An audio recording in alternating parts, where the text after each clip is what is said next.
Yes, good boy. Very good boy.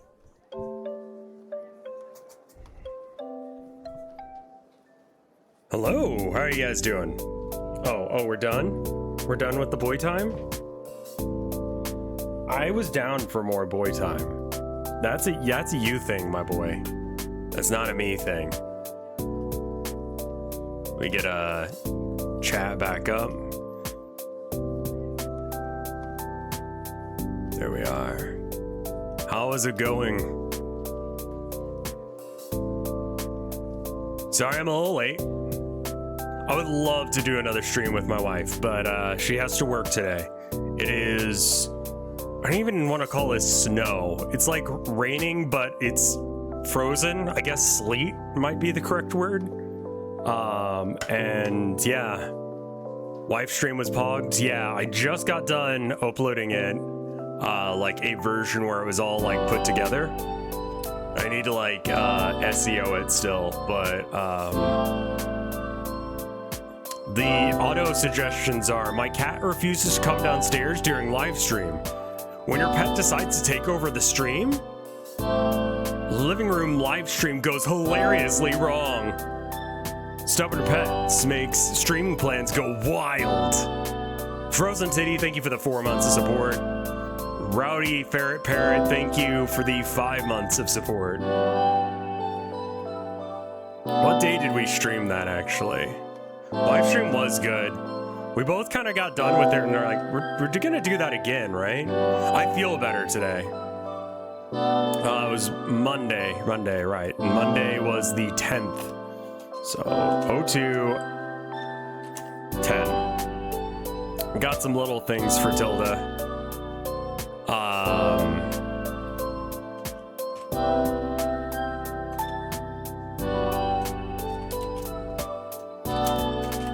There we go. I watched a little bit more of the video that you guys suggested.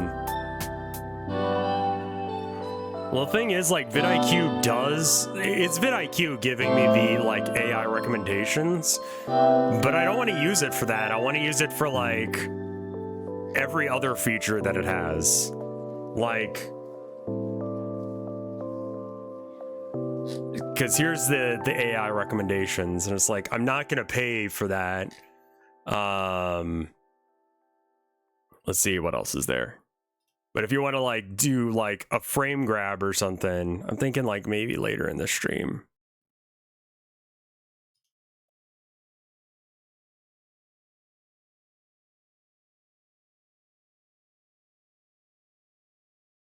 One where we don't look like we hate it. Like the service is good outside of that. I originally got it not because of the AI, but because of other stuff. Where's the bit where we're like smiling? Do I do that?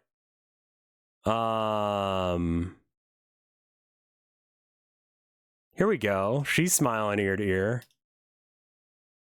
That's a good one. Capture frame. The stream, the subathon starts tomorrow. So if you have the ability to hold off on doing your resub, try to until tomorrow. So that way you get that extra little value out of it. I need to like make a graphic for what yeah, this is very convenient. It unfortunately no longer just does it immediately. It wouldn't like upload it immediately, so you have to like download it and then you can do this. But that's very convenient, and then you can just do that. It's just nice to not have to do that shit. Nice, Raylor.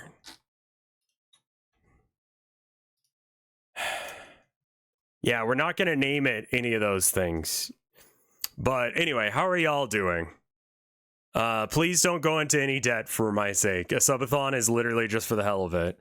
I got on, I went to the doctor on Tuesday? Yeah, Tuesday. Unrelated to being kind of sick. Wife time streams.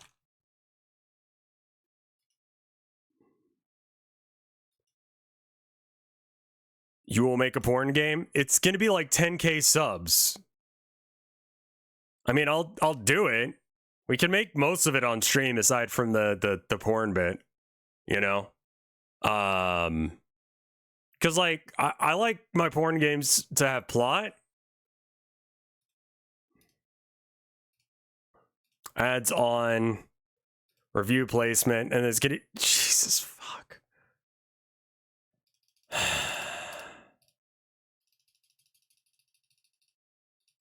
If we get to the porn game thing, then I'll have made as much in 1 day or in 3 days as I do in an entire year.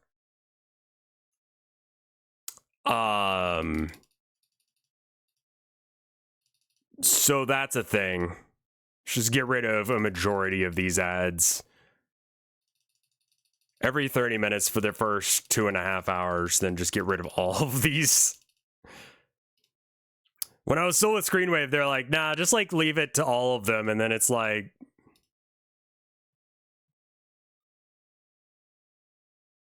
I don't know what the point of a 100-day subathon is, you know? How many subs do I currently have?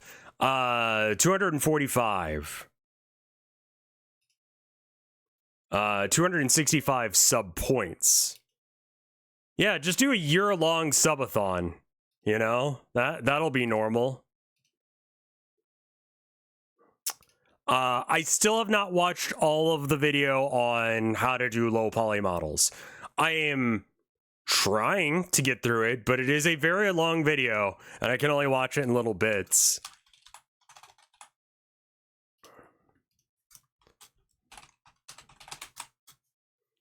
But I think while we're watching YouTube videos today, I'll work on like graphics for the sidebar.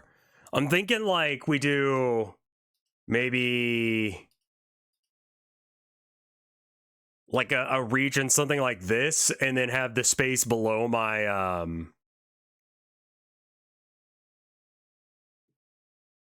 yeah, I don't think most people can afford 9,755 subs. That's a decent chunk of change. There's a streamers who had a subathon going on for 3 years. At some point, you just got to be like, it's over. Is that like they we'll extend it for X amount for every whatever? Like, it stops being a subathon after some point. Then it just becomes like, you know?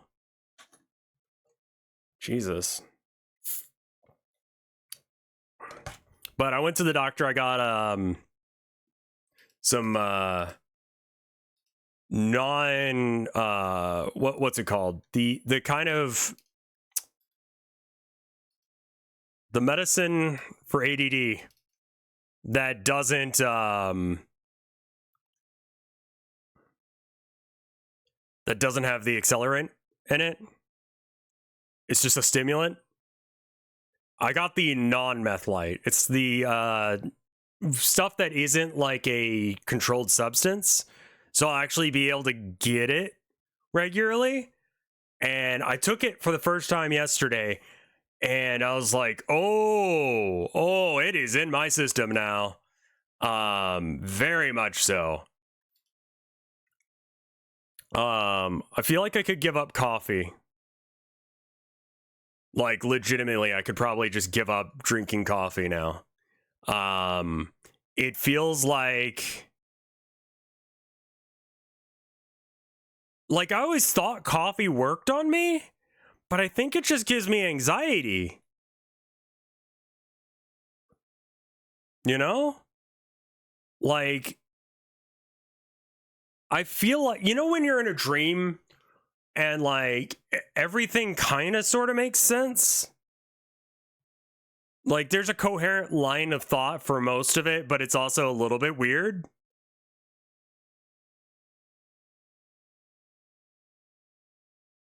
Like that's what I feel like. That I've gone from that to actually like being awake.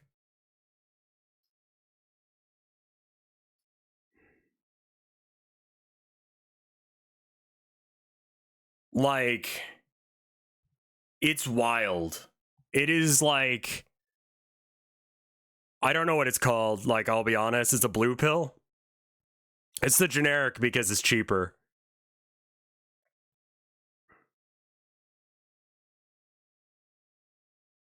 It's like the difference between like going like full auto to like short controlled burst. Like, I feel like everything that I'm thinking is hitting the target. I think I could sit down and read a book.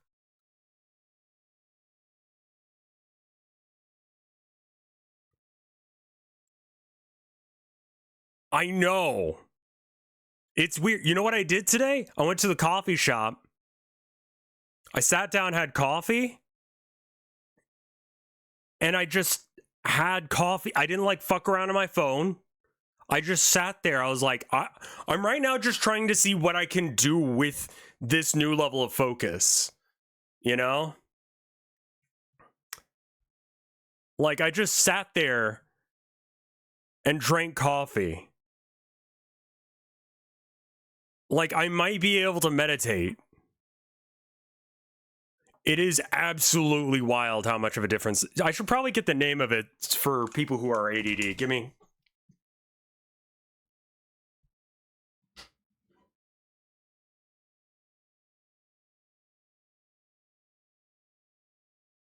So I don't know what it's a generic of, but it's called atomoxetine.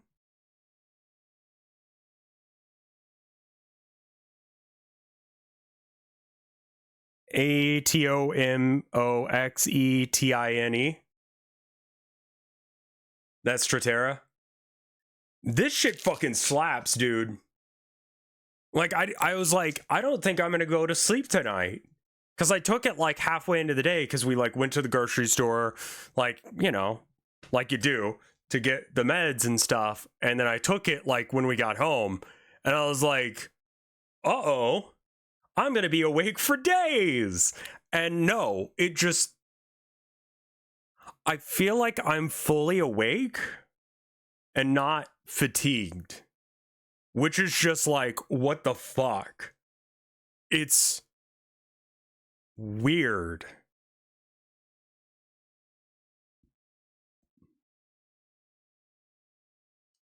It does have a side effect of making me feel a little bit nauseous.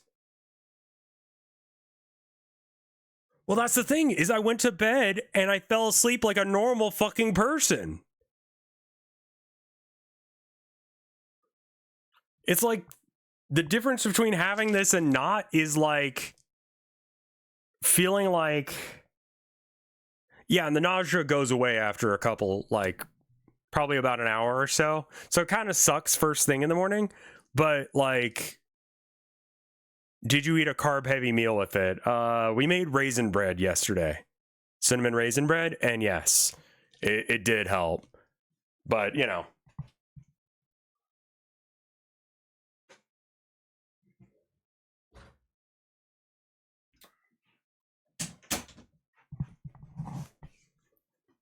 was there a difference in how long it took to go to sleep? Not really. No. Also, when I went to the doctors, right? Like they weigh you because that's just how doctors' offices work. With my wool coat and winter boots on, do you want to guess how much I weigh? I'm 6'3", by the way. Let me see what that is in centimeters again. 190.5.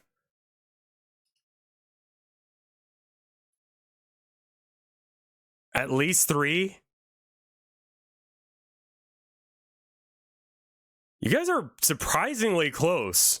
I was at 178 with boots and jacket on. This is the lightest I've ever been as an adult. I know, it's fucking weird, dude.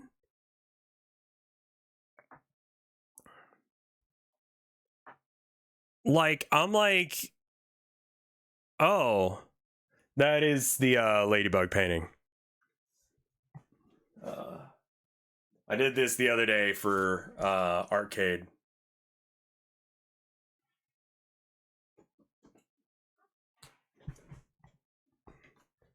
I feel like the antidepressants might be a little bit overtuned right now because I'm happy, and I don't know as if that's the correct emotion for me right now.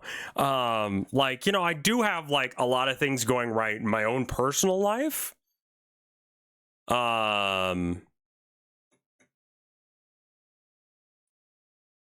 But the world is on fire. So I feel like that I should not be as well put together as I am right now. A little bit of it is just like I am well versed enough in stuff to know what was going to happen.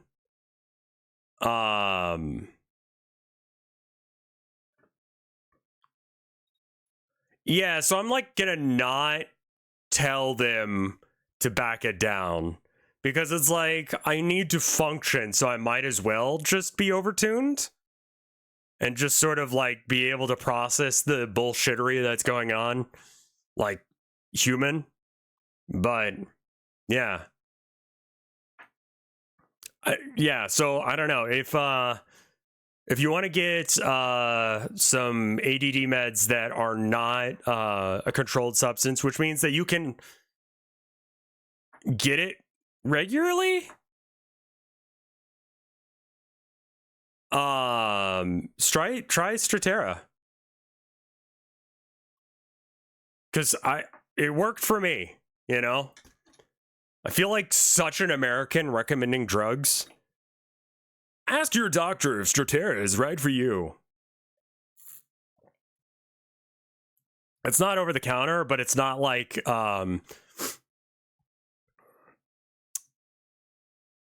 with Ritalin and stuff like that, there's like sometimes you just don't get it. And my doctor was like, yeah, in order to make sure that I could get it to my patients, sometimes I'll give them like, you know, 220s or a 40 or like 410s or something in order to make sure they can get their like 20 milligram dose or whatever the fuck, right? It's just like, Jesus fuck. Yeah, Ritalin and Adderall are controlled substances in the United States. There's a nationwide shortage because of the weird regulations they have on it. What's up, Joseph? How you doing? Let's see. So we've got the subathon tomorrow. And then what else we got? We got Tofoundor with 80 months of support.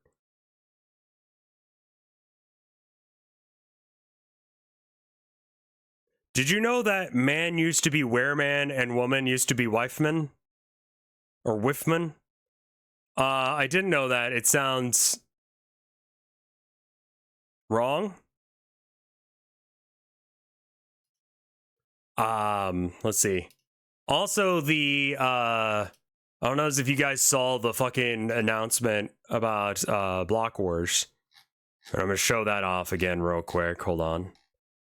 Oh, let me actually listen. Okay, sorry. I'm gonna show you the one on X. Not because I like X, but because, you know.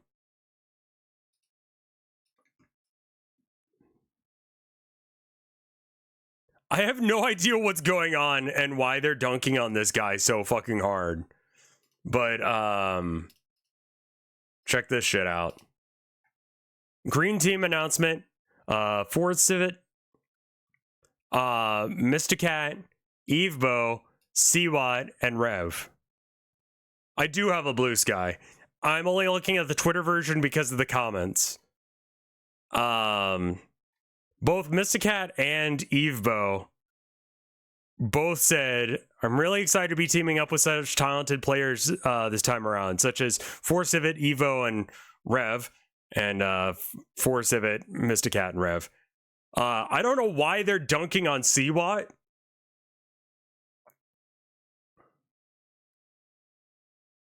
But if you're not aware, Evo is the main character of Parkour Civilization.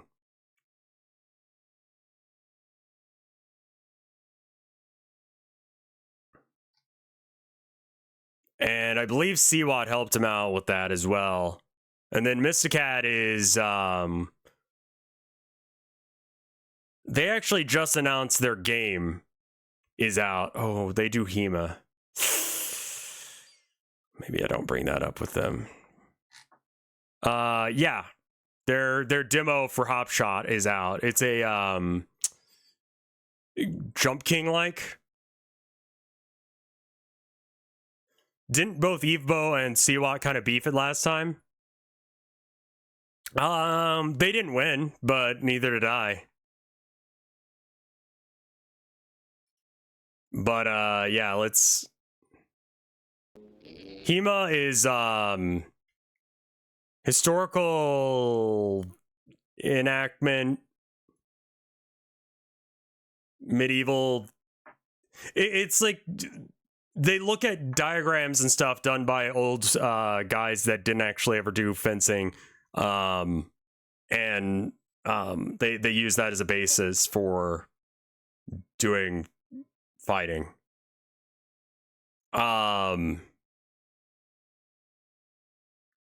Weapons LARP, yeah, it's a bit better than just straight up LARPing, but yeah. Did I see any of the Mega 64 MLK stuff a few weeks ago? I saw there was some beef with Mega 64, like they were having some issues, but I didn't see what happened. So I'm not gonna claim to have like any idea what's going on. And I will admit, I went and watched this video first because I had heard about it. We'll get to that when we see it, but yeah. Let me know how the audio levels are.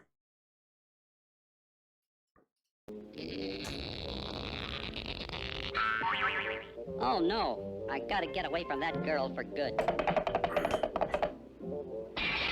Since the beginning... Amazing. Good. There are times like that. Dungeons and Dragons has featured all manner of fantastical creatures. Elves, dwarves, hobbits, trolls, dragons, and many more. However, in the fall of 1976, an exciting new mythical creature was introduced to the game. Oh, this guy, yeah. Women. Women. Yes, the secret to incorporating these exotic fey creatures of shimmering moonlight and dancing shadow had long eluded dungeon masters and players alike. That is until October 1976, and issue 3 of The Dragon, and the article, Notes on Women and Magic, bringing the Distaff Gamer into D&D. And for those of you who, like myself, are not familiar with the word distaff, it is a tool used in spinning, which then became a noun adjunct for referring to something as being related to women. And I do not know enough about the language that was in use in the 1970s and also sometimes the Midwest offensive to know if there was any specific connotation to this word choice. Now, variant rules for female characters are and have been a thing since, well, I believe October 1976, and an issue of contention for just as long. I feel like... And I am not going to get into maybe that much maybe it's just like the modern person in me, but why not just make women the same, but fluff-wise, you're a woman for whatever that means. I mean, it...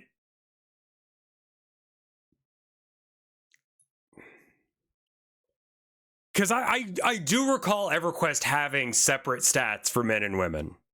And I do recall it was, like, better to be, like, a female enchanter than a male one. And better to be a male troll than a female troll because of like the strength difference or whatever. It's just like because man's strong, women's smart and pretty. I mean, that much is true. And more nuanced topic here because honestly, this is just a silly lol, let's look at some cringe rules from 1976 video. Now, if you watched my video on Advanced Dungeons & Dragons, you might be expecting this to be something similar, just a simple limiting of female character strength. But this isn't Advanced Dungeons & Dragons, this is Dungeons & Dragons Rules for Fantastic Medieval Wargames campaigns playable with paper and pencil and miniature figures. And nothing is simple here. So yes, obviously we do have variant attribute generation for female characters, but so much more than that. We have a complete set of alternate classes for female characters.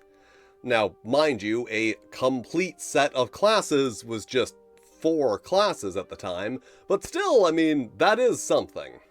So now let's hop into this situation and see what it's all about. There will be 4 major groups in which women may enter. They may be fighters, magic users, thieves, and clerics. Okay, normal. They may progress to the level of men in the area of magic, and, in some ways, surpass men as thieves. Okay, weird. Elven women may rise especially high in levels in cleric to the elves. Only as fighters are women clearly behind in all cases, but even they have attributes that their male counterparts do not. So let's look at the new rules for attribute generation for female characters. Now, in your standard Dungeon and Dragon, again, it's going to be written by someone who hangs out in a basement with other dudes all day. But here, if your character happens to have lady lumps, instead of 3d6, you roll your strength with 1 8-sided die and 1 6-sided die. And in place of charisma, you have a beauty score, which is rolled with 2d10, or rather, 2 20-sided die numbered 1 through 10, because d10s as we know them did not actually exist until 1980, which isn't incredibly relevant to this particular topic. It's just one of those things that I really like. What? Okay, hold up. So the average of 3d6 is 11.5, if my memory serves me. What is the average of +2, +3, +4, +5, +6, +7, +8 equals divided by 8, 4.5 plus 3.5, 8 plus 3.5, because wait. No, oh. Okay, so on average you get an 8 on your, as opposed to the male equivalent of 10.5. It's also more spiky because, like, it's better to roll lots of little dice than one big dice. It's a probability thing. The more dice you roll, the more likely you are to roll average. You're not going to get those spikes. So the D8 just in of itself is going to be a more spiky dice. Pointing out. And here is where I begin the criticism, and not even on the idea of beauty being the female equivalent of charisma, despite charisma specifically being defined as a combination of appearance, personality, and so forth. That really seems like it's good enough. I'll have lots of time to talk about that later. For now, I want to nitpick the actual generation rules here, because if I were to ask you, which is higher, 3d6 or 2d10, you may reasonably say 2d10 because it has a higher maximum value and a higher mean value. However, when you start looking at the distribution, while you do have a higher chance of rolling above average, you also have an almost equally high chance of rolling below average when compared to 3d6. I think, and considering what the subject matter I have to question if the designer just didn't understand the math there, or if it was an intentional decision to have beauty less centrally weighted. Especially considering the fact that they have you roll strength with a d6 and a d8, and they could have very easily just said roll beauty with 2d6 and 1d8. But things are only going to get worse from here, so let's just move on. Yeah, they're like aware of it, I think. So all of the class levels have new female-centric titles, although, ironically, considering that this is a genre in which people tend to like showing off how many words they know, they failed to consider that the feminine form of gladiator is gladiatrix, which also just happens to sound way cooler. That is true. And compared to a fighting man, the fighting woman starts out with equal hit dice until... It might be, like, totally on them that they don't understand the statistics thing. I know that because I've played a lot of TTRPGs, but yeah, that could be the issue. But something tells me that that is not what happened here. Level 4 when they fall to a weird variant that puts them about one level behind their male counterparts, and also have a fighting capability which is one level behind that of a male fighter. Except at level 8, where they have the fighting capability of 7 men instead of a superhero -1. And if these values seem a little weird to you, that's because this is a very weird thing.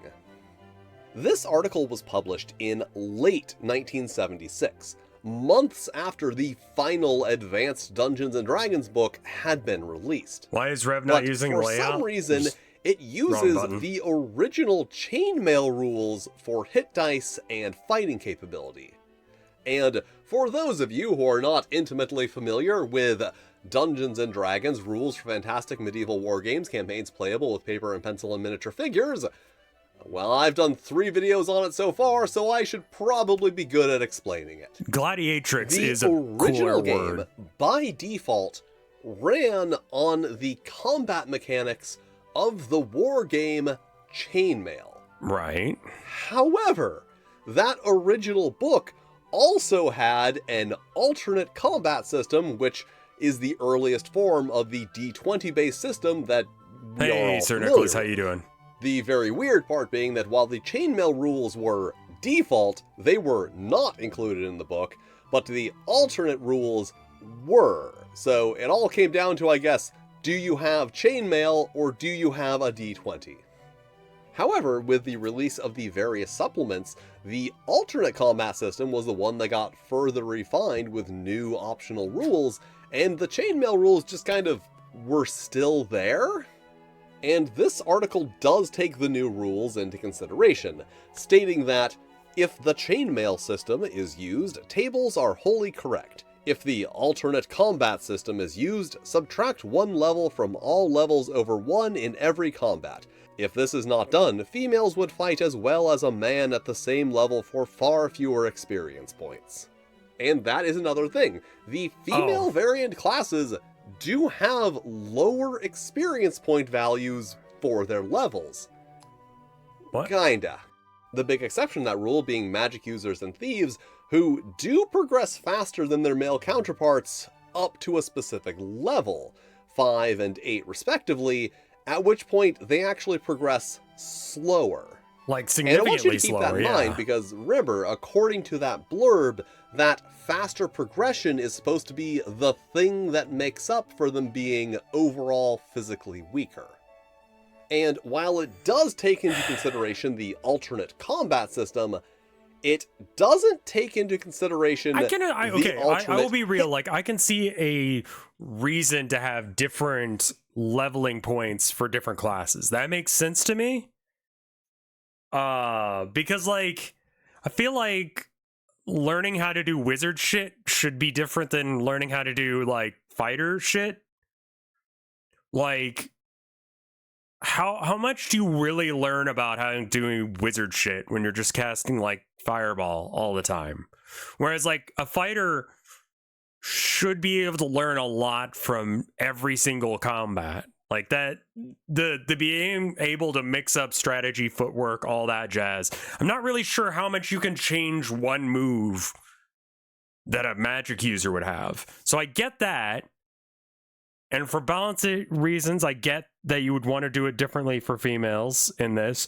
But have you considered just not making them different? And maybe just going, here are alternate names for the female classes, like Gladiatrix. and stuff like that. Especially because gladiatrix is like a word, so it's like, that's cool, you know? Like, that's really all it needs to be. I don't think I'm preaching to the choir, man. Point system, which once again had somewhat become the standard at the time. Like, this same issue of The Dragon features numerous other articles that do treat the alternate hit point rules as standard.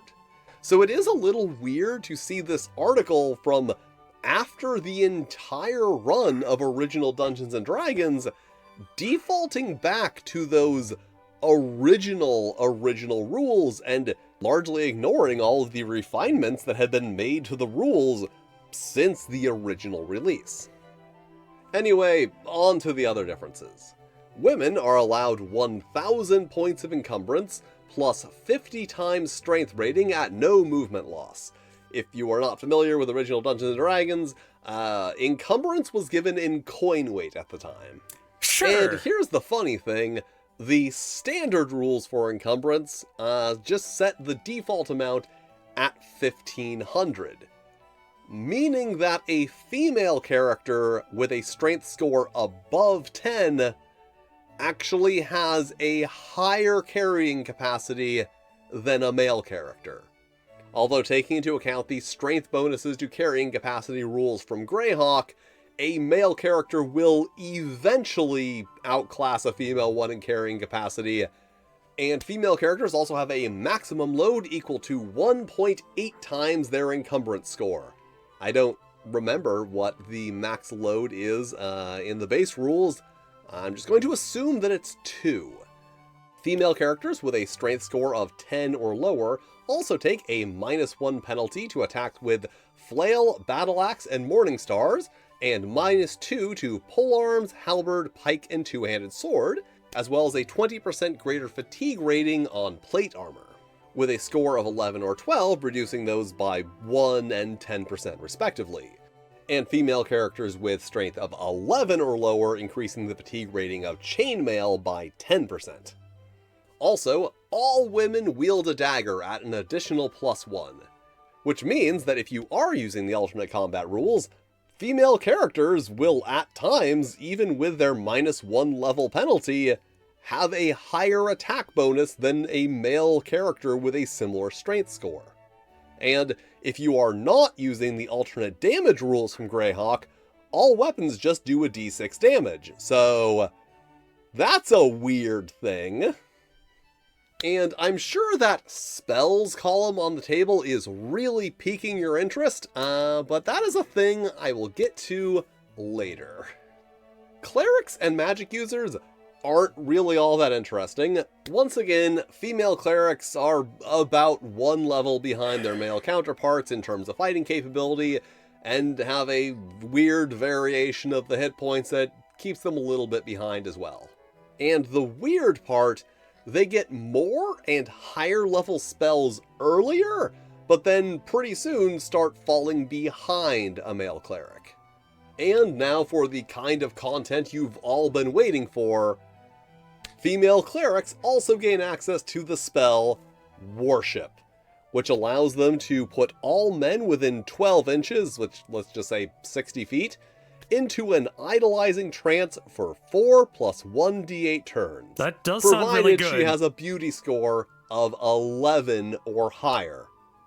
And also is chaotically aligned, as neutral and lawful clerics are never permitted to use their female charms, and in fact retain... Women aren't allowed to do shit. You can't do gooning magic if you're, like, good. There are no, like, good dominatrixes? Fuck this game. charisma instead of beauty. Although it is not specified if their charisma is supposed to be rolled with 3d6 or with the 2d10. And magic users are really weird. Compared to a male magic user, their hit points actually start out the same, but then fall behind at level 11 and actually pull ahead at level 14. Their fighting capacity starts 2 levels behind, but then at varying points catches up and even surpasses a male magic user before going back down. They also get fewer lower level spells, more higher level spells, and access to level 5, 6, 7, and 8 spells one level earlier. But remember, actually have a slower progression. Maybe. Here's the thing. Experience points above 13th level are comparable to male magic users, and powers are nearly equal. You may make them equal, in fact, with no problem, beginning with Witch level 13 equals Wizard level 13. But there's actually no experience point values provided for base magic users above 11. And no obvious way to extrapolate the values provided into ones that are comparable to what's given here. So it's one of those things that is just honestly an issue with original Dungeons & Dragons in general that I will address later. And then of course there are some new spells for this new type of magic user, the expected exotic powers of dark femininity spells, but then also there's just a handful of random spells. Yeah, like if you really wanted to do like weird stuff, like all you would really have to, like, again, just change the fucking name. And I mean, it's the 70s. Specified to be available to any magic user. I got a little bit of gunky throat going on right now. This article, I guess, made too much sense, so they just decided to throw in some filler content. And I'm sure you're just itching to hear about all of those female-specific spells, but I am saving those until after we discuss the most interesting of these classes, the Female Thief. Now, the Thief is really notable for being the first class added to Dungeons & Dragons. It is not in the core books, it is in the first supplement, Greyhawk. And this is going to come up a lot, so I figured it was something that was worth noting right here at the beginning.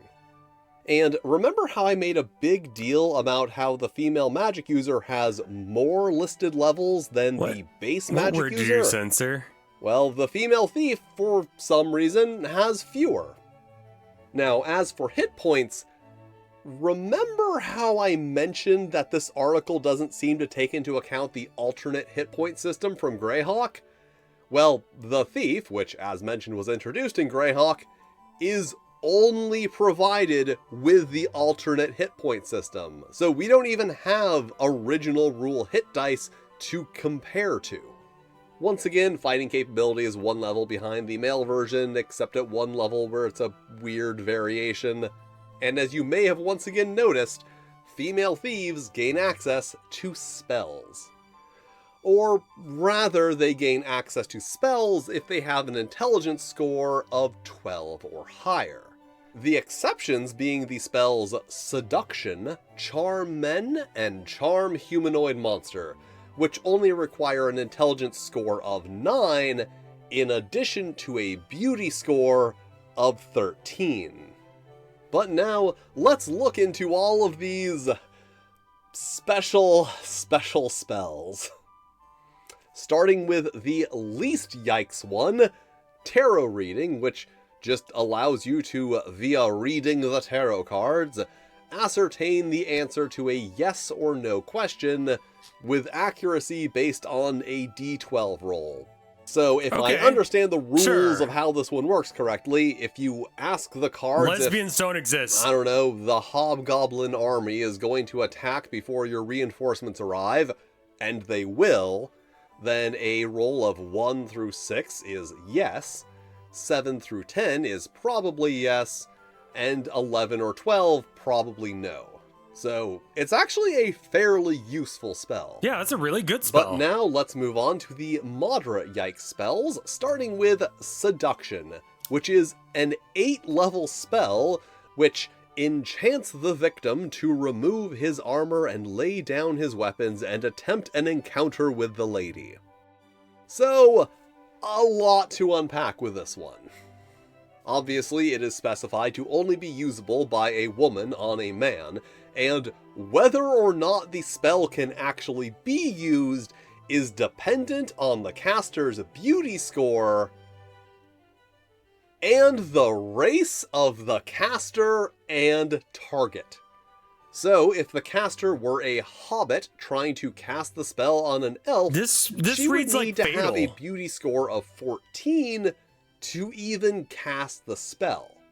And all those values on the table are increased by 2 for thieves, 4 for fighters, and female orc thieves cannot seduce an elf, nor can a fighter. Also, are there character rules for orcs somewhere? Because I went through every single original Dungeons & Dragons book and article up until this magazine, and I don't recall ever seeing any. Also, I just want to point out that this article severely underestimates orcish sex appeal. And then there is a save based on the caster's beauty score and spell number, and the target's class and wisdom score. And that is why orc character rules are so important here. Monsters did not have wisdom scores back then. And then the rules for those saves are either wrong or dumb. I mean, like, yeah, far be it from me to tell some dude from 1976 that his hastily thrown together rules are wrong, but if you sum seduction and beauty scores, subtract the wisdom of the target figure, and add the product to a 20-sided die roll, and then need to roll a specific value or higher to save, and not get laid, lol, doesn't that mean that the higher the spell number and beauty score and lower the wisdom, the easier the save is? Anyway, assuming that you are supposed to subtract that value from the roll or add it to the target, affected creatures will be affected for a number of turns. Okay, so wait, hold up. It would be like 5 plus 7, whatever, minus 10. You could potentially have an issue where someone has a high enough wisdom that you get a negative number?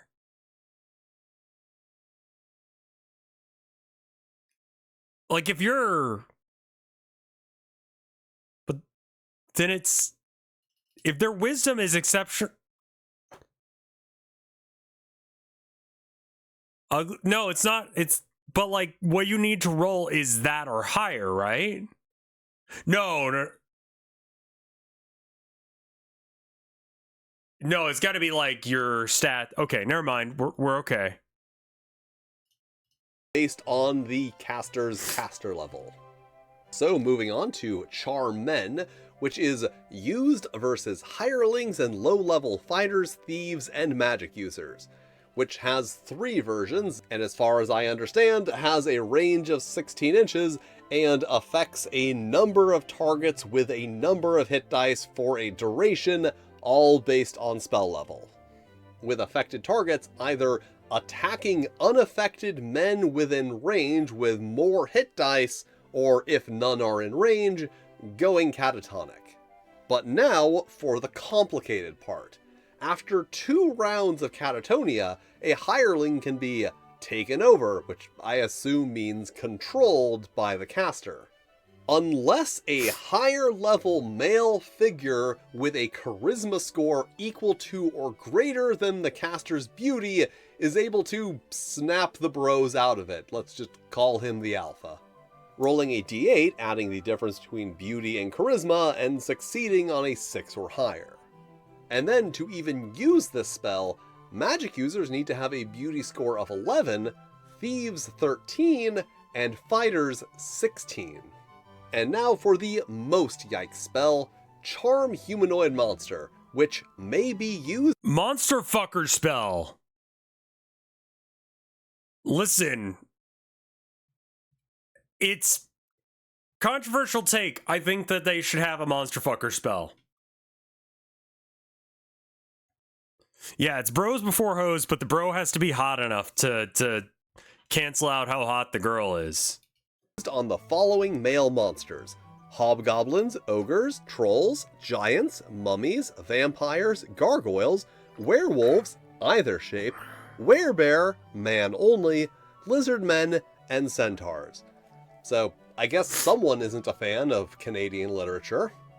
And has one of two effects. Either the monster will go catatonic for 1 to 4 rounds, or disarm and carry off the woman to its lair, which has an indefinite duration.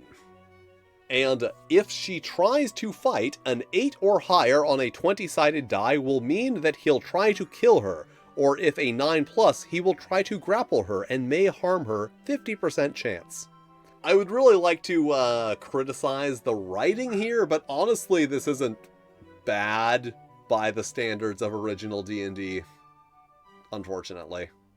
The specific effect being determined by adding the caster's beauty and spell level, and then subtracting the Imagine monster's casting a level spell with and it causes your vampires, character to gargoyles, and effectively centaurs treating their die. level as 2 higher, and then adding that value to a d20 roll. Being carried off on a result of 12 through 16, catatonic on a result of 17 or higher, and presumably no effect on an 11 or lower. Of course, there is the small problem that monsters, humanoid or not, do not actually have levels in original Dungeons & Dragons. The wandering monster tables are separated by level, or rather the dungeon wandering monster tables are, the other wandering monster tables are not. So some of the monsters that are listed here do have listed levels in one of the books, and the others don't. And also, the very specific getting what she deserves aspects of the spell are a thing that I don't think I really need to go into, because either you understood it immediately, or no amount of explanation is going to convince you why this is bad.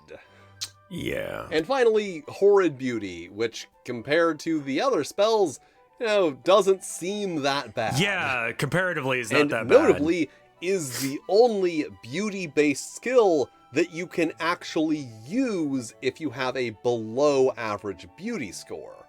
And also gives you convenient ratings for those beauty scores, with grotesque and ugly witches either scaring a target to death or making them flee, and then, of course, beautiful and gorgeous witches seducing them. Sure. And ordinary witches do either effect on a 50-50 basis, which is weird because I was under the impression that there were 4 effects because there are 4 effects listed, but I guess I was wrong. So those are all of the spells, and now let's go back to the very beginning and look at the fighting women and their spells that they may or may not have. Magic users have spells per day and a spell list. Clerics have spells per day and a spell list, with worship being specified that it's added as a 4th level spell.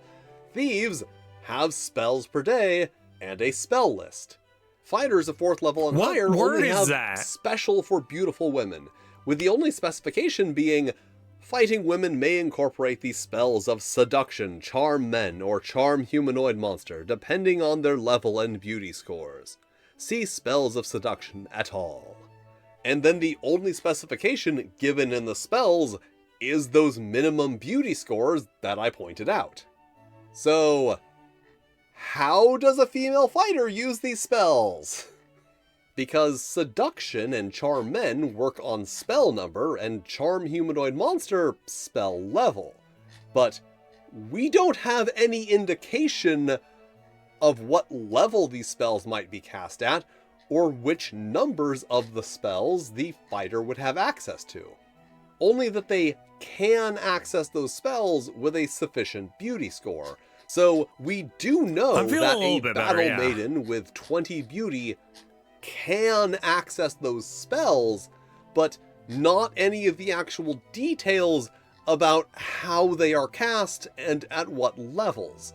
Which I don't know what Night Rain is, so I have no idea. They can't cast the spells until you sit down and figure all of that out for yourself. And let's be honest here, are you? Is this content worth the effort it would require to house rule it. I mean, honestly, just again, just maybe don't fucking do this. Maybe just go, your character can be female. Like, were people literally just not playing with female characters back in the day? Like, they were like, well, it says here that I have to be a dude. And I have to abide by that rule to the fucking letter. Because that's what we do in D&D.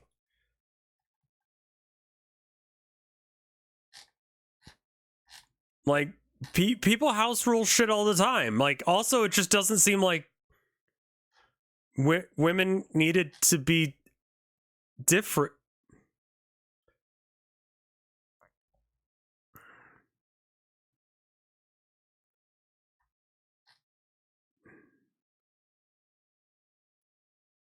Yeah, I would assume that anyone who, like, didn't mind, like, this rule set sucks. It would be better to just go, women are exactly the same. Done. And then use this as a guide for, like, alternative names for your characters.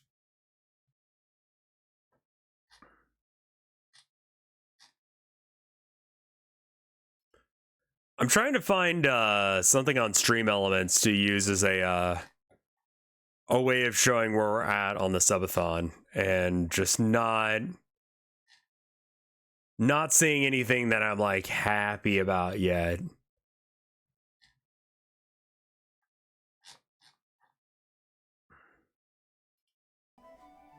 So yeah, that's it, and it was certainly a thing. The first official attempt at adding V to D&D. And I'm just going to start now by going over it objectively as game content. Is there a new Flash game recommendation thread? Like everything else in original Dungeons & Dragons, there is the issue that there are a lot of gaps in the published rules that DMs had to fill in themselves. And that includes DMs that were also publishing official content. So a lot of the content you get for this game is built upon a version of the rules that nobody actually has access to outside of the designer's personal game. As I pointed out, it uses the Thief class from Greyhawk, but also just ignores the alternate hit die and hit point accumulation rules also from Greyhawk, which once again I'll check through the game recommendations section as well. Unless this is based on the original version of the Thief that was published in the Great Plains Game Players newsletter, or perhaps even some earlier version of the Thief that only existed in playtest materials, which I guess could explain how the Thief was mistakenly attributed to Blackmore twice, but not how they had the correct page in the wrong book, or how someone at TSR didn't catch that and correct it before printing this in a magazine. Like, I don't think it's unreasonable to assume that anyone publishing official content for Dungeons & Dragons should know. I did play Baldur's Gate 3. I didn't finish it because it didn't seem like it was vibing with chat. But I played a decent chunk of it, yes. I just got word back from Audio Micro, so I need to real quickly find a couple videos. So that way I can, okay, so cooking with Rev quesadilla. That video I need to find. That cardboard thing that everyone is into.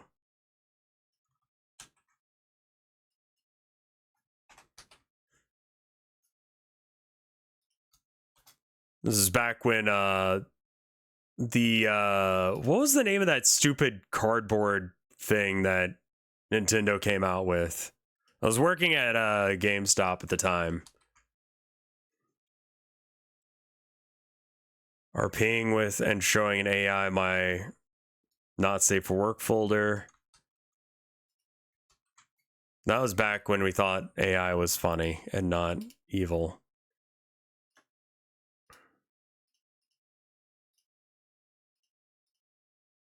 My old channel manager from YouTube is helping me out with getting the claims removed.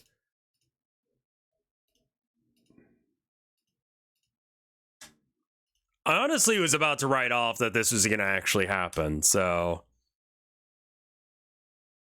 Oh my god.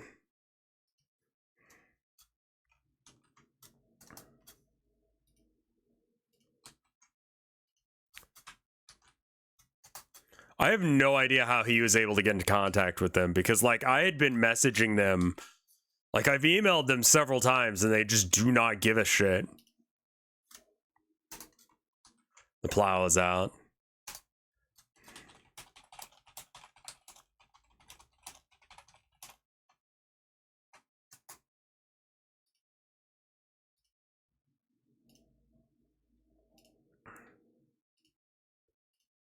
All right, now I can close that. Yeah, the music and the Cooking with Rev videos got claimed. Because I used a service called Audio Micro when I was with Screenwave to get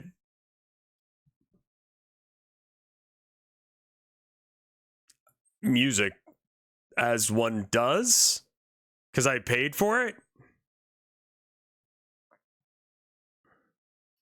One of the 3 supplements the only additional class appeared in. Like, I'm sure centaurs do have a level somewhere in the notes of the designer's home game. Yeah. Or maybe at their table, hit dice and level had become interchangeable terms. Having orcs as a player race would be super easy to just house rule on your own. However, the fact that orcs are separated out into the Charm Men spell, whereas hobgoblins are not, implies that orcs as player characters was a standard part of the version of the game that this article was written for. And I'm sure that the levels and uses per day of the Lady Fighter spells were so obvious to the designer that they just overlooked putting them in. Or, I don't know, cut them for more filler content. And I don't want to say that at this point the Dragon was basically just a vanity publication for Gary Gygax and his friends, but it kinda was.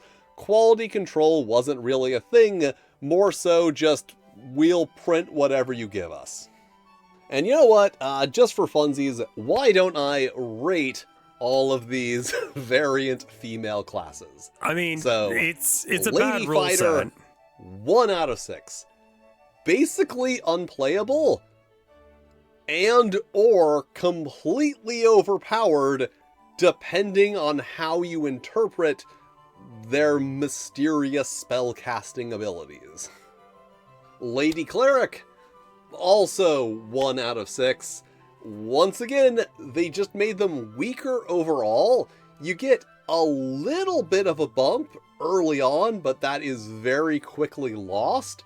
And the only advantage you get is that worship spell, which is only usable if you have a beauty score of 11. Oh, okay, so like,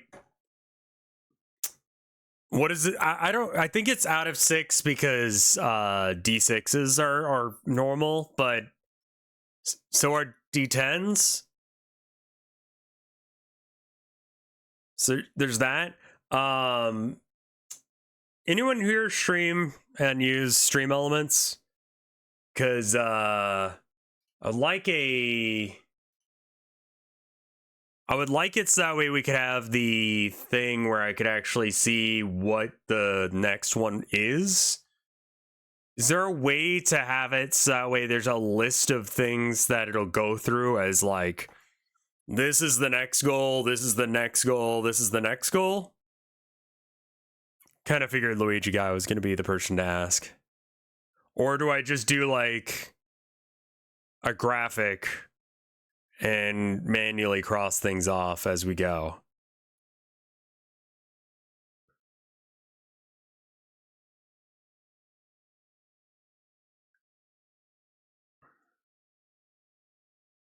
I think I probably just want to like edit an image because I can get like a progress bar like this puppy here, But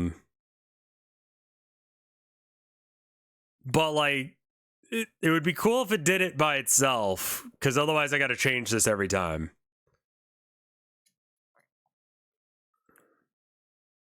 I'm fine with integrating with a third-party thing to some degree, but this just does seem like it's not what I'm trying to use it for. I don't think more monitors will help.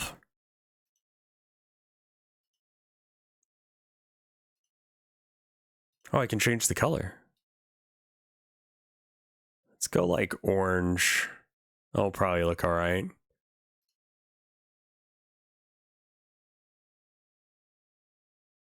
Bound to... okay.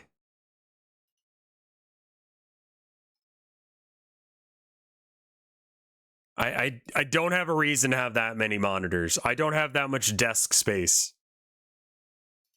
Higher and are chaotically aligned.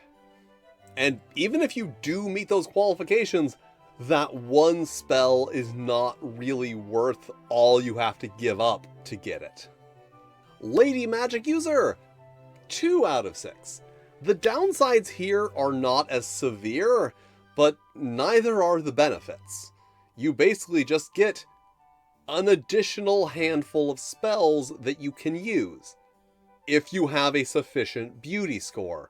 The only guaranteed benefit you are going to get from being a female magic user is horrid beauty, and even then, that's not great. And finally, Lady Thief, 3 out of 6.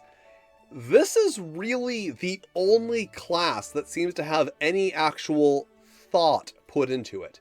Like, regardless of how coded it is, or rather, because of that, it really does seem like there was a clear vision the G of word. what I get it female now. thief was when it was being designed. I forgot about that versus slur. all of the others that seem really like an afterthought more so than anything else. It is the only class. It's actually like such like a kind of obscure one that I get it. Like,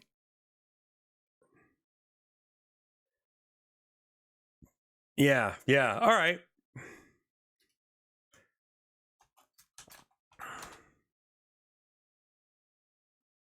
It's actually one that I didn't really realize was a slur until maybe a couple of years ago. And so I have used it on occasion. But it's the one to reference Romani people, implying that they're from Egypt. Or Egypt, but they're not. So there's that. Here that actually has worthwhile benefits to make up for its shortcomings, provided you have the necessary intelligence and or beauty scores.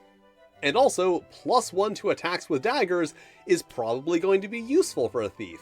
I It haven't says known all any women, and that should Romani include that were thieves. offended by the term. So yeah, that I haven't was known me that looking at many, it but as game content. Now let's look at it as an artifact of 1976 gaming. Like a lot of problematic content in TTRPGs, even today, I am Step willing goal. to give them the benefit of a That's doubt probably here what I'm looking and say for. that the intent was not malicious. Just someone No. writing what And they thank you, Luigi believe Guy. to This be is what I'm true looking based for. on their obviously correct opinions. It just happens to be that those views are from the perspective of someone whose experiences with women seem to be primarily with female characters written by male science fiction and fantasy writers. Or even worse, female NPCs played by DMs who are angry about the fact that Jerry doesn't come around as much anymore since he got that girlfriend. And that perspective presented here is one in which women are inherently immoral and manipulative. Except the good ones, of course. Remember, it is explicitly stated that lawful and even neutral clerics are not permitted to use their female charms. Not just cannot use the worship spell, but female charms at all. It is a perspective that clearly views femininity not just as a weapon, but as a deceitful weapon, one that a virtuous woman would never even dream of using. And I know I've been using this word a lot in this particular video, Female? but it is weird how the vision weird. of female characters here boils down to being physically weaker and compensating for that with not just female charms, but supernatural seduction powers. As I said, the thief is at least based on an existing archetype, and the magic user and cleric, well, there are plenty of examples of seductive enchantresses and evil priestesses in fantasy. But why does the female fighter have magic seduction powers? You know, if you can figure out how to use them. Because the beauty score is really one of the most interesting aspects here, and one that I think reveals a lot about the perspective behind this design. Like, even putting aside the whole beauty is the female equivalent of charisma thing, pretty much all of the unique benefits that female... Yeah, like washboard abs, tomboy supremacy kind of shit. I get it. Yeah. Strong women. Large women. Characters get are dependent on having an above-average beauty score. The beautiful woman of any class is given the supernatural ability to manipulate men with their devious femininity, but a woman with a below-average beauty score can, at best, be ugly enough to scare someone to death. Essentially, it seems like what they're getting at here is that an unattractive woman is one who has been disarmed of her only advantage. And remember, we are talking about magic seduction here, that for some reason only works with a sufficiently high beauty score. Like, charm person doesn't... Why would you choose to roleplay as an ugly person? You wouldn't. Point buy systems were not a thing. You had to roll. So, good luck on your roll, my bitch. You better not be fucking ugly as fuck. Nah, you gotta roll was it 2d10? Not require you to have a minimum charisma score, because it is a magic spell. It is not dependent on your natural charisma. But in these rules, a woman doesn't even have charisma. Her personality and strength of character deemed insignificant compared to her appearance. Appearance that is so central to the female character's power that it somehow supersedes the normal rules of magic. No, I get or the tomboy rather, thing. is a form of magic in itself? And something that I feel is an important note right here, there is literally nothing preventing them from just adding beauty as a 7th attribute in addition to charisma. I just Like don't they get why did it's a in separate first attribute if edition with charisma already comeliness, covers that. Or in the Book of Erotic Fantasy with appearance. In fact, I'm sorry? if anything, there was less restriction back then telling them that they can't add a 7th ability score. Overall, this whole thing just feels like it's way more interested in meeting expectations that male players have about female characters than it is in actually bringing the distaff gamer into D&D.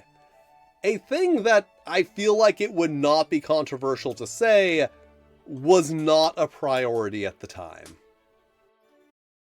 I've been accused of being a old and sexist male chauvinist pig for wording in D&D the way it should be. For wording in D&D isn't the way what it should be. There should be more emphasis on the female role, more non-gendered names, and so forth. I thought perhaps these folks were right and considered adding women in the raping and pillaging.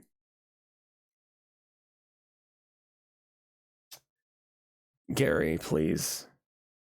Raping and pillaging section in the Whores and Tavern Wenches chapter.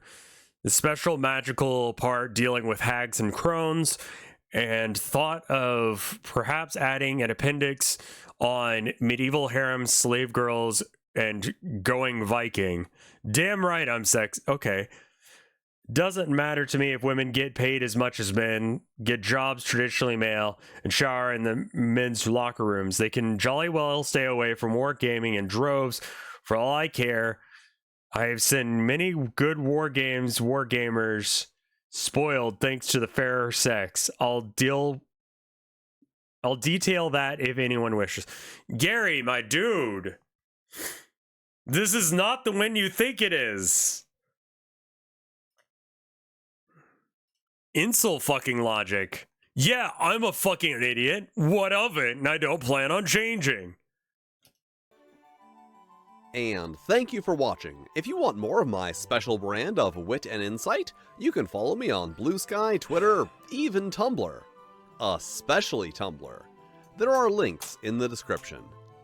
And extra special thanks to my Fight and Flail Snails, Broken Unicorn, D-Stex, Hasterfan, Mix Woofers, Nikolai Snowtail, Randy Maholland, Renee D, Sean Betts, Stephen Kramer, Tila Glar, Toshirokuro, and Tyro the Fox. If you'd like to be cool like them, check out my Patreon. Also, channel memberships are now a thing, so you can check those out too. But if you don't want to do that, that's cool too. You can still hit all the lovely buttons, like, subscribe, these other videos that the dark, unseen hand of the YouTube algorithm has lovingly selected for you, which I am sure are lovely videos that you will also enjoy. And I will see you next time.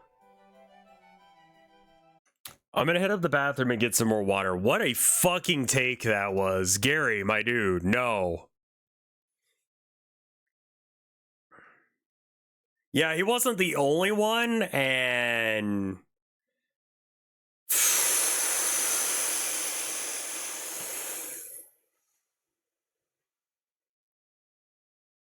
I was in a D&D group and people thought it was Magic IRL. It depends on who thought that. I'm gonna go pee. I'll be right back. 2 minutes. Let's make it 3. I'll find something to eat as well.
I'm back.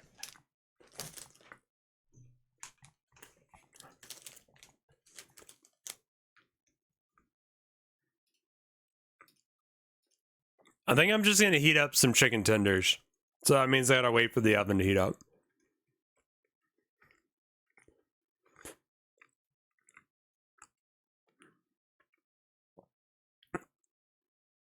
This next video, I don't have the full context for,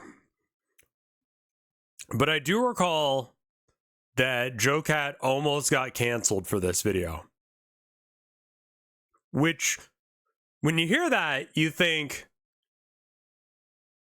he must have said something really fucked up, or it was really fucked up. Did get canceled.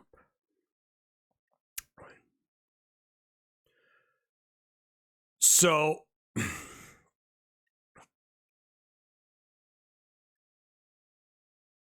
I will say nothing he says in this video actually deserves that.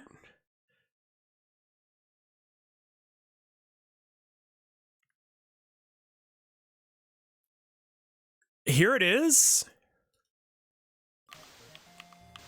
Sad that there's no muscly girls in here. Well, I mean, yeah, but, you know, sure, I like to joke around and talk about how, oh, I'm strong women all the time, but that's not the only girls I like.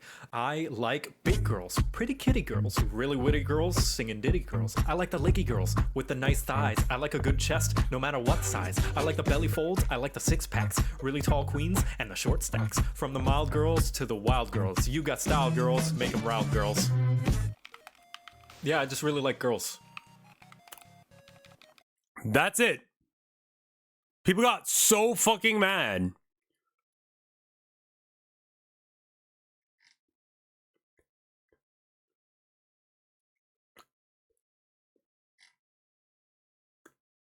What was wrong about that?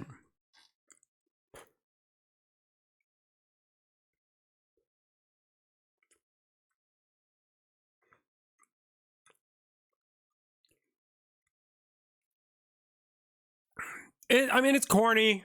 It's, you know. Righty Chud said he sounded gay. Guys, is it fucking gay to like women?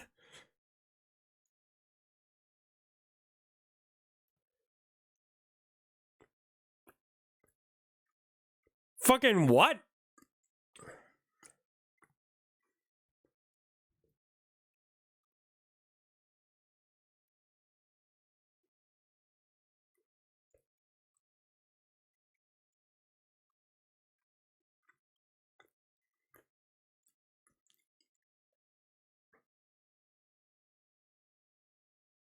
And if this is objectifying women, then surely the Lizzo song, Boys, also is objectifying to men?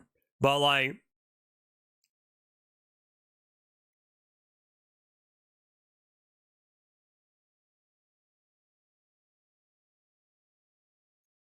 reason he took a break was for all the people on the left that he actually respected, though. It's fucked him up.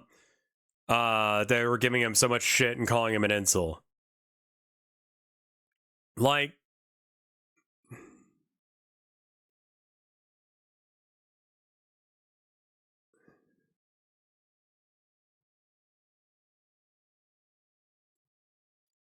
I'm trying to comprehend what the fuck he did that was wrong. Yeah, he's like, I like all women, you know? He definitely says he prefers strong, muscly women. Okay, cool. Everyone's got a type. He didn't do anything wrong. That's the point. I know, I'm just trying to get into my head, or trying to get into the head of someone who would, like, hate this. The issue is that Zero Suit Camus is a bully. I have no idea who the fuck that is. And probably that's for the best.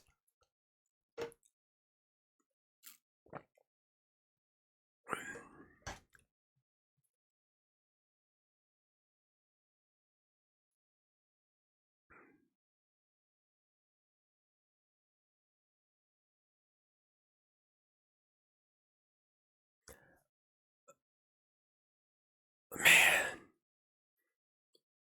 if you're mad at this, I want to be in your world. Like, I legitimately want to be in the world of people who get mad at shit at this level. Because it sounds so much nicer than the world I live in, where shit is actually happening that sucks. You know? Like,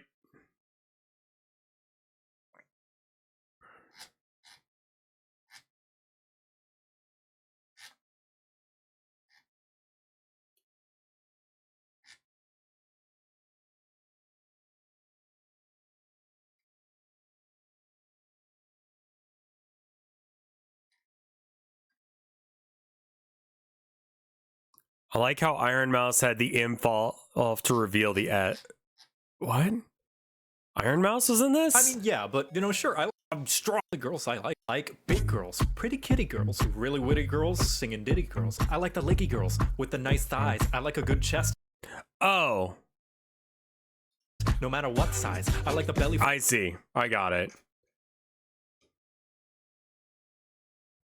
I'm just trying to comprehend what the fuck is wrong.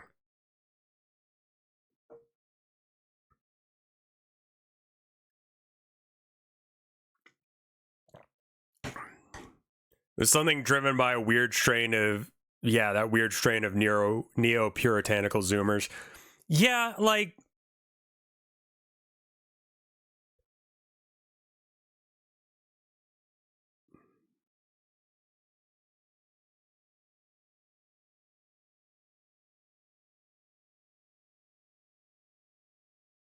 it's absolutely like, I cannot comprehend it. I hope that he was able to get over this fairly quick. Is he still posts, right?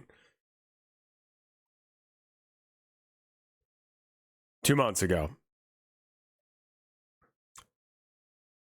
Seems like he,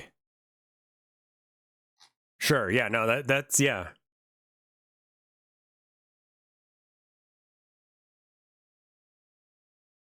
He was gone for a while. That is bullshit. Folds. I like the six packs, really tall queens, and the short stacks. From the mild girls to the wild girls. You got style girls, make them round girls. Yeah, I just really like girls.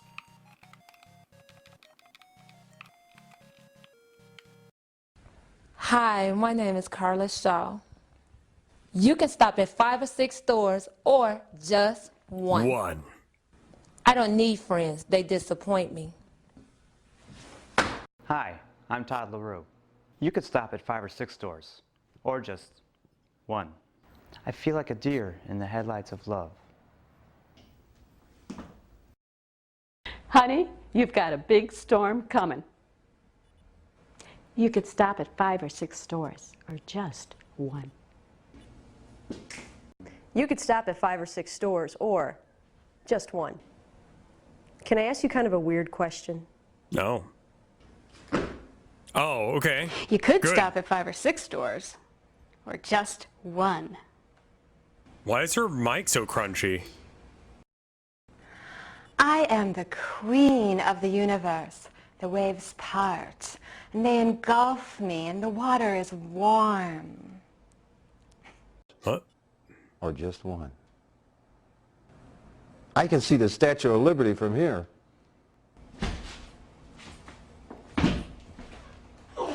You could stop at Get it, 5 or 6 Grandpa. stores, or just one. I can't stand it when she touches me. People say, Okay. Looking at sub goal stuff. To unlock a new animated emote, which we're not even using all of them, mainly because I don't know what the fuck to do with all of them, and it's a lot. We would need roughly 1,000 subscribers.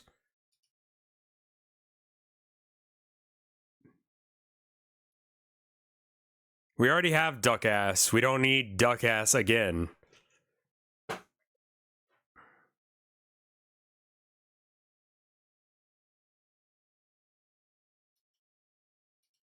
Yeah, yes, there's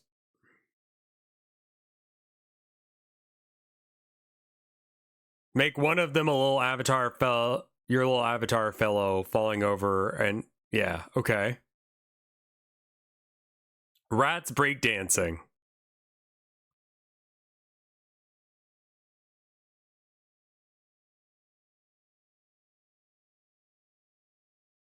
What sub goal would take for you to... So I don't know how to actually do that. That's like not a thing. I guess I just need to like animate those things rather than... So I mean, like, we don't really need any more slots because I've got quite a few that we're not using. But we should probably write those down.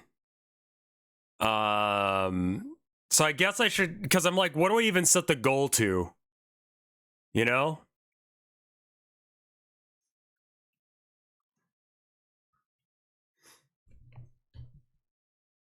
What would be a good amount to set it to?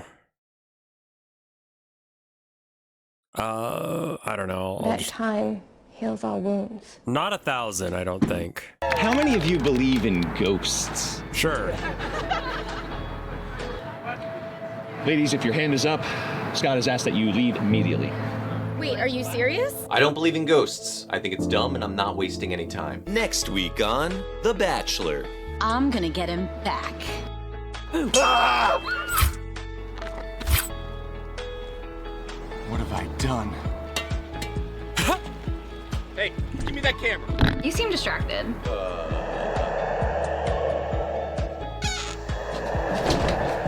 You're not real! I am real, and I'm falling in love with you. What the heck?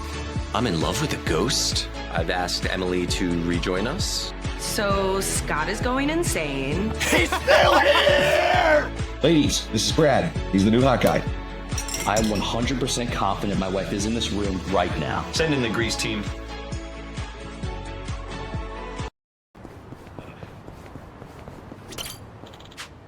Yeah.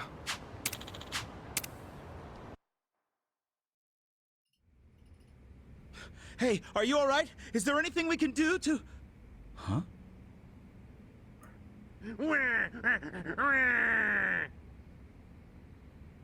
Oh, Susumu-chan, you're so needy. Okay, time for Baba.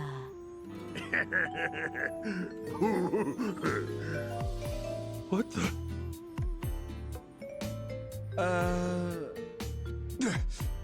You're the fuckers with the baby formula.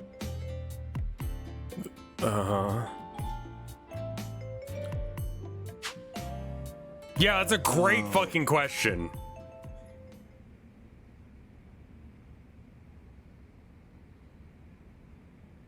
Sorry to bother you boys. Yo, let's go. Yes, goodbye. Not so fast, Chief.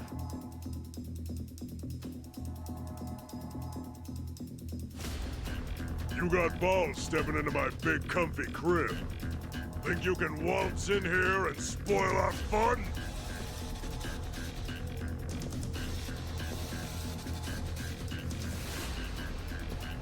Come on, boys. Let's pacify this bitch. Sir! Let's do it! Yeah! Don't get cocky. Come on now. I'm gonna fight. I'm up. I got this. Okay. Have fun with this. Take up,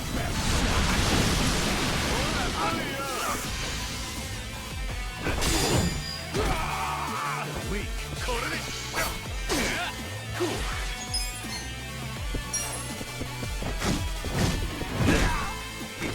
Yeah, who's that? Come on, get alive. Let's go.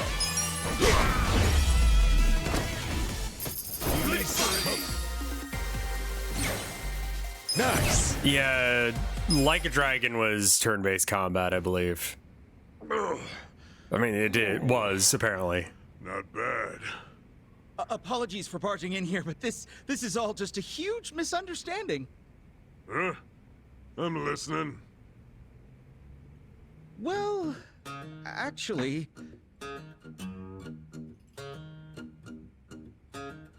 I get it. You thought my crying was from a real baby. Yes, we're really sorry for ruining your, fun. No, I wasn't aware. I'm the one who's sorry. Huh? These days, a crying baby's more likely to get scowls than anything else. To think you'd do that for a baby you don't even know. What are your names? Ichiban Kasuga. I don't know if I want to give you my name. The fuck? I see. Fine names, both of you. My name's Susumu Gondawara. Seems my men troubled you for some baby formula. Boys, get these two some new baby formula on the double. Yes, sir.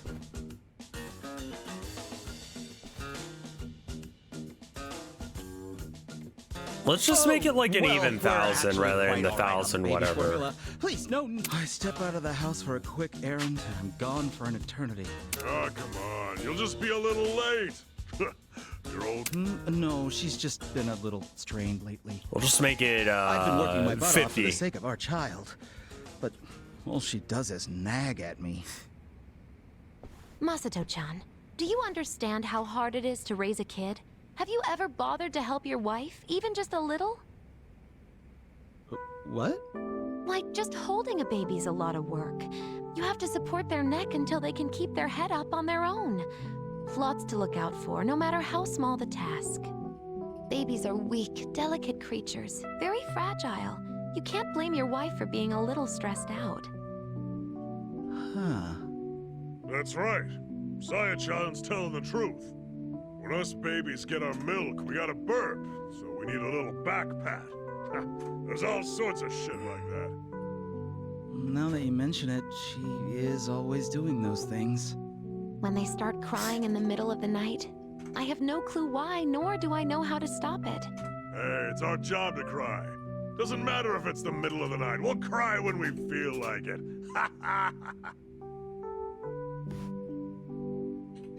I see. And here I was, jealous of how she got to sleep while I was out working all night. Your wife probably hasn't had a decent night's sleep since the little one came into the picture, you know? And even if she does get a sec to rest, you never know when she's gonna have to get back up. Sounds pretty frickin' exhausting. Oh. Masato-chan, you should sit down and talk with your wife. I'm sure it's hard for both of you, but your relationship's probably strained right now because neither of you have taken the time to hear each other out. You're right. Okay, real quick. How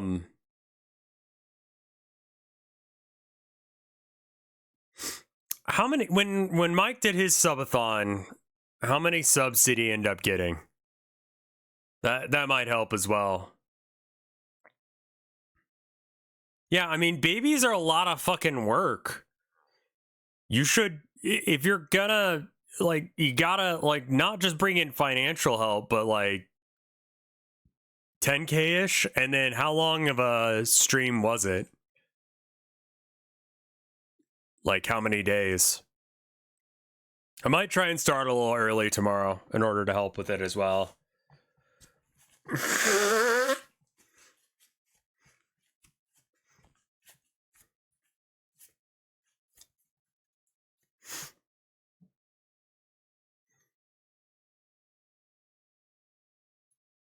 Yeah. Over a week? Okay, so half as much time and 1/10 the size, so...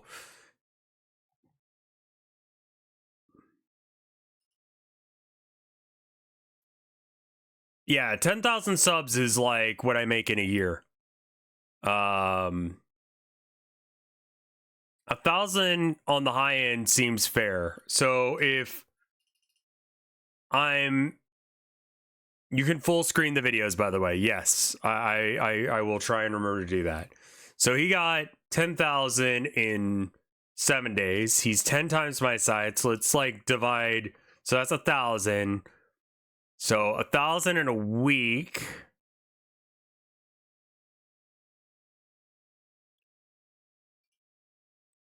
And then divided by 7 times 3. I think 500 might 500 more than I've got right now might be a bit more reasonable.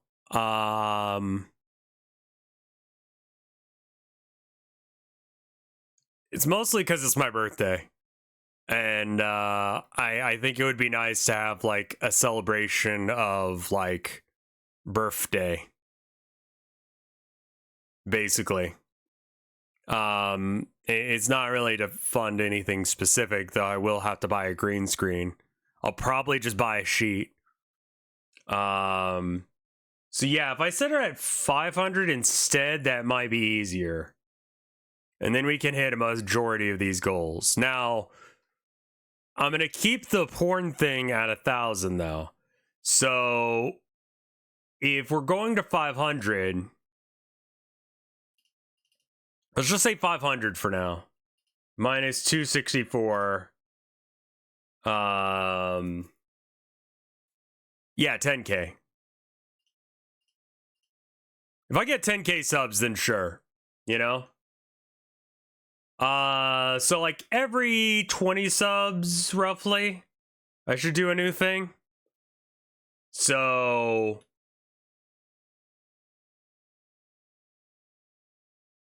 let's start it at 300 and then go up by 20 from there.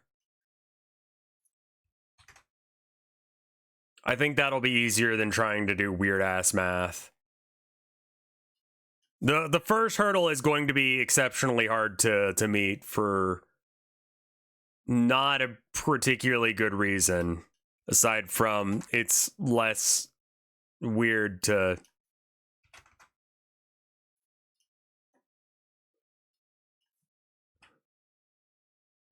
$420, nice. 440. 460, and then PNG. And I've talked to Chai. Chai is down to do the to draw me a persona. So be thinking on what you want that to be. That'll be set at like 480, I think.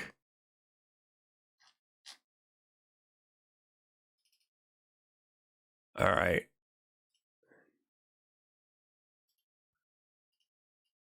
Can I get rid of this thing?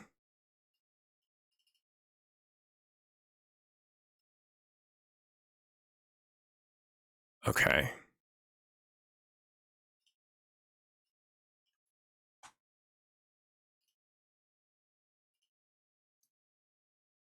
Okay, save. And then if I want to use it, how to?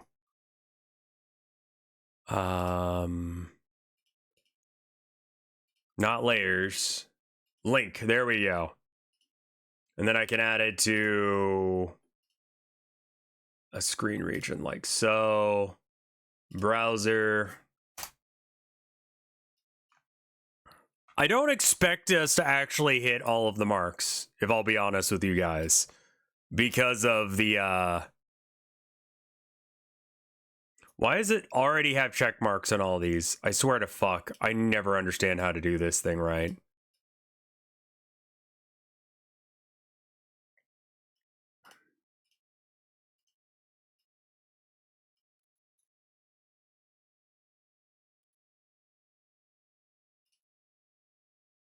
Try not and pick the weirdest fucking animal on earth just to give Try like a break.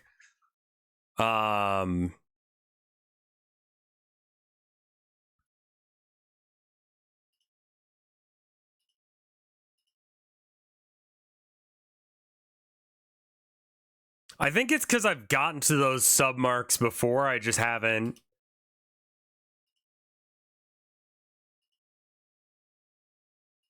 Yeah, it thinks that they're already done. Make it a chawcat? Chawcat? I don't know what that animal is. Yeah, it's just kind of glitchy. Try might have their own ideas as well. That is true as well. Or let Try pick based on... I mean, that's also an option. What? I'm going to look up what a cat is.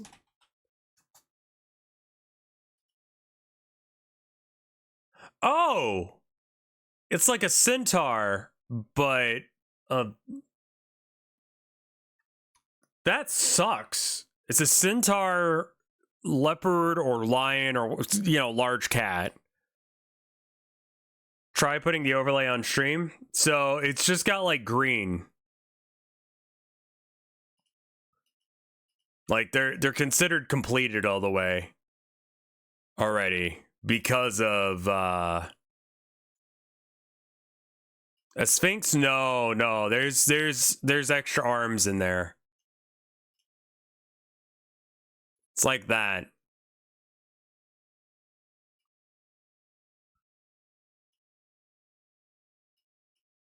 Yeah, that one sucks, and I would really actually hate that. I recall there being a setting related to that. I'm sure there is. Yeah, it's like a centaur, but instead of having horse hooves, it's just like, what if you put the... It's like just awful settings. Open editor? No. Goal. Subscribers total. There we go. And does it show where... Right, okay, I think I've got it now. It just doesn't say anything on screen at all now. Huh. That's very weird.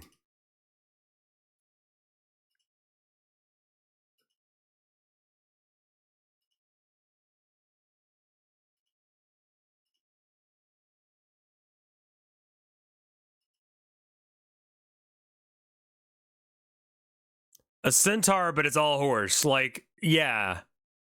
I kind of want to do that. I kind of want to be, I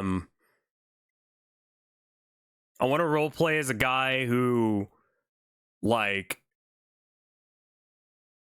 whose dad was a, like, bull, and whose mom was, like, a, cow centaur. But you just end up getting, like, the normal-ass parts of both. So you just look like a regular human, and you treat it like you're some sort of freak of nature. Like, I've always been hated, never been loved, outcast by both societies. And it's like, you just look like a normal fucking guy, dude. I think that would be great. Like, just call it variant human.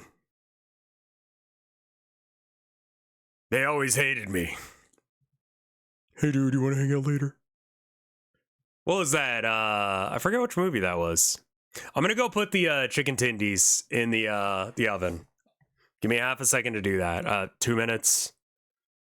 Boop. And I'll actually put music on this time. Meet the Robertsons. Meet Robbins. Meet robots.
I'm back.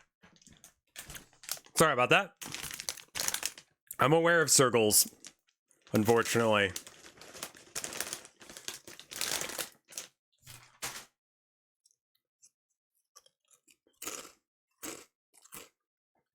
I don't know what a proto is.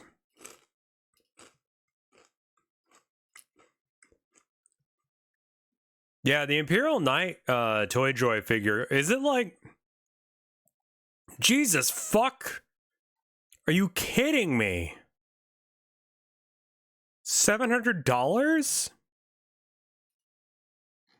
How big is it?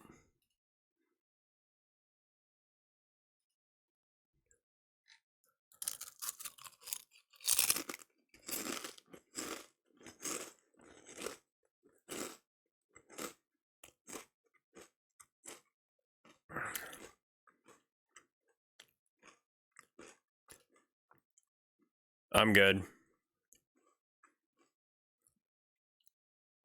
Why is it $700? I don't know. Also, hi wife, I love you. What a... No. Okay, the knight is 21 inches tall. So it's 2 feet tall. In comparison to...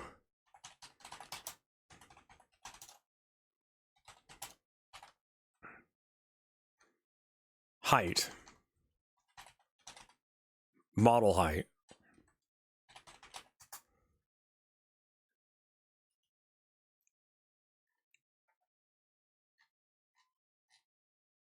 Eight inches.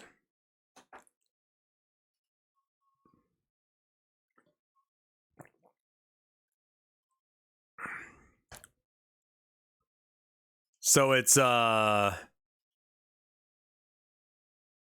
a little over twice the size of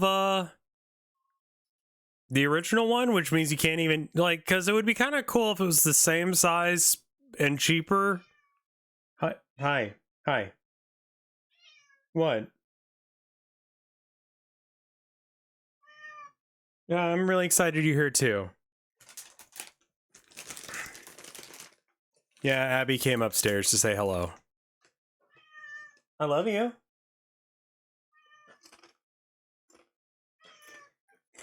Hi. Abby. Abby, would you mind entertaining them while I'm gone?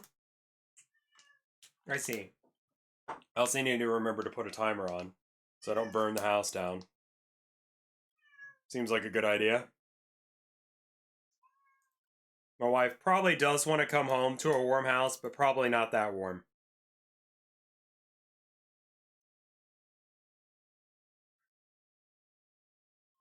Yeah, I know, Abby. It's really hard being a baby. You want to get in the chair? No? Okay.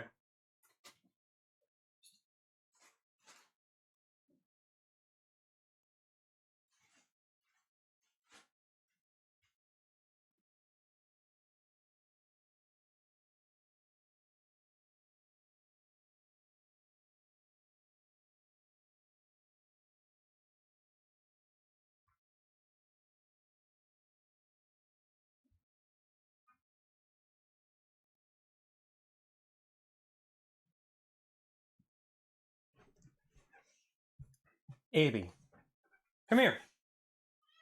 Yeah. Ugh. Yeah, that's a movable figure. It's an action figure.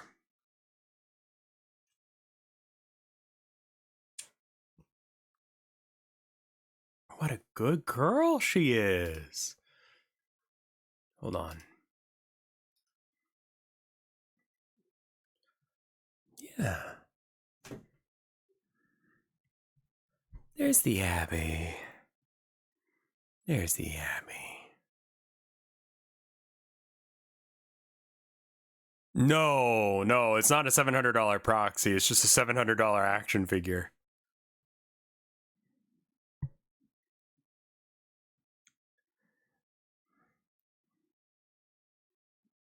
Yeah. Abby, you're a very good girl.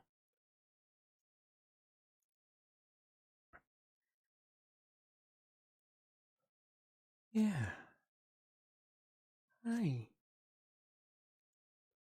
She's so full of love.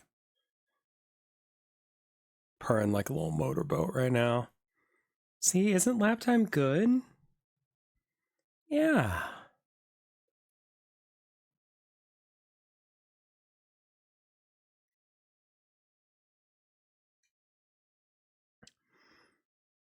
You are a very special boy.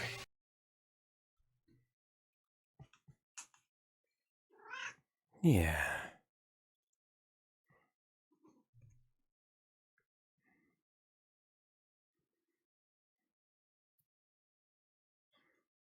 Gotta kind of hold her head. She didn't fall off the thing. You would have to prime them, Jiggle. You can't just paint stuff. That's like the point of primer.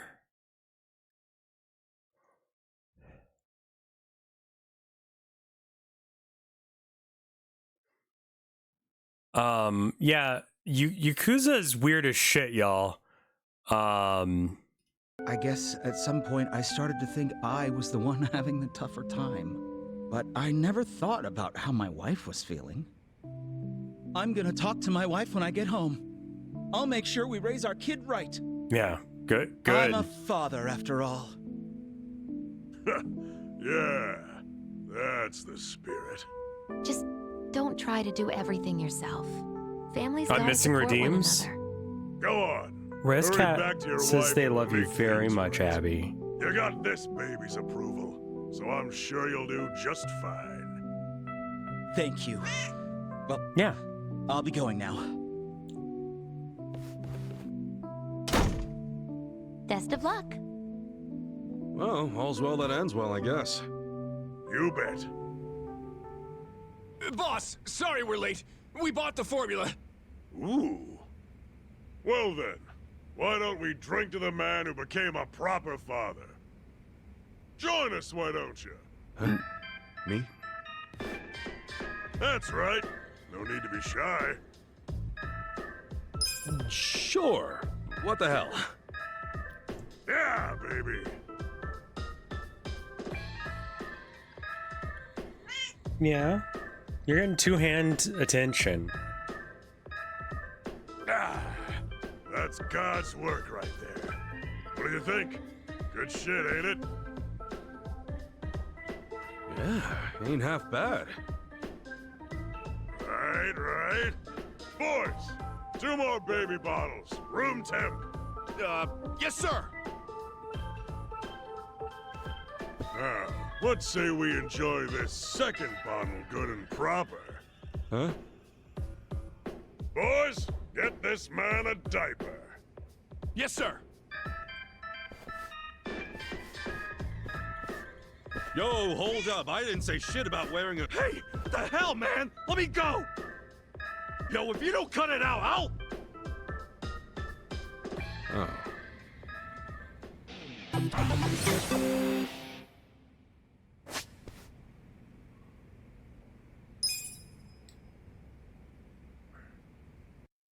That was certainly something. I think we've seen that one before.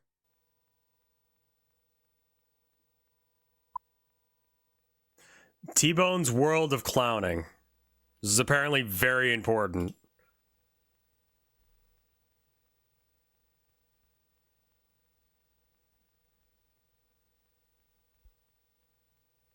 What a load of baby she is. Yeah, yeah. Oh, hey, I'm doing a crime right now.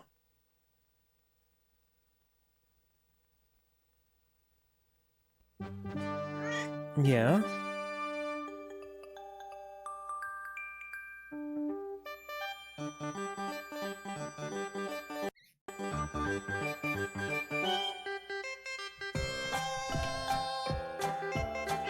Yeah.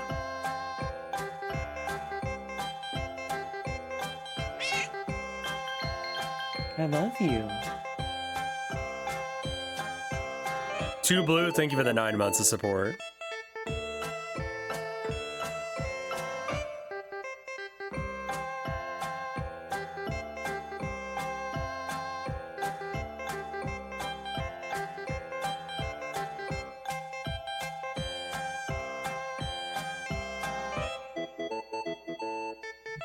How often should I spin the wheel? Should it be for every sub or for like every 5 or what?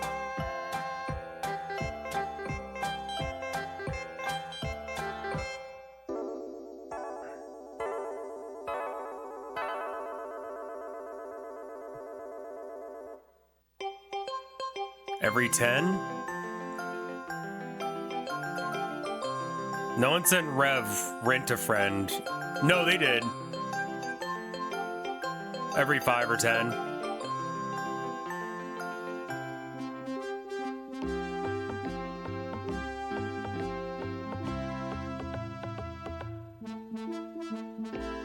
That was the one where it was like, what, he wanted to play Tiddlywinks or something?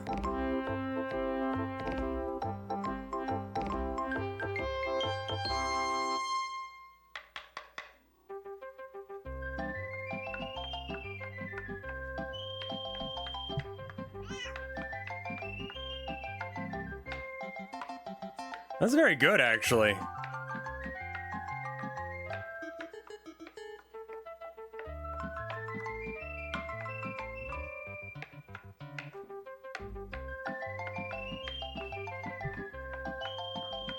She likes to just sit sometimes. Baby girl time. It's rare. Maybe like once a month I get baby girl time. Yeah, no, this... Oh, those are some sharp nails.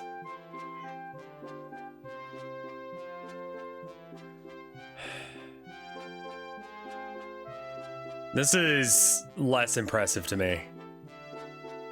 She's such a good girl. Yeah. She's making biscuits. So many biscuits. Very sharp biscuits. Directly through my kneecap.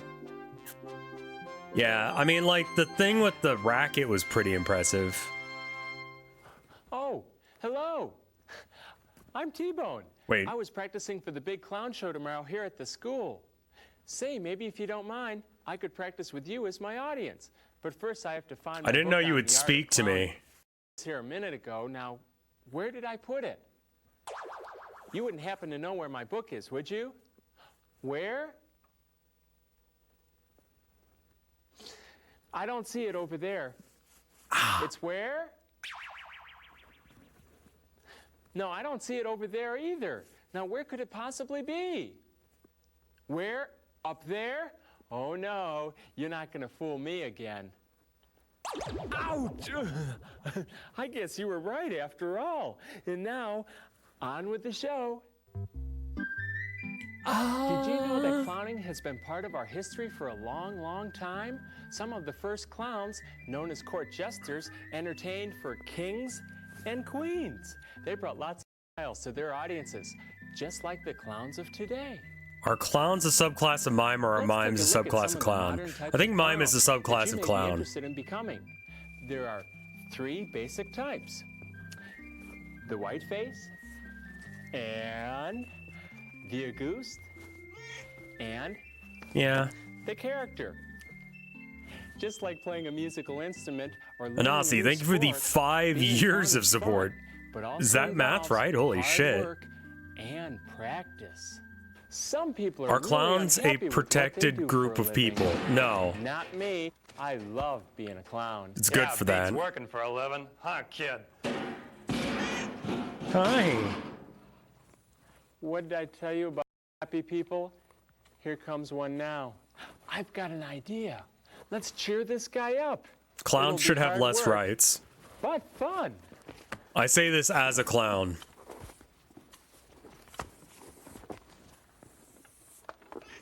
Yeah. Excuse me, sir.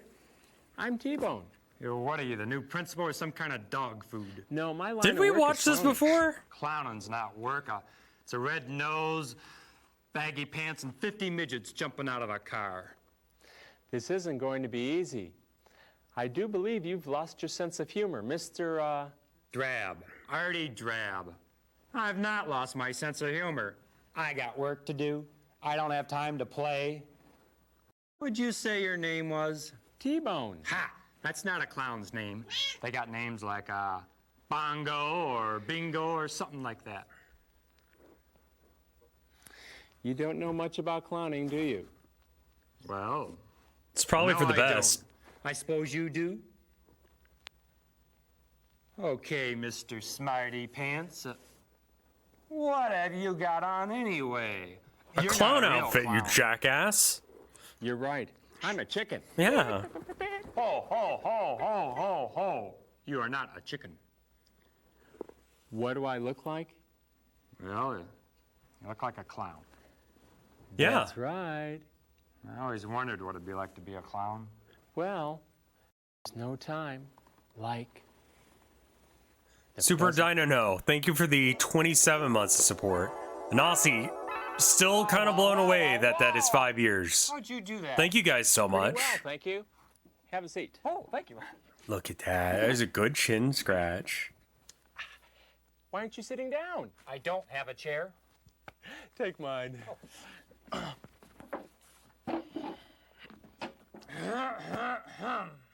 What's the problem? See this? If I know. hold my hand like that, then she'll force her face into it. Wow. Okay. That was really Thank you. neat. Oh, this is Anasi. really fun. 5 years is a lot of time to put up with my bullshit. No, I understand. Thank you. Wow, look at all this stuff. What does that make your first stream of First, you mine? have to decide what kind of clown you want to be. You mean there's different kinds of clowns? Oh, yes. 3 types. The first type of clown is the Oh, white face. COVID. The white face is sophisticated and graceful and has an elegant costume. The Yeah. next type is the... Augusti. No, silly. Auguste. The Auguste clown is the silliest of the 3. They have very bright colors and silly outfits and exaggerated mouths and faces and use pink and red as their colors. And the third type is the... Juggalo. That's right.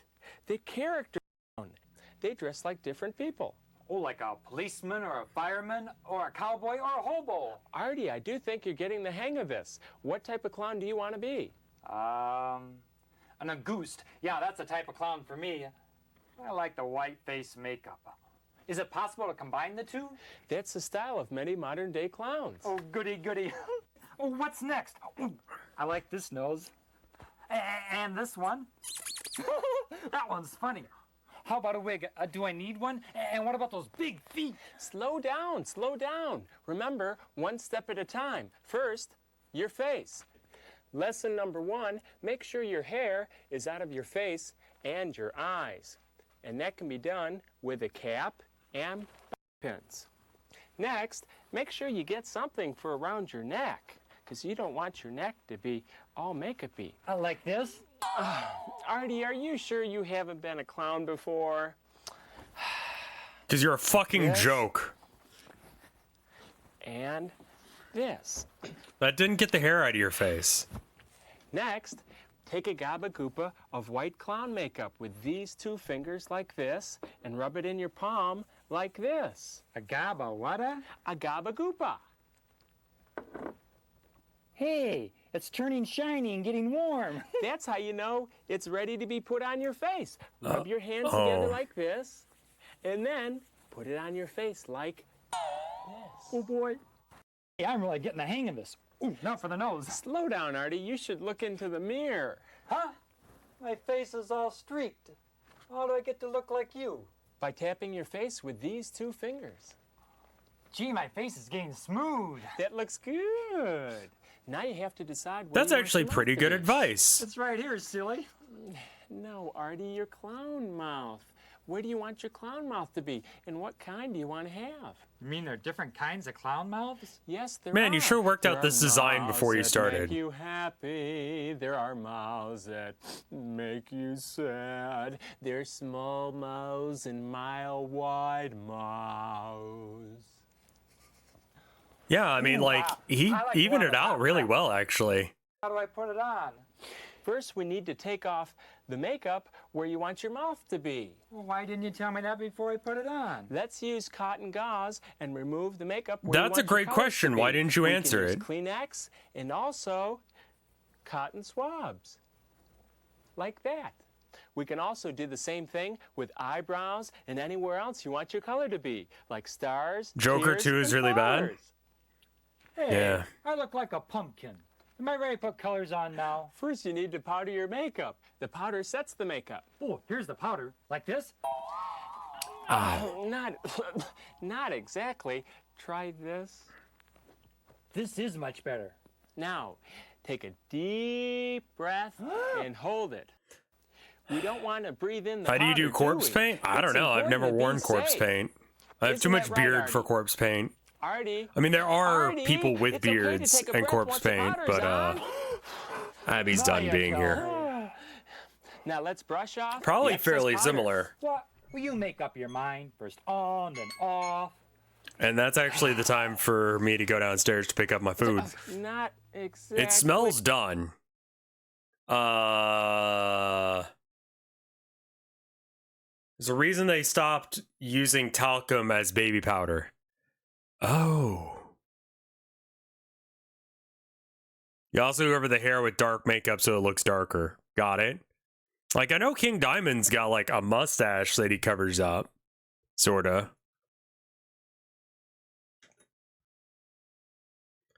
You've tolerated this better than I'd imagine. It starts off really cringe, but then it turns into, like, actual advice for someone who wants to be a clown, which, like, is not me, but, like, the advice isn't bad. You know, like, if you want to know this. Death Mask Bread. I've never even heard of it. Give me just a moment. I will be right back. I gotta stop my food from burning.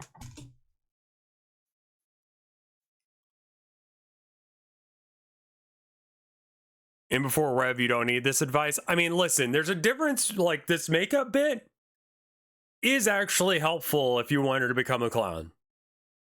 I think I watched, like, the best of the worst on this one and saw bits of this, which might be why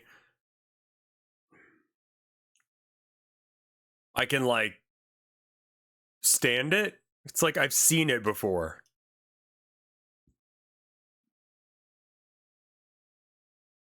There are actual clown rules and clown code. All right, I'll be right back. Sorry. Again, another 2-minute ad because I'll be gone during that time. Be right back.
Abby, you kept them entertained the entire time I was gone, right? Alright, I'm back. What was this? The clown passes away and wishes to be buried in makeup for funeral / burial. The mortician isn't allowed to apply the clown makeup. It has to be applied by a fellow clown. What the fuck kind of rule is that?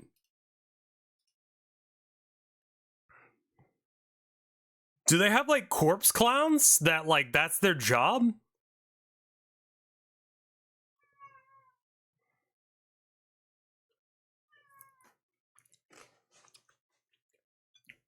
Clown graveyard, but only one tombstone. But if you dig it up, there's like a billion fuck.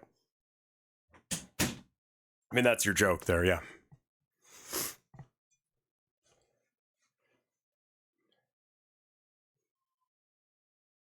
Corpse Clown is a great band name. It is.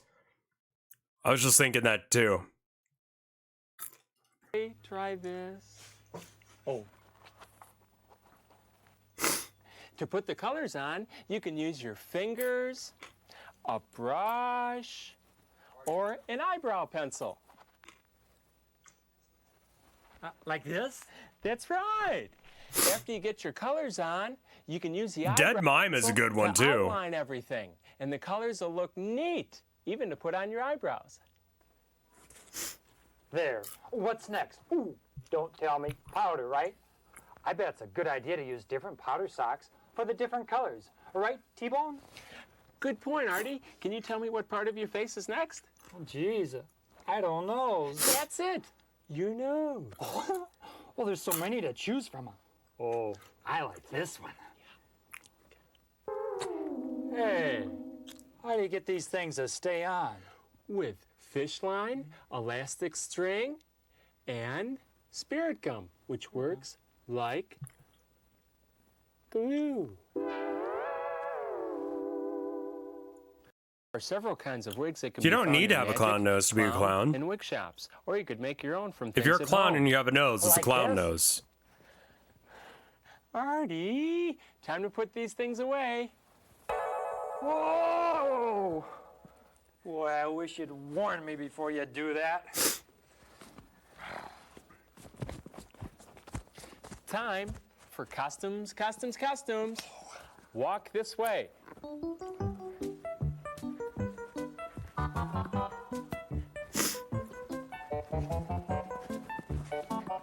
I probably should wait a second to eat, but... Wow, look at all these costumes. There's a one-piece costume. Oh boy, does that look neat. Oh, look at the red pocket and the little hat. I like that. Oh, is that one of those hobo costumes? Oh boy, I'd look real spiffy in that one. What else you got? The one Big piece. shoes. Wow, those are like boats. Look at that. That's your whole outfit. This is fun. I like this. What else you got, T-Bone? Oh boy, those are really silly looking shoes. Boom, boom, boom, boom. Oh, there's one of those hoop ones. These are just some of the types. You can mix and match. Let your imagination work with you. Which type do you want? Ooh. I like this one.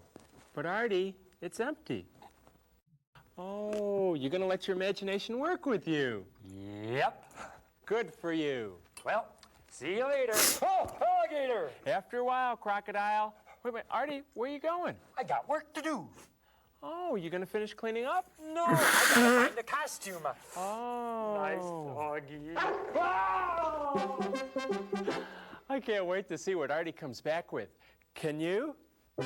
Well, I think I'll practice my tightrope walking now.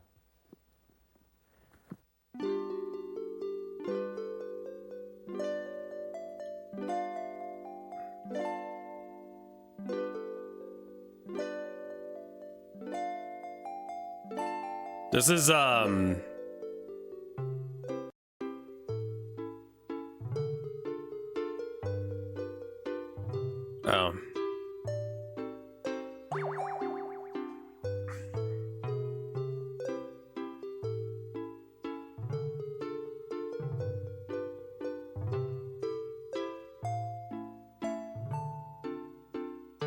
Imagine paying this asshole to show up in your house and do this.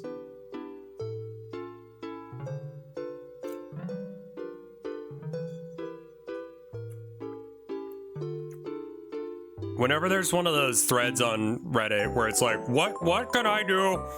What's the sexiest thing a guy can do in bed? Imagine this without the music. Yeah, hold on. We don't even need to.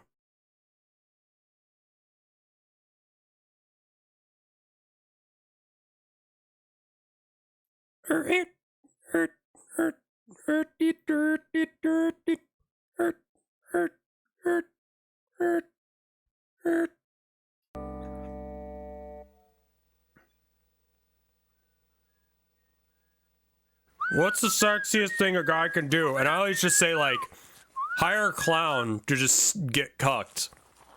Cucked the clown.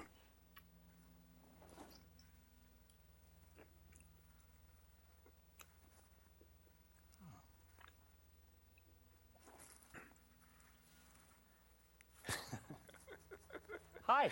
You're and a clown too. That's right. And you're an acrobat. I'm really Brian, the gym teacher. Acrobatics is my hobby. You must be here for the school show tomorrow. Right you are. I'm T-Bone. I've always wanted to learn about clowning. Really? Acrobatics is a skill I'd really enjoy doing. Let's make a deal. What's this, some kind of a game show or something? I can't be a clown. I can't do anything clownish. Sure you can. Many clowns specialize in just one thing, like playing a musical instrument, storytelling. Do you specialize in not being funny? And even magic. You could be an acrobatic clown. I never thought of that. I wonder what type of clown character I could be.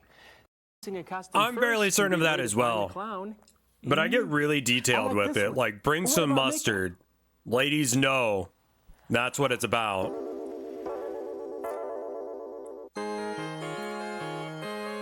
Oh.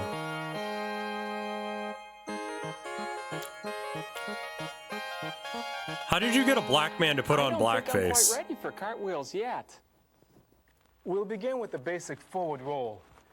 Like this.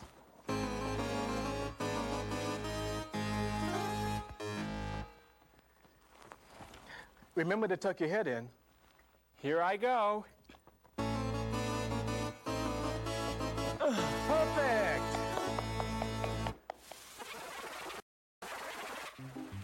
Drake has done blackface. Drake has done a lot of things that people shouldn't do. Right towards us. I'm getting out of here.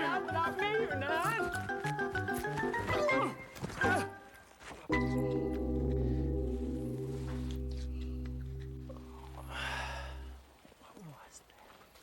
You silly clowns. That was just a balloon. She thinks I'm a clown, too.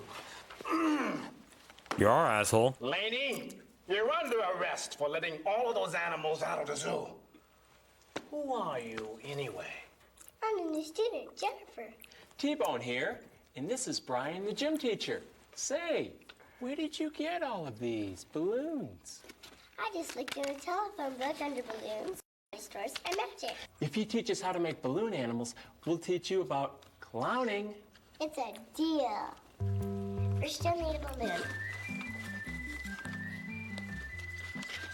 Stretch it. And inflate it like this.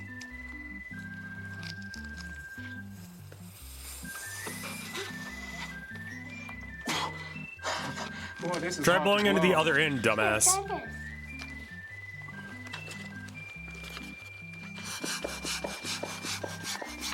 This is a lot easier. Now let a little air out before you tie a knot. Let's work in groups of 3. Squeeze it here and twist so the air can't get out. Make 2 more bubbles, then twist them together here.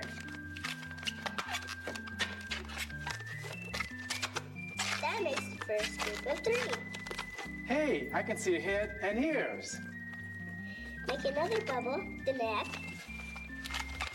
2 more, make the front legs. This is actually pretty good advice. Like, this is actually legitimately good how to be a clown. 2 smaller ones for the back feet. Twist here, and you have The dumpy. A doggy! If the bubbles and tummy were a little smaller, it'd be a squirrel. That's right, T-Bone. There are all sorts of animals you can make, like a horse, That's still a dog. a rabbit, Weird dog. even a mouse. That's also a dog. Time for our part of the deal. Wow! How did he do that? Pretty well, if you ask me. Say, Jennifer, I'll teach you some acrobatics if you teach me some more about balloon Bro, animals. what? Oh, I'm sorry. I forgot that you're in a wheelchair. Don't feel bad. I know I can't do it myself, but what I learned from you, I can share with my friends. So come on, Slowpoke, and follow me. Boy, I haven't had this much fun in a long time.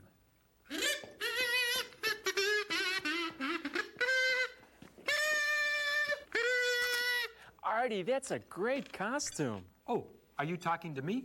I'm not Artie. I'm the magnificent, charismatic Arte, the juggling clown.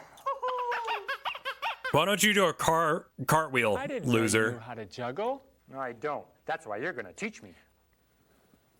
Okay, first thing you have to do is put both arms up in the air. Now you know where your imaginary points are. Next, you need to take one ball and to put it in your right hand. Your other right hand. Now, let me get mine too. Good. You have one and I have one. Okay, let me put it in my right hand. That's great. Next, throw back and forth like this. Hmm. A little higher. Make sure you hit those imaginary points. That's good. Okay, next, let me get you another one. There. Back and forth like you did before.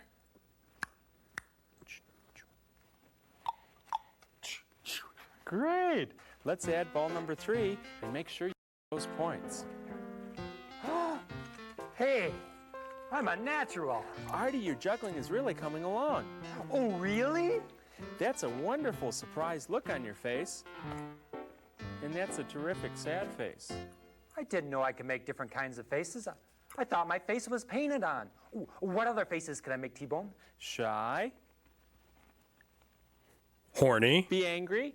Ah, I don't know how to be angry. Angry. I don't know how to be angry. Be angry. I don't know how to be angry! Hey, I was angry just then. Oh boy, this is fun. Oh, Artie, you look scared. What's the matter? What are those and where did they come? Those are balloon animals, and they come from balloons like this. Jennifer and Brian must have left them. You mean one balloon can make a critter? Now, you ready to start? I'm ready to Now, start. the first thing you have to do, hold on to it. Okay. Hi, Brian. Hi, Jennifer. You mean football? Dude, it would have been great had he fucked that up. Clown names. That's fantastic. Oh, excuse me. This is the magnificent, charismatic Artie, the juggling clown. You guys look so great. I can just imagine you in the center ring of the big top. Clown that fucks up flips on purpose. Can you imagine a clown that just sucks ass at being a clown? Hey guys, breaks neck. Yeah. Here are the stars. Can't make balloon animals, can't juggle, can't do flips, can't do magic tricks. That's his bit. Yeah. Just...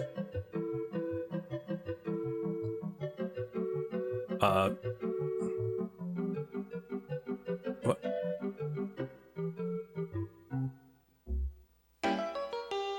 Okay.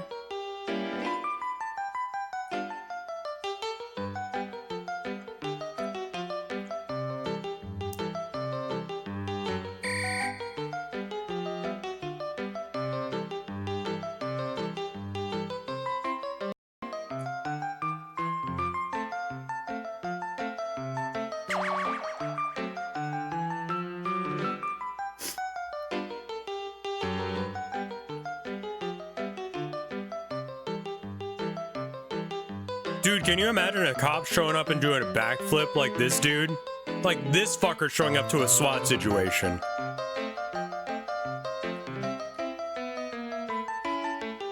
This is him doing hostage negotiation.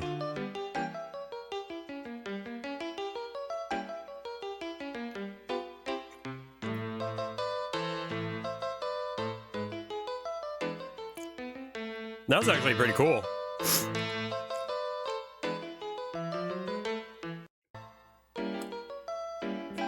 Like, say what you want about this, like, but everyone here is incredibly talented. Don't like his face still.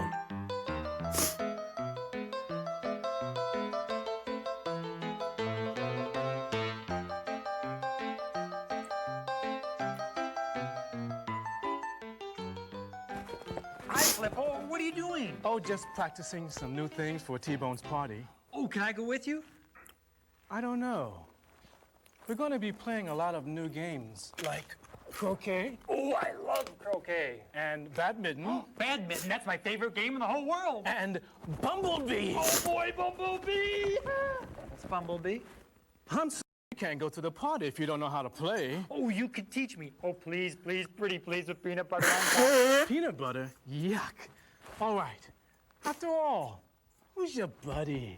Who's your pal? Oh, thank you, thank you. Now, I am the queen bee. Wait a minute. I want to be the queen bee. I was hoping he would say that. Okay, if you insist. Sit into your throne. Oh, my God. All right, I'm sitting. Now, I am the worker bee, and I go to all the flowers, and I gather up the honey and bring them to you, and you say... Yes, yes. Give it to me. That's all? I just say, give it to me? That's all there is to it. I think I can handle that. Good. Now, here I am, and here I go to all the flowers.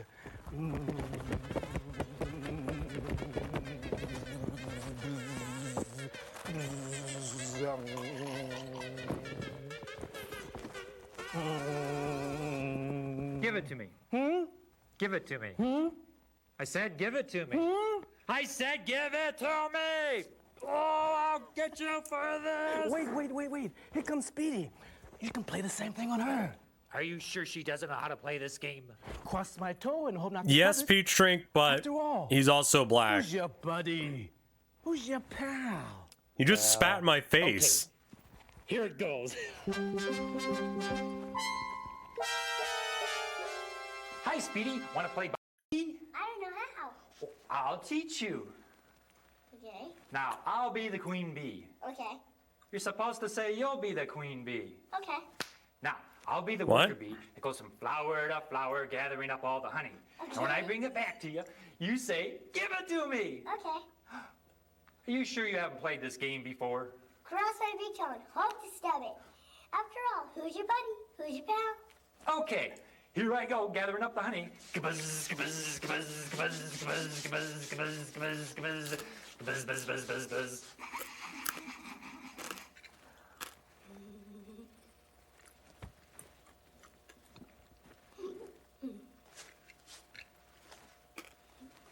You're supposed to say, give it to me.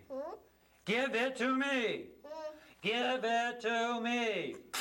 Oh, I'll get you for this.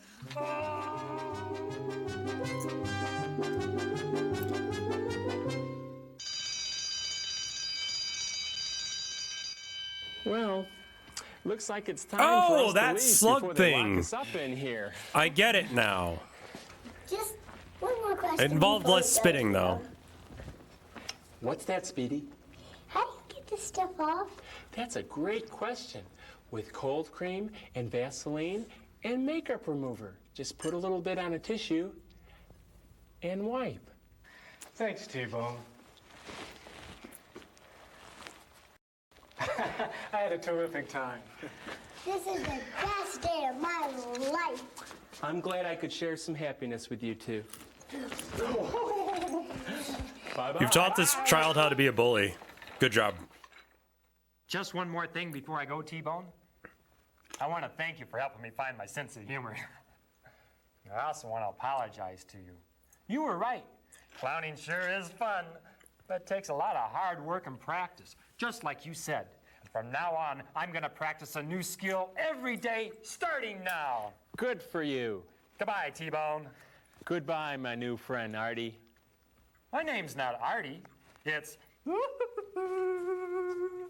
the Magnificent, Charismatic, Arte, the Balancing Clown.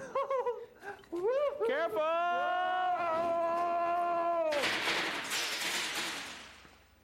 I think my balancing needs some more practice.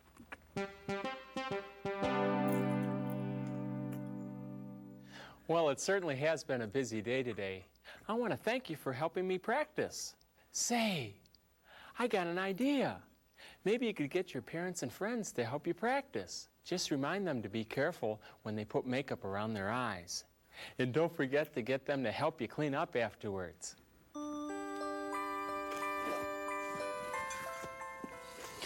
Remember, you don't have to have a real fancy clown to have fun. Just a simple dot on your nose, and you're on your way. After all, Nova, thank you for the raid. Is that clowning comes from the heart, just like yours.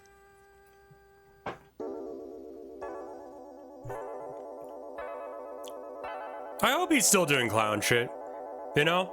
Because this is actually, you know, is low budget, but informative on how to be a clown.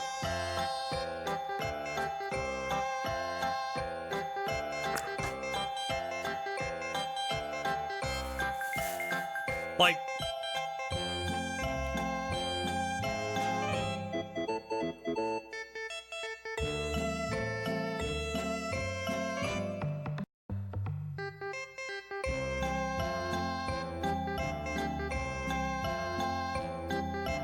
oh, he's dedicated to his wife.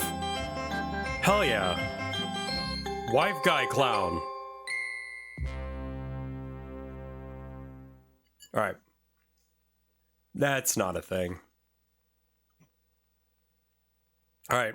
I'm going to put my plate up. And give me 1 minute. BRB.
Ad over already? Damn.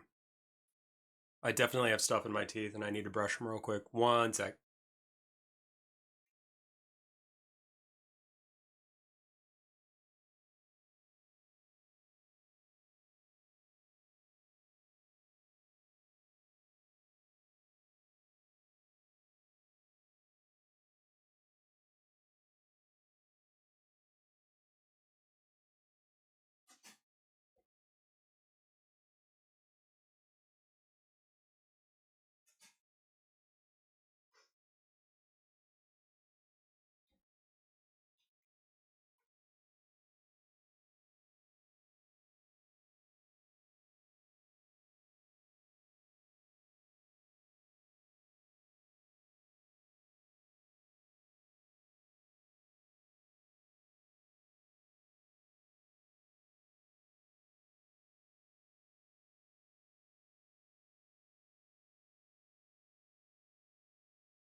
All right, I'm back. It's a car paint shop now. I mean, I kind of don't figure that a 40-year-old video is going to do that great. Like, how long can you keep a T-Bone fan club going? Honestly. Oh, that's the thing I need to do. I need to update my website. I just remembered. Tomato aspic from... Can I say something and I have no idea how to explain it?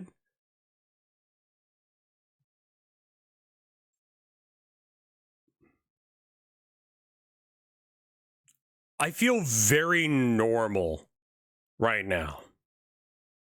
Like, not normal, like, as in I feel like the way I normally feel, but I feel like this is the... Like, I've got, like, a good amount of, like, antidepressants, and I'm finally on, like, ADHD meds. I think this is what being a normal human being feels like.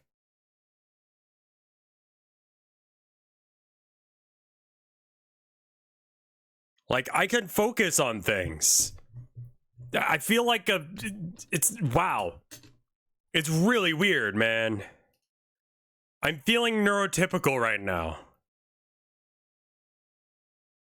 It's very weird. Never felt that way in my life. I don't know as if I have either.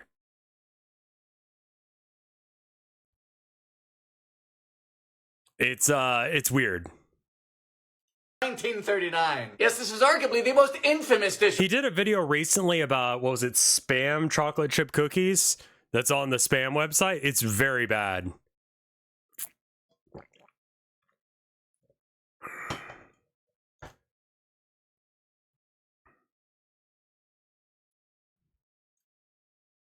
Of the 20th century. At one point, it was on every menu from coast to coast. We start with 3 cups of stewed tomatoes, then an onion. What is the size of this onion? This thing's heavier than my self-doubt.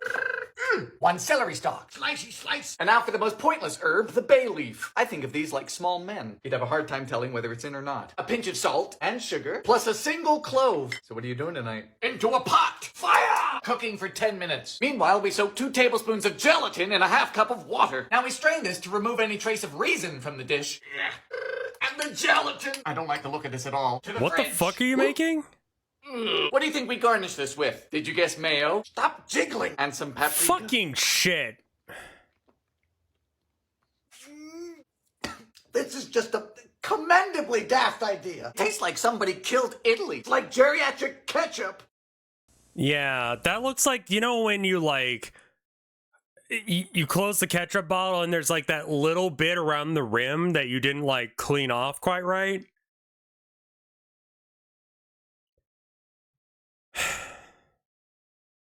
And it just turns into like this like solidish gelatin.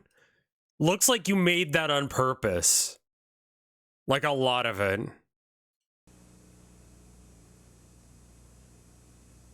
Just fucking heinous, man.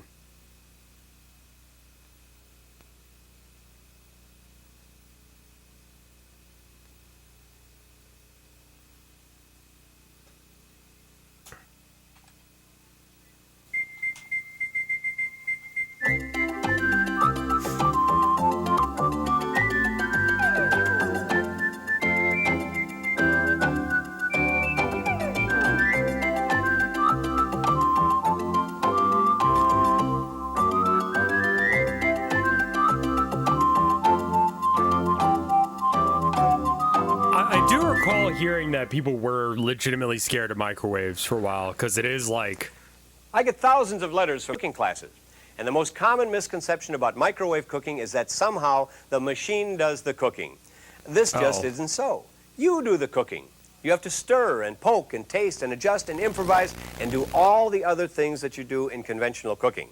So you see, Do we need to watch an hour long? You know, let's just watch a bit of this. We're not going to watch the full hour, because that's a lot.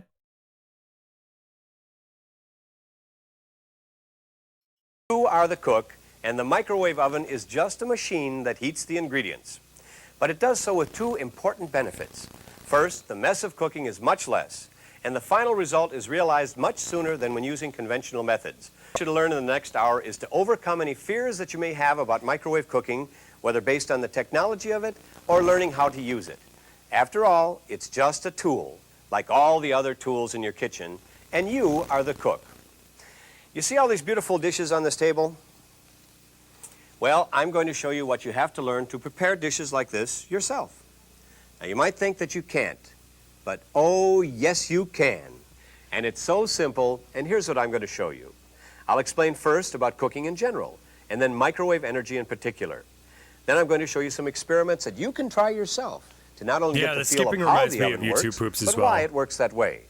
And then there are my 11 important tips that every cook needs to know to give you a head start in learning to cook streamer microwave. for 15 years. I'll also on tell you this something about the best accessories to have kind for of felt microwave like it should cooking. be like a Things like my celebration instant read thermometer, for that instance, reason. or the indispensable ring pan.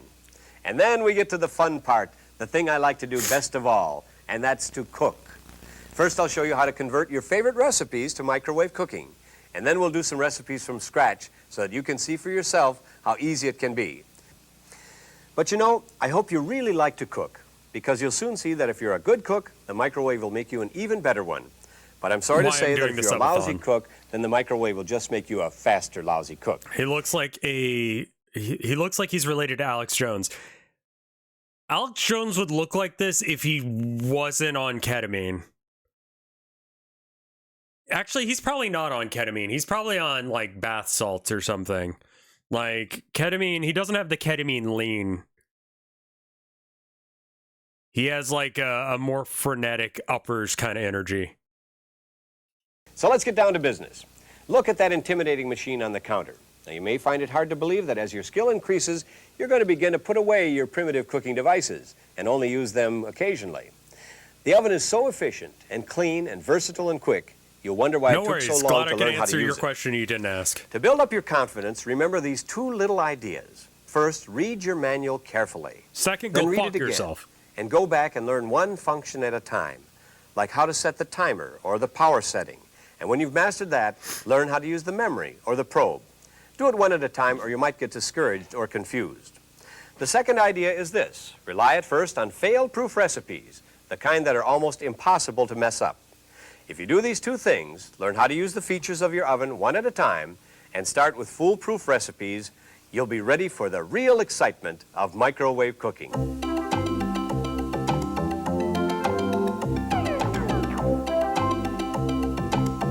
Now, what is cooking anyway? Actually, it's nothing more than the application of heat to food. The heat causes the food fibers to break down, thereby tenderizing the food, and it also causes fats and sugars to caramelize, which adds color and enhances the appearance of the food. And when you've added enough heat, it also sterilizes the food by killing the bacteria. Now, heating is done in three ways. One way is by conduction, like when you cook something in a pan on top of your stove. The heat from the stove is transferred to the pan, and in turn is transferred to the food. Right. All by direct contact. The surface molecules of the food are heated, and they transfer the heat to the molecules deeper inside of the food. So gradually, the heat penetrates into the center of the food. Now, we all know what happens if you aren't careful about how the way you cook this way. The food can be burned on the outside if it's cooked too fast before the inside is cooked. Sure. Now, the second way heat is applied to food is through convection, which involves the movement of heat-carrying air molecules within a given area. Your home furnaces uses convection by heating air and then pushing it throughout the house. Convection ovens use this technique also, as does your conventional oven. The heat is applied to the surface of the food in the case of a roast, and then is conducted to the interior of the food. In the case of a casserole like this, you have two forms of heating. First, Did the you hot put air the- molecules heat the dish. The Why are dish you in turn holding heats it the with your food bare by hands as conducting well? the Like energy one from the hand inside. is, not both. The third form of cooking is by radiation. Now, in this case, energy radiates from a source like the rays of the sun. And when you broil or barbecue, you're also cooking by radiation. Also, microwave cooking uses radiation. The energy is imposed know that directly about onto the how food, causing the grills molecules work. to I assumed vibrate, it was by which induction generates as well. heat from friction. Now, microwave cooking is faster because the energy penetrates deeper into the food, but the interior of the food is heated by conduction, just as in these other forms of cooking. Yeah, radiation is Microwave not energy is a nuclear common radiation. form of radiation, but don't panic. It isn't like nuclear radiation. Right. There are basically two kinds of radiation, ionizing and non-ionizing. Non-ionizing radiation doesn't break up atoms and molecules like X-rays and nuclear energy do. Now, non-ionizing radiation includes things like radio waves, infrared waves, light waves, and of course, microwaves. They don't remain in the material to which they've been applied. In addition to their use in cooking, microwaves are used to conduct telephone calls in our telephone systems, carrying long-distance phone calls. In effect, microwaves are very short radio waves. And in a microwave oven, they're produced by a transmitter called a magnetron Why isn't there tube. like a conservative movement to like get rid of microwaves? Like, because I mean, if 5G is an issue, like surely microwaves are, I mean, it's in your fucking house. There is? Oh! Well, I'm just like, is it like, I'm waiting for like a widespread conspiracy.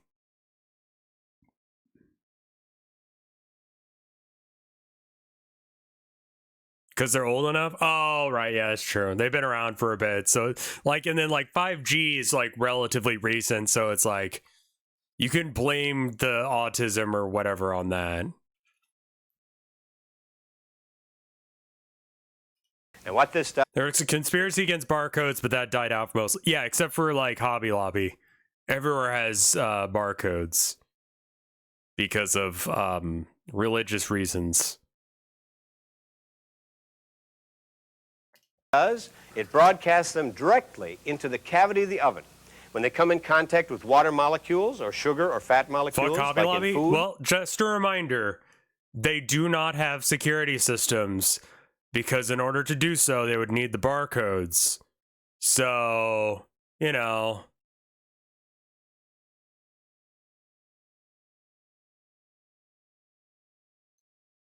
Hobby Lobby is a great place to go and get art supplies as long as you're not willing to pay. they cause these molecules to vibrate. The vibration causes friction, which in turn causes heat, which starts out as a radio wave, ends up as heat in food. Now, when you turn off the power... Pause? What? That's a penis. Yeah, in the background, I noticed. No. Like, sometimes you need a penis pan.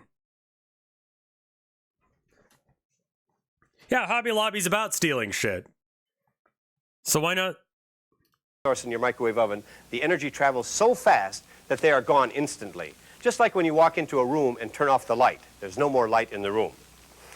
The three properties of microwaves in microwave cooking are that they create heat in anything that contains water, sugar, or fat. They reflect off of metal, and they're transmitted through anything else that doesn't contain water or metal. Now, since a microwave oven is nothing more than a metal box, and since microwaves can't go through metal, the energy is confined within that area. Now, conversely, if you tried to cook in a metal pot in your microwave, since the energy cannot go through the metal, you couldn't cook the food inside. But that's not true of little bits of metal. And on my TV series, which is called Microwaves Are for Cooking, I intentionally leave a metal spoon or a fork in a dish. No. And somebody always says, hey, you can't do that. But that relatively small... I do what the fuck I want, though. ...amount of metal just reflects the energy off of it, which bounces around the interior of the oven until it finds a water, sugar, or fat molecule. And later on, I'll show you how metal can help you cook things even better. We're going to do some experiments next, but first I want to impress upon you microwave oven safety. No, wait, no, you can't be like, I'll show you how to use metal in the microwave, but first, let me tell you about safety. Like, what? No. No, I'm relatively certain you're wrong, my dude. If these things weren't safe, first of all, they couldn't sell them. but people still seem to be concerned about it until they're cigarettes told that this appliance is perhaps the safest one in your kitchen. And here's why. If you could put your hand inside of the oven, you could heat it up just like you heat up a roast. But you can't do that because when you open the door, these interlock switches disconnect the circuits and you cannot turn the oven on. It turns off automatically and it's devoid of any energy inside. Now, if you're also concerned about being able to see the food in there and people say, hey, I can see in there, that means that microwave energy can get out, that is not true. These little tiny holes here are smaller than the diameter of a microwave, which is about as big as my little finger or the diameter of this wooden spatula handle. Now, you I've can always see wondered in, why they're like that. because That's light can go neat. in and out of these holes, I'm learning things but the about energy microwaves. cannot get out. Now, plastic, ceramic, and other prepared cookware don't have water or fat molecules, so they don't get hot from microwave energy. In fact, I have some here, and I can show you what happens with various materials in microwave. Here's a plastic dish made specifically for microwave I just cooking. never thought about it. Energy goes right through this to the food inside. No effect whatsoever. If I place this in the oven empty, you can put it on for 5 minutes, take it out. It will not be hot whatsoever because the energy is not attracted to anything in the material. This is a ceramic pot. The same thing is true. There is nothing in here that absorbs microwave energy, so the energy goes right through to the food and it heats up inside. Be careful with some dishes like ceramic and glass, because when the food gets hot, it in turn heats up the dish. Now this is conduction of heat the other way. Instead of from the dish to the food, it's from the food to the dish. And you could even use wooden utensils, but watch out because sometimes the glue in here and also from washing, the wood will absorb some moisture and it can be hot. Now finally, the thing is so safe because there's no open flame or heating element, so you can't burn yourself, and the danger of fire is virtually non-existent. We'll come back with some experiments that'll help you understand microwave ovens and microwave cooking even more.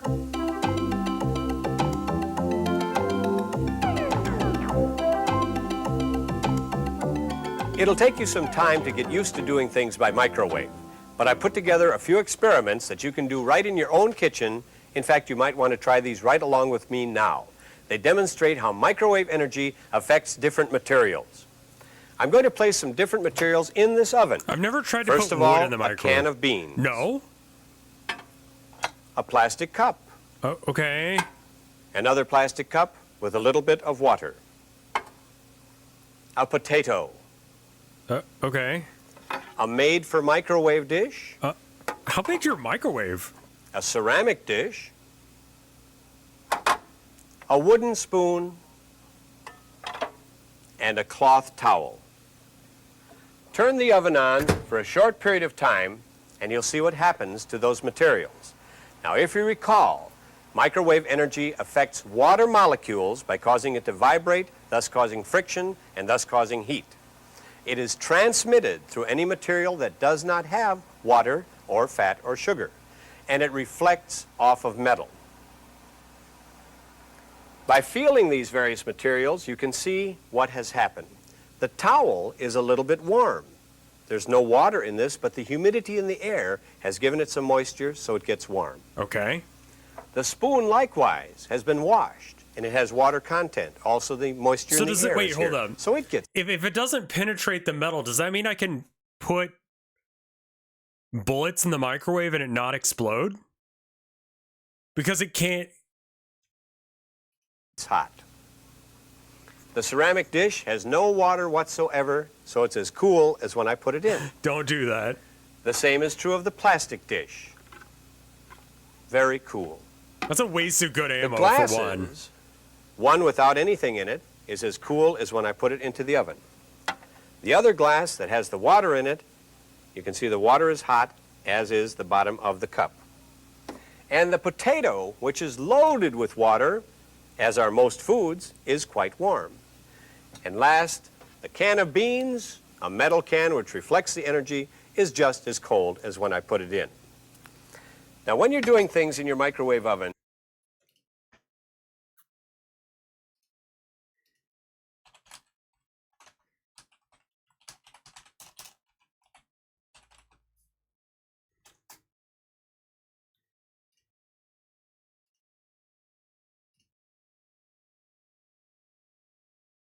Yeah, 50 caliber. I mean, if you're gonna do it, let's do it big. Welcome to Demolition Ranch. Every Monday we'll test something in a microwave.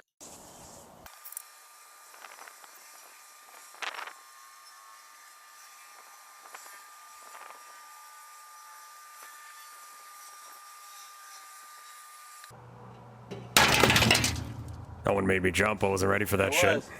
Let's go check it out. Lots of smoke in there. I hope my DSLR camera is intact. If it's not, my wife will kill me. That was our Christmas present to each other. DSLR looks good. I think that's exactly my the camera I've GoPro got. looks a little owned. The door flew open. All right, I'm gonna tear this thing apart.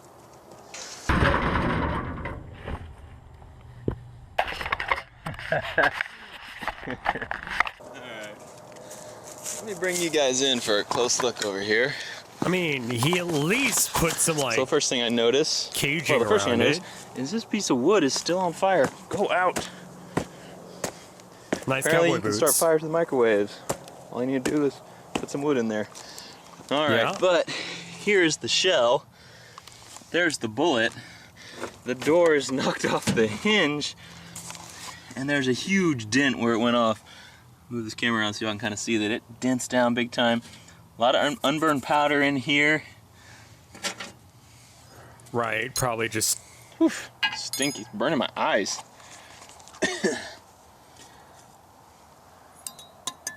Oh, it's all sticky.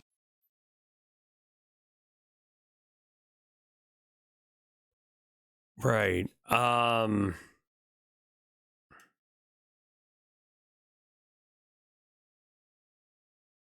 Okay. I feel like that's some actually bad advice that he gave. You can use the principle of leaving metal in there. For example, if I cook this sauce and leave the spoon right in there, nothing is going to happen to that spoon. But it reflects the energy to the other moisture in there. This is like the if I one leave it thing in there that I too know about long, microwaves is you're the not food is supposed going to to get put hot and like... in turn conduct that heat up through the spoon. The same thing is true if you leave a spoon in a pot on top of your range. The water gets hot and conducts the heat up the stem of the spoon. The spoon in the microwave does not get hot from microwave energy. It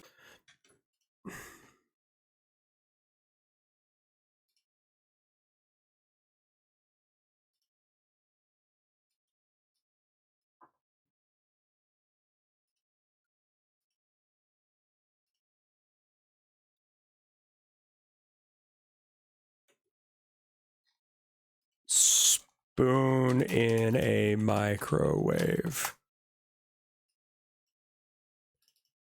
Well, you can't do all of them at once, because clearly that's a bad idea. Microwaving a spoon.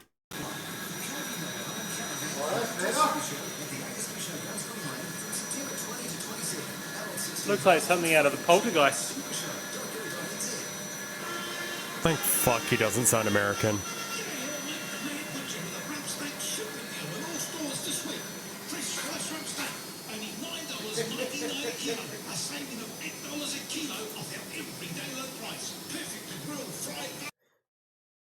It's a 10-year-old video. All right, well. in there. If I leave it in there too long, the food is going to get hot and in turn conduct that heat up through the spoon. The same thing is true if you leave a spoon in a pot on top of your range. The water gets hot and conducts the heat up the stem of the spoon. The spoon in the microwave does not get hot. Spoon in a pot on top of your range. The water gets hot and conducts the heat up the stem of the spoon.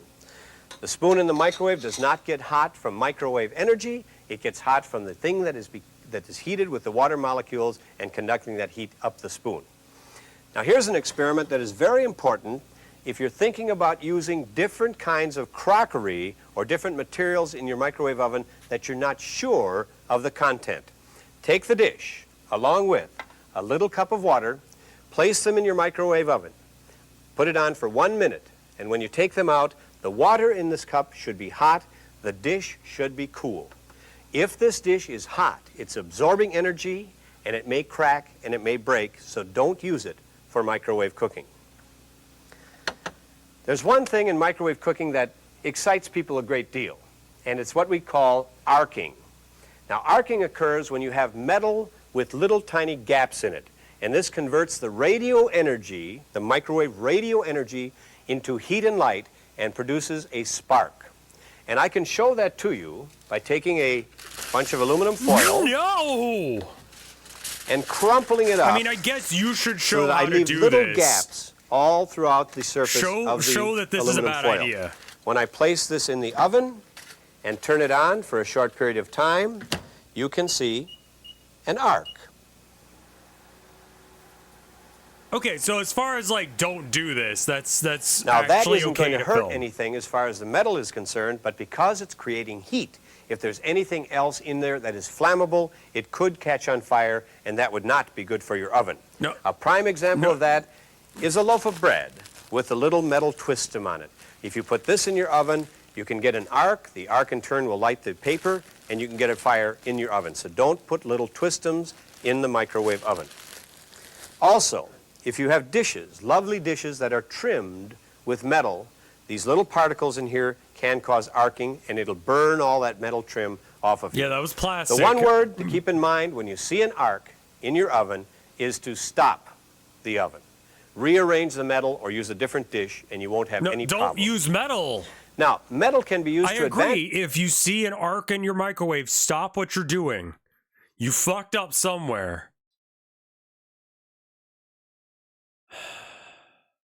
In microwave cooking because of that reflection property. But don't put in it fact, back when in. you're cooking a turkey, at some times when you have a large item like this that takes a long time to cook, some areas may tend to dry out, like the ends of the turkey. No. So you can place a little bit of foil covering around the turkey leg. Are you And also the absolutely wings, fucking which are much thinner insane? than the thicker portion on the breast, can tend to dry out. Also, So- who in the actual shit fuck cooks a whole ass turkey in the microwave? You place a little bit of aluminum foil around the wing. And for large turkeys, you'll sometimes see that the... It's turkey flesh flammable?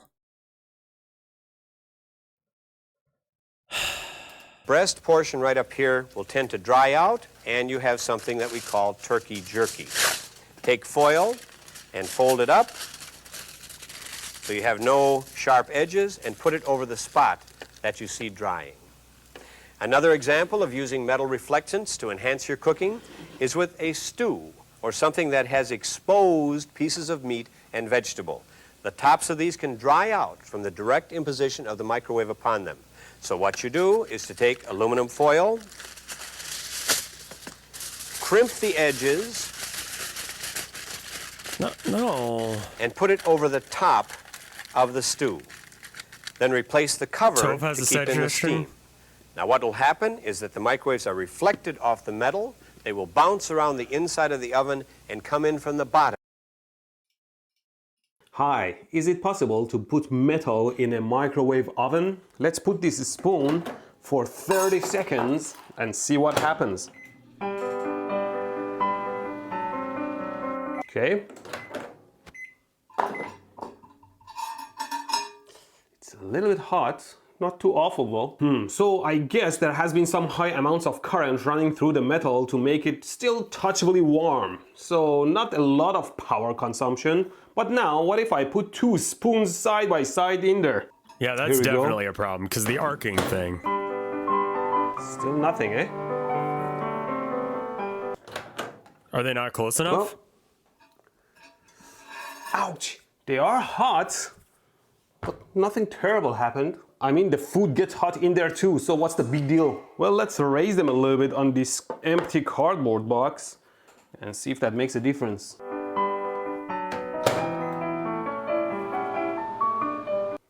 Still nothing. I bet these are pretty hot now. Ow. Oh, even the cardboard box is hot. Ow. Let's place them pretty close without touching. Ready? No problem. So I guess it's okay to put metal in the microwave. No! We must be missing something. Wasn't putting metal in the microwave supposed to be dangerous? Let's put them in this glass. Stuff like stupid on at purpose an angle, for humor and maybe reasons. that makes a difference. No touching. There is only this much space between the spoons and there is still no arcing.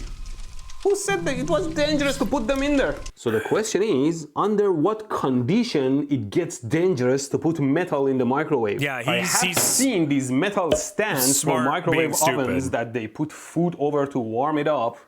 So I guess it is okay under some conditions to put metal in the microwave. But Yeah, he what? absolutely For does know example, what he's it should be doing. fine to place a flat piece of metal in the oven without a problem. See?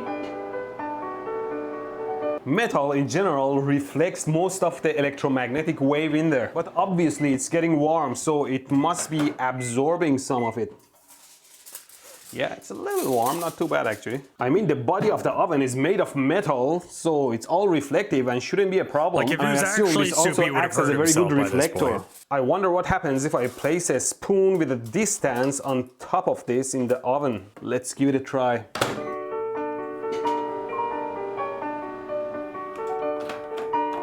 Yeah. Let's bring the spoon even closer to the aluminum sheet.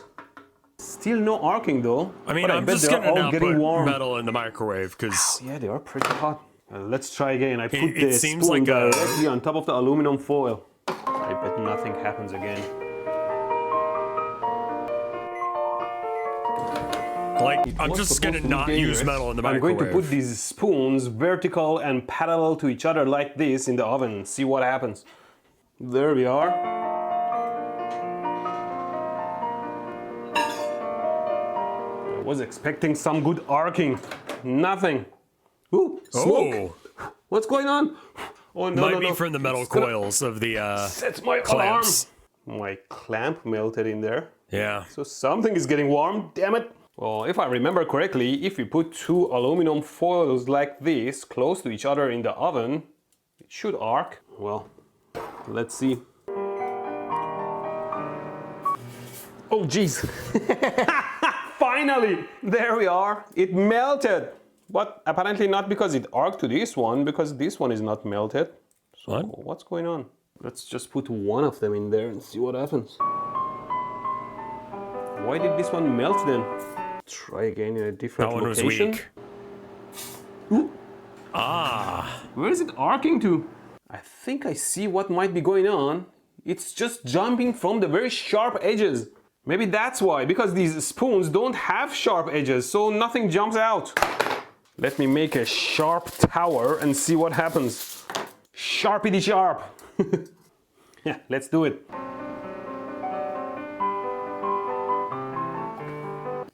Oh, yes.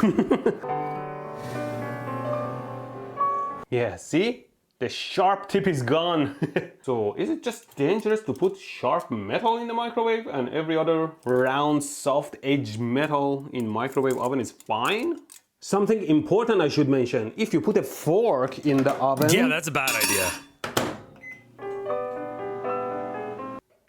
Wait, well, what? Nothing happens. But any kind of metal you put in the oven that touches the wall of the oven, that will happen, which is Okay, bad. so then you just don't put metal in the microwave at all because, like, you could do it very specifically and maybe not set a fire, but what if you fuck up? Which, like, you might if you're tired enough to be using a microwave. Or busy enough that you need to use a microwave, you know? Because, like, it's better to heat up a pizza in the oven. You are required to put metal in the microwave, Jesus. I don't know why I thought the arc would jump between two pieces of metal, but apparently not. So arc just happens with a piece of metal. This is one of those things where I like to be technically edges? correct. Yeah, I would just say don't. Not even this. Let's make it wider a little bit. I think the correct answer is don't. Does it have anything to do with the length of the piece maybe? Oh, this is long. I'll just lay it flat and see. They just get warm. Oh, geez, what happened?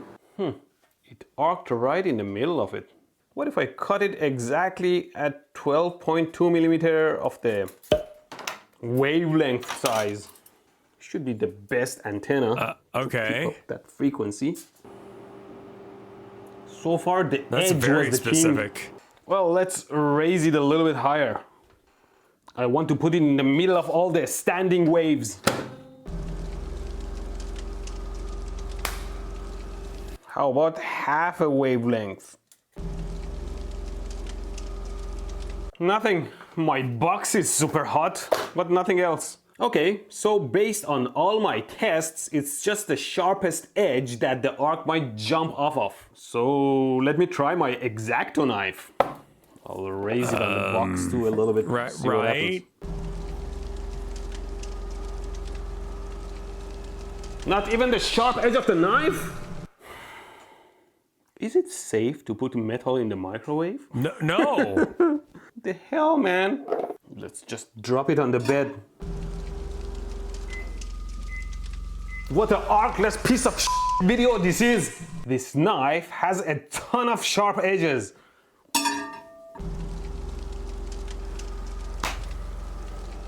I mean, the handle's made out of wood, so Check like... the glass out. I just put a piece of plastic in there and a spoon on top. Spoon has round edges though. So no rotating spoon anymore. How about a half a wavelength sheet on the plastic? How about the knife?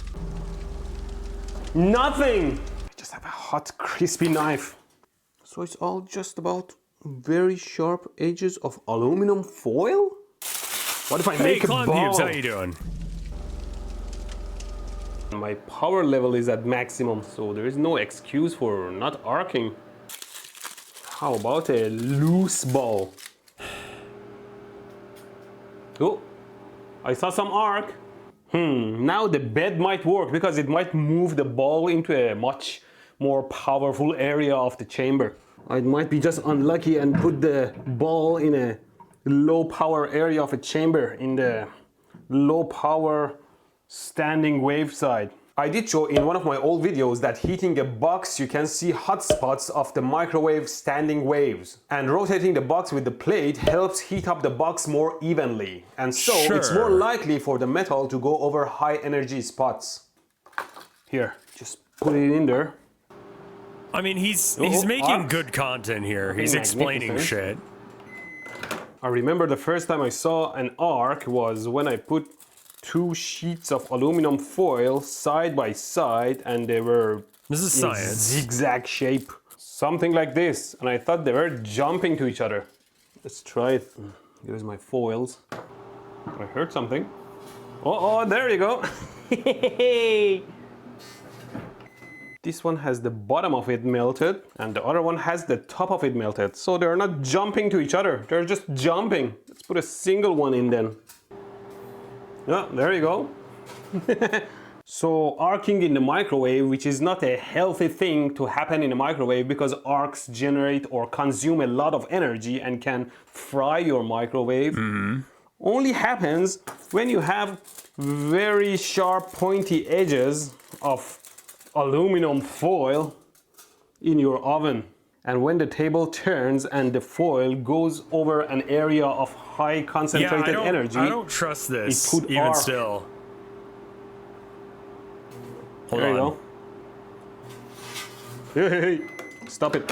So let's try one last time to confirm my theory. I made a piece of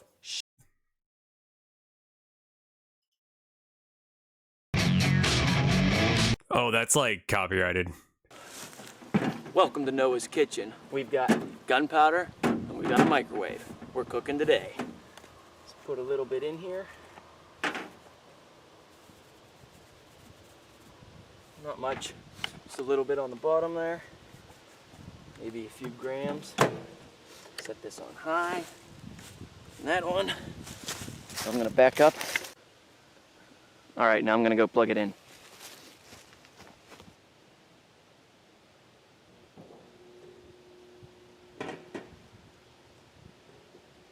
I like that he didn't clear any of the leaves from the surrounding area in case if something goes wrong.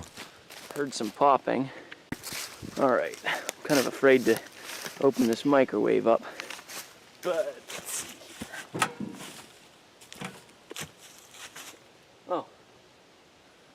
The plate just fell off. So the microwave was working, but there's nothing to spark to catch the gunpowder. So I'm gonna throw some finished nails in there. No. I mean, you didn't need to. Now you're just creating a fire. Yeah. You've mailed a nail bomb. That is pretty cool. Let's go see what it did to the microwave. How to make gunpowder, hold up. Welcome back to Aiden's Workshop. Today, I'm showing you how to make black powder. What is black powder? Well, it's pretty much old-fashioned gunpowder. But when I say old-fashioned, I mean really old-fashioned. Black powder is a low explosive that can be used for many pyrotechnic purposes, like fireworks, cannons, and other things. The process to make black powder is a bit time-intensive, but it's super simple. Oh right, stump remover, because it's got you can also get all the materials to make it very easily. So yeah. Without further ado, let's get into the video. Your first question is probably, is this legal? Well, let's see what the ATF says. No. Individuals do not need a manufacturer's license if they manufacture black powder for their own personal non-business use, and the black powder produced is not a commercial product within the contemplation of the exemption. And Oh, must be wow, still in okay. compliance with That's the appropriate weirdly accepting of the ATF. regulations. Well, that's good enough for me. Black powder is made from 3 ingredients: charcoal, potassium nitrate, and sulfur. This conveniently lines up with the 3 things needed for fire, which are fuel, oxygen, and heat. Charcoal is essentially pure carbon, and it serves as the fuel for combustion. For potassium nitrate, if we look at the chemical formula, we can see where the oxygen comes from. Sure. And potassium nitrate releases that oxygen when heated, which is perfect. Now to get this heat, we need an ignition source. Now sulfur itself is not the source of ignition, but it does help everything get going. The other ingredients are not very flammable on their own, but sulfur is. You can see it has a nice blue flame. That's cool. So by adding sulfur, the mixture becomes much more sensitive to a fire source, and it allows it all to burn very quickly. The first ingredient mentioned is charcoal, and it is the only one you can't buy. Now you're saying, Aiden, I can buy charcoal, it's at Ace Hardware. Yes, that is true. That is charcoal, but it's not pure, and you can't use it for this. Yeah. Charcoal briquettes You have to make used it for yourself. grills have clay added to them to keep their shape, and that would mess up the black powder. You could maybe try getting lump charcoal, which is pure, but it's actually made from hardwood, and I've heard that it isn't the best for black powder. So the first thing I'm going to show you is how to make your own charcoal. All you will need is a steel paint can and some wood. Yeah. What I'm going to do is carbonize the wood. This means I'm going to heat the wood in a You low essentially oxygen cook it too environment, long. so it all turns to pure In a carbon, pot. aka charcoal. What I'm doing first is filling the paint can with branches. I don't know exactly what type of wood the branches are, but I don't think it matters a great deal. Next, I'm hammering the lid on the can. As you can see, there's a hole in the center of the lid. This is very important. Right, You to need allow the punch air a in. hole in the lid to let the gases escape the can. You can easily make this hole with a screwdriver or a hammer.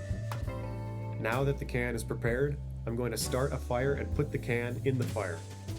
You can see that I'm placing the can on the logs and then putting more logs over the can. I want to get the can as hot as possible.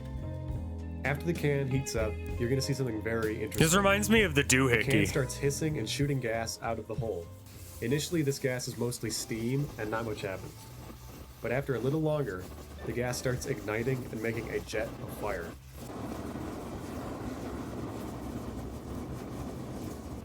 Neat. This is called wood gas, and it's a mix of several gases like methane, hydrogen, carbon monoxide, and carbon dioxide. It's actually flammable enough to power generators if you can capture the gas.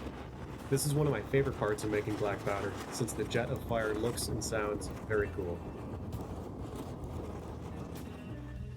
Once all the wood has been carbonized, the jet stops, and you can see that the inside of the can is glowing hot.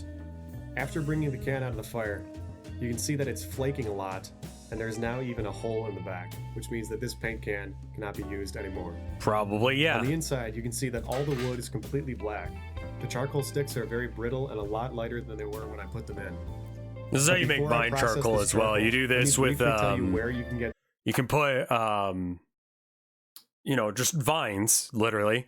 You cut it up into like the kind of pencil shape that you'd want for vine charcoal, and you wrap it in aluminum foil, and then you do basically this with a little bit of like a hole, like a little bit of a like air hole for the charcoal or the vine to be heated through, and it's exactly the same process. The other ingredients. Potassium nitrate is very easy to get since it is sold as a stump remover. Right. You can find this at a hardware store or online, and I previously bought several bottles of the brand Spectracide, which works great. You will get weird looks if you buy stump remover. Sulfur is also easy to get since it is also sold at hardware stores. It is used to lower the pH of soil, and you can find it as bags of pellets. The bag of sulfur I bought many years ago had beads of sulfur and beads of clay, so I washed the clay beads out to just get the sulfur beads left. How do you wash the clay beads out? The main step in processing the ingredients is turning them all into a powder before you mix them together. For the charcoal, I took a few pieces out at a time and crushed them with a mortar and pestle. Then I put all of the crushed pieces in a jar.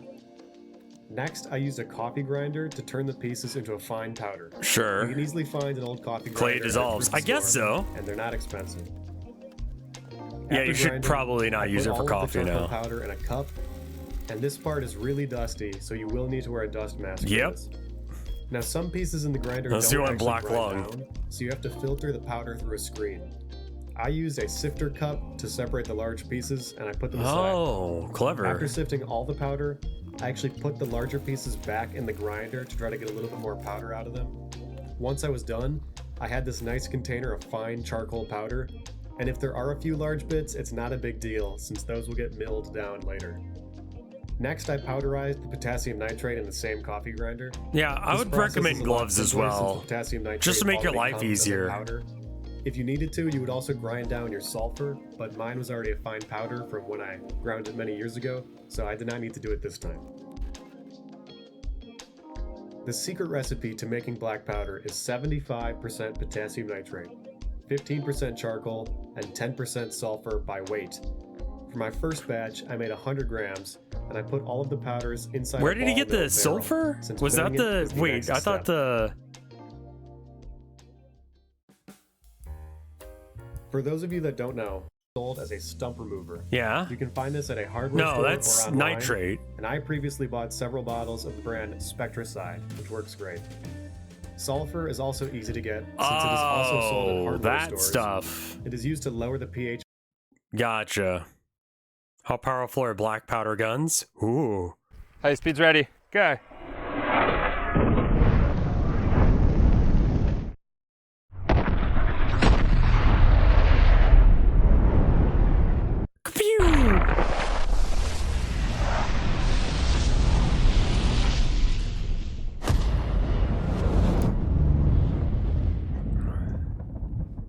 Welcome back to Ballistic High Speed. Today, we're going many decades into the past to take a hold look up. at black powder base rifles, pistols,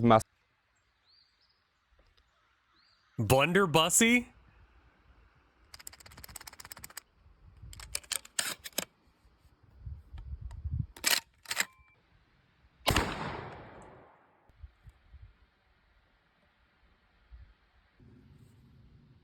Do you have to call it that?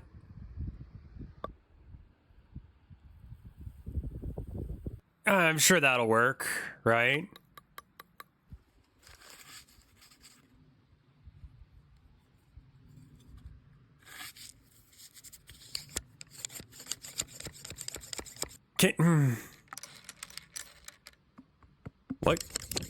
What keeps it from having all the balls just roll out?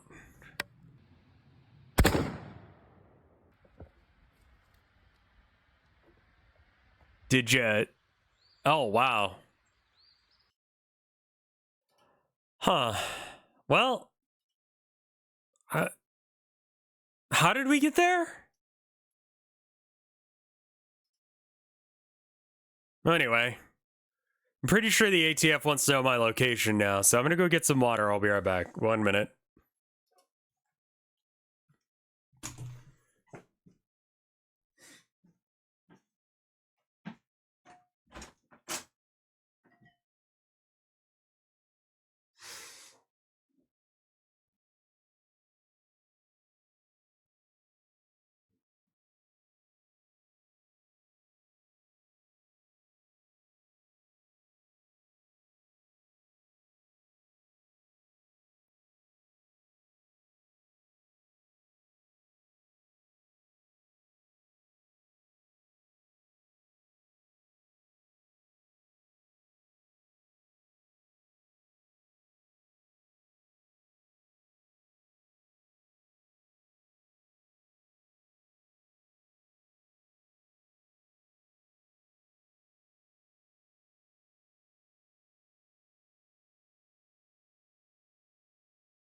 All right, I'm back.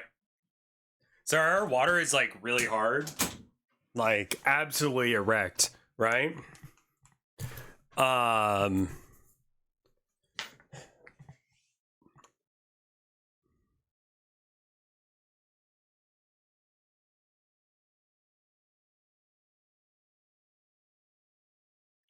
And so if I get water from the bathroom, it just ends up being kind of like murky at times.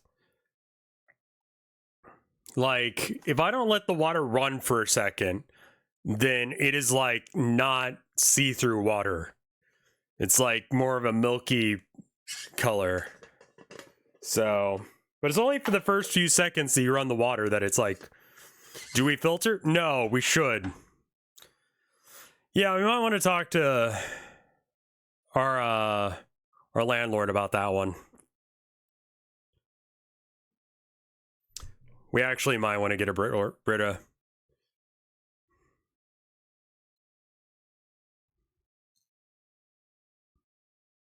Let's hope it's not lead. The building is old enough where it could be.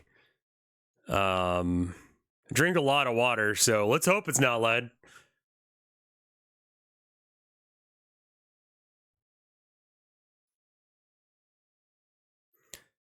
I'm not used to water that doesn't have a smell. So I don't know, people from up north, like when you get water out of the taps, like, or people who live in areas where there's water. I do think that water tastes brown, yes. It's not murkiness from the bubbles.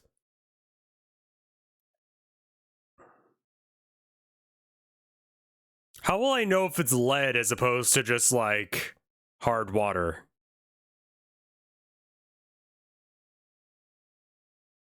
I mean, like bottled water usually comes from a plant that's local to the place you are. Poison. Okay, what are lead poisoning symptoms?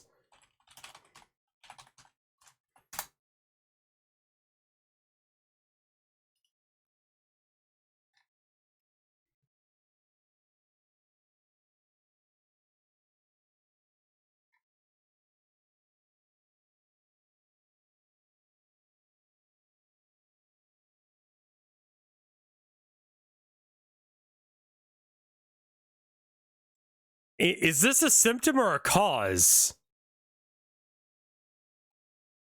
I think the meds? No, this is just where my brain is going.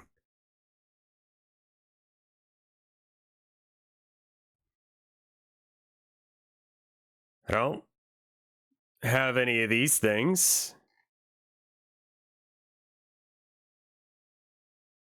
How would you be able to tell with this? Get lead tested. Okay. I mean, I get that one.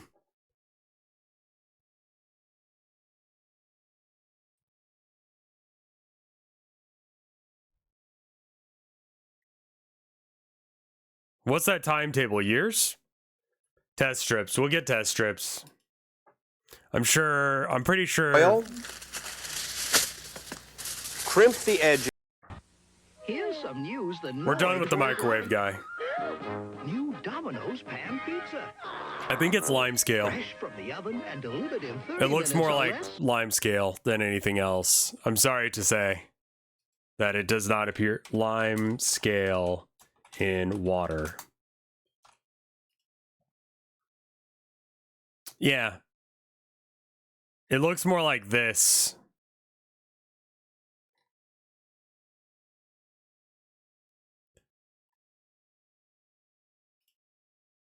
This here. But if you just run it for a second, it stops doing that.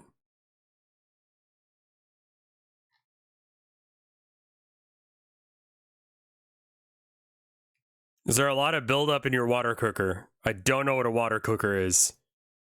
Just old pipes? Yeah, I don't think that it's like guaranteed. Domino's Pan Pizza. Thick crust, generous toppings. Water swelling heater. with cheese. Not that I can see, no. Electric kettle. Not a lot. Call for new We do have Domino's one. Pan Pizza. Nobody delivers better. Annoyed hates hot quality pizza. He loves to make your hot pizza ice cold. Call Domino's Pizza and avoid the noise.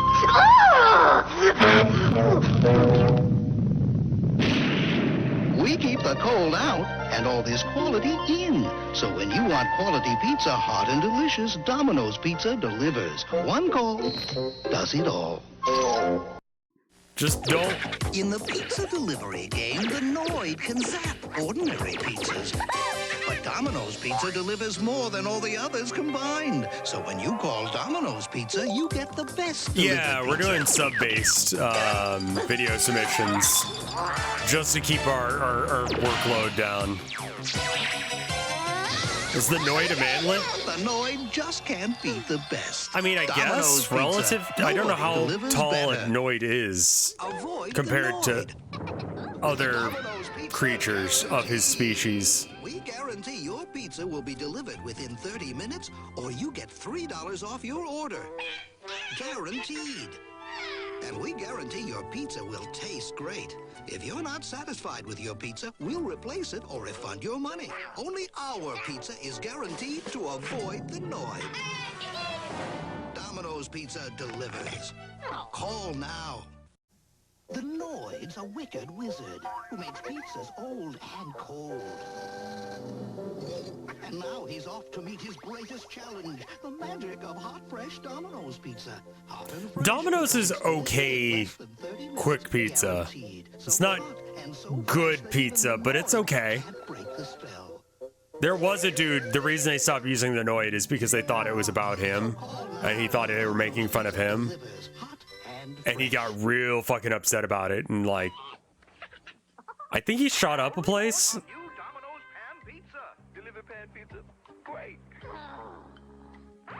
love the crust. Oh, and the toppings and all that cheese. And I didn't have to pick it up.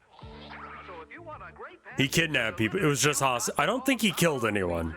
Domino's Pizza. New Domino's Pan Pizza. But that's why they stopped using the Noid.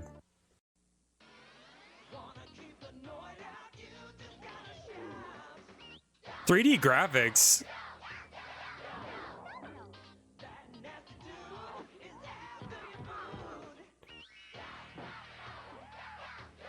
That's not how you spell schizophrenia, but yes. Yeah, my right ear is, Anyway, now they do Hatsune Miku. Hello everyone, I'm Scott, president of Domino's Pizza. Have you heard of Hatsune Miku? Today I'd like to announce a new collaborative project featuring Hatsune Miku. Domino's app featuring Hatsune Miku. Hatsune Miku. Hatsune Miku exists in a software called Vocaloid. Vocaloid enables you to produce songs.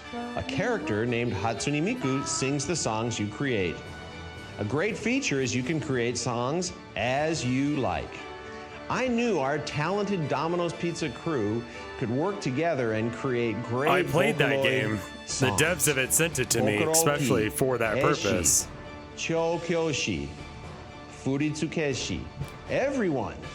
Amazing Vocaloid songs have been created with the fantastic imagination of the crews from all over Japan. The challenge was successfully carried out, and this new collaborative app was produced.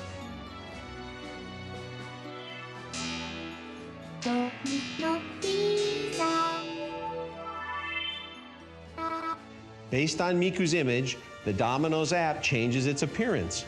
A lot of music and illustrations That's the produced face by he had, Domino's man. crew. Like, that smile is really fucking unhinged.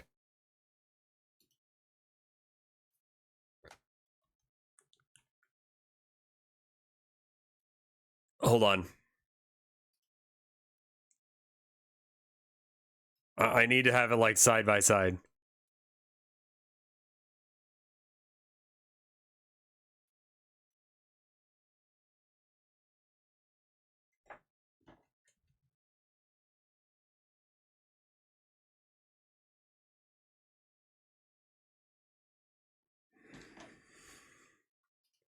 It's a look.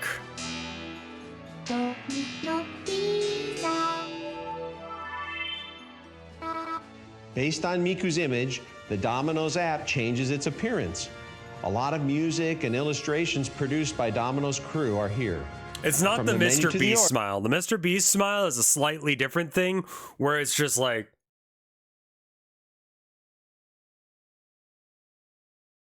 don't let it hit your eyes. Don't let there be anything in your eyes showing you have joy.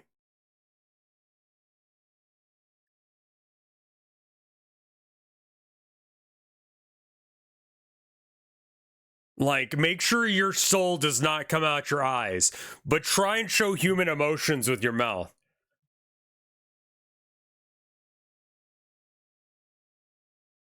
It looks very cute, just like Miku. Once your pizza's For delivered, the weird fucker like this smile, you try and get your nose, like this area, to go down here. Like you're trying to like curve your face inwards. Yeah, you gotta look like scared. So I guess it's like scared first or just like sad? Is it like sad or fear? What emotion is he explaining or expressing? Mr. Beast.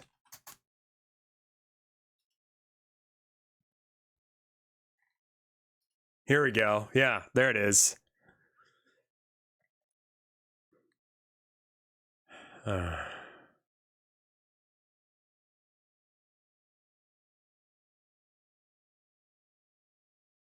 want to kill myself. Fucking shit. Oh no. Is that it? Like I'm trying to embody that I wish for death look.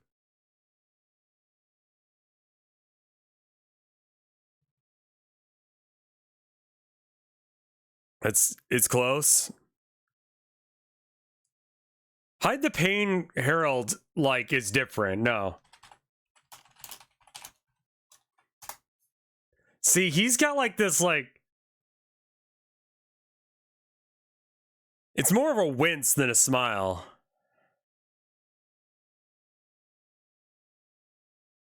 You know?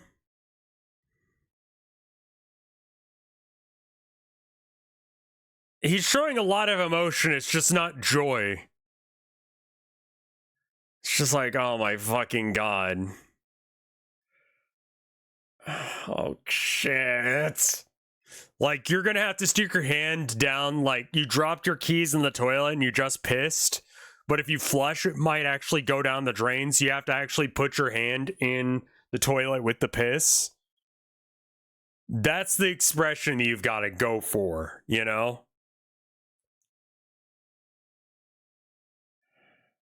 Like, you were having a good day when your keys are all covered in piss. But that's different than the CEO Hatsune Miku smile, right?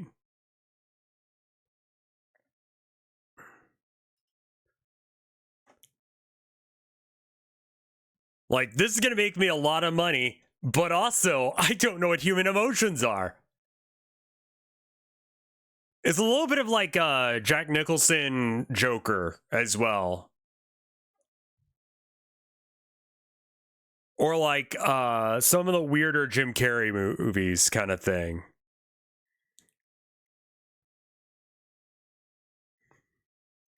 They're different kind of fucked up smiles. have some fun with Miku. It comes with a social camera function and you can take various poses, pictures of Miku. Very cool. And Very last cool. but not least, the live performance. Start the pizza stage live and point the camera towards the pizza box, and the pizza box will turn into a live dancing venue.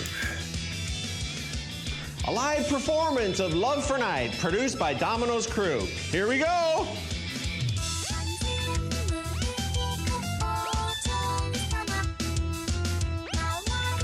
This song sucks ass.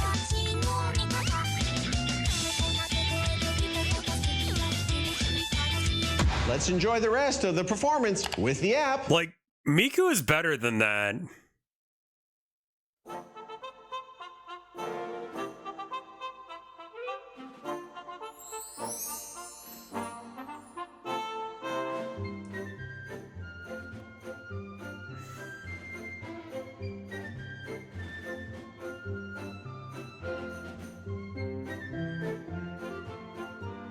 Planning a birthday party for your princess is a very special time. Often the child will begin counting the days until their next birthday party. It's like a fucking hour. I mean, it is my birthday coming up, so maybe I should learn how to host a princess party. Immediately following the present party.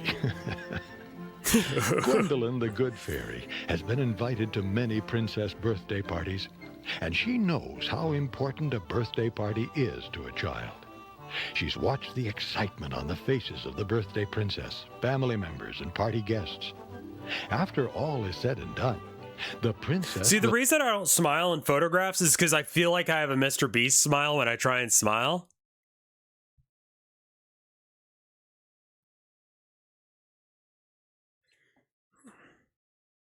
And it's just like, it would be better for me to just be like... have a successful party because it was a well-planned birthday party. You have more of a Jafar from Aladdin. Jafar from Aladdin smile. That one, like, goes... I mean, obviously, like, his lips do a thing that, like, mine can't.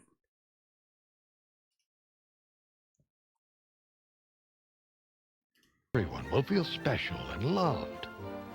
Gwendolyn will share with you 10 key party suggestions for a successful princess birthday party. I think to really get the Mr. Beast thing, it's like, okay, hold on.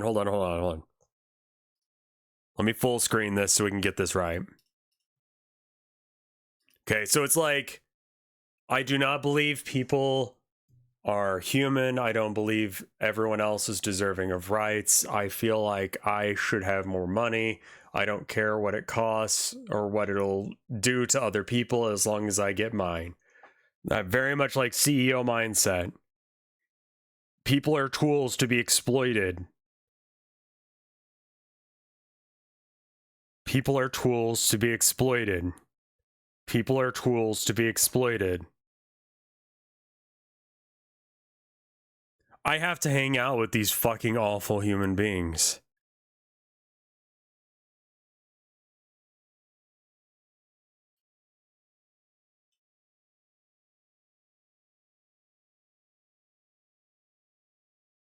That's pretty... I think I got it. That's the trick. You really have to get into his mindset. You know? You just repeat that mantra a few times.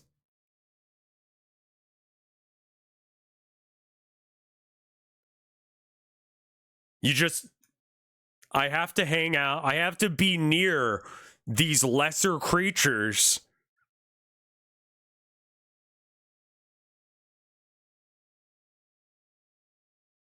It's pretty good.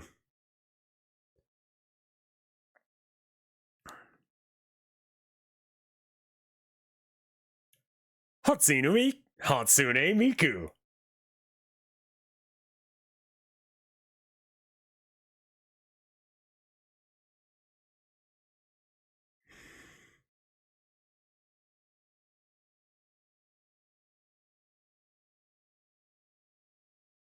Hatsune Miku.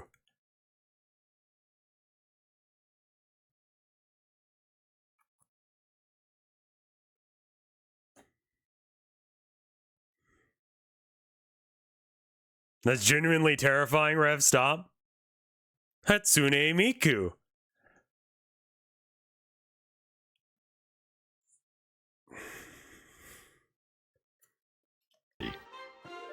Those 10 key party suggestions are: 1. The party planning team. 2. Decoration. No, I'm trying to do the dominoes, like, thing. We can't see, sorry, forgot. Soba, thank you for the 75 months of support. Hatsune Miku. The more you try and like really just shove your nose backwards into your like face more, the more it works. Like this, you do this and then you smile. And then you like squint and you can really get into it. Do this like you smelled something bad.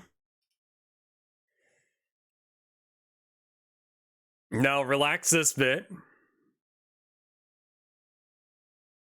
Right? Now you raise your eyebrows while you're doing this like stinky face. Hatsune Miku. There it is. And then you just smile as wide as you can. It's very hard to do all of them at the same time. It's 3 different parts of your face. Your nose is doing the stinky. Your eyes are like, oh!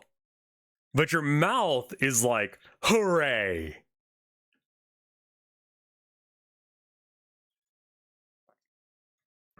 Again, that to get into the Mr. Beast smile, you really just have to think that people aren't worth being around. And that you're better than everyone else because you have money. Just pretend that's real. Like, repeat that in your head a few times. And then try it.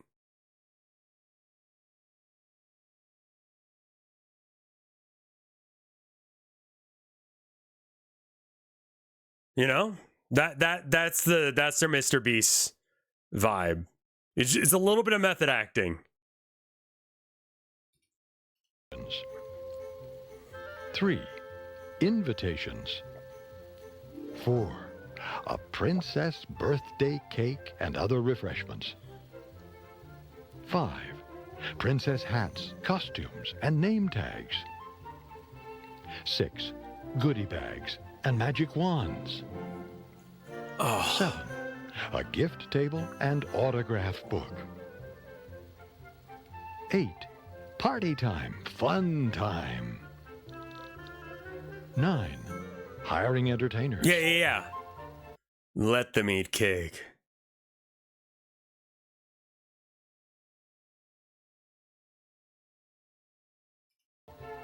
10. Hints for parents. Goodbyes and thank yous. Be sure to pause the video when you see something you like and jot down the idea. You can transform a birthday party into a royal princess party by following the good fairy's suggestions. Hello, princess, and hello. I just remember that Shadiversary has like a castle like this in his backyard.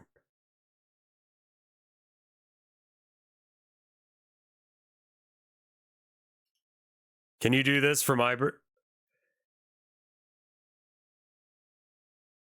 I could. That's a fucking look. Dear friends, welcome to my castle. I'm so pleased you stopped by to visit with me. What is that emotion? Gwendolyn, the good fairy, and this is my puppy. Her name is Peeper. Peeper and I love going to princess birthday parties. Are you planning a princess party? You are? That pleases me very much. Because I've been invited to lots of princess parties. I have many ideas to share with you. Over the next several minutes, I will give you party ideas that will create lifetime That's a good one too. That's all. This stream is now just me making weird ass faces.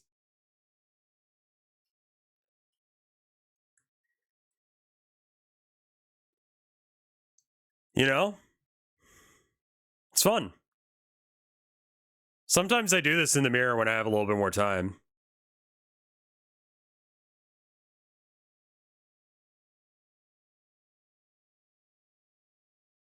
That's that really annoying Chad face.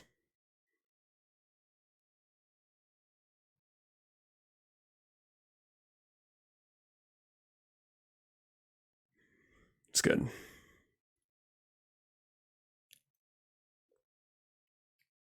Anyway.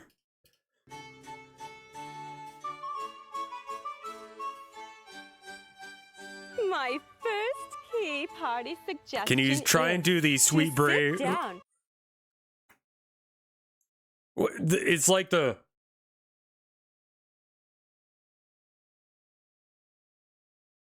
Nope, that's not it.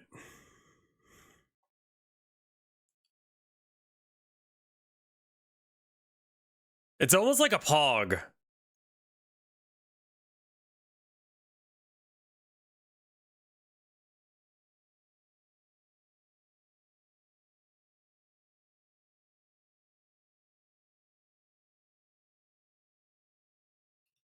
With everyone. Is that right?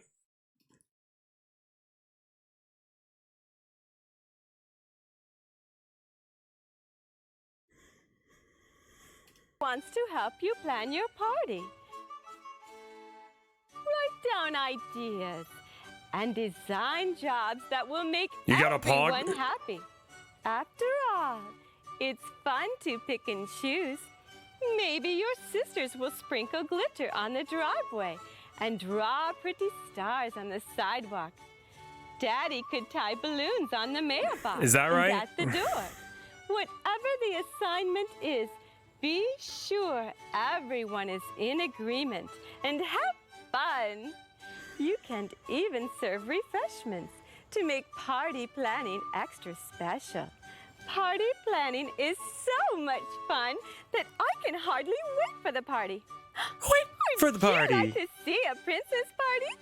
You would. Okay. Get ready. I'll open the magic door of wishes and dreams. Nice party.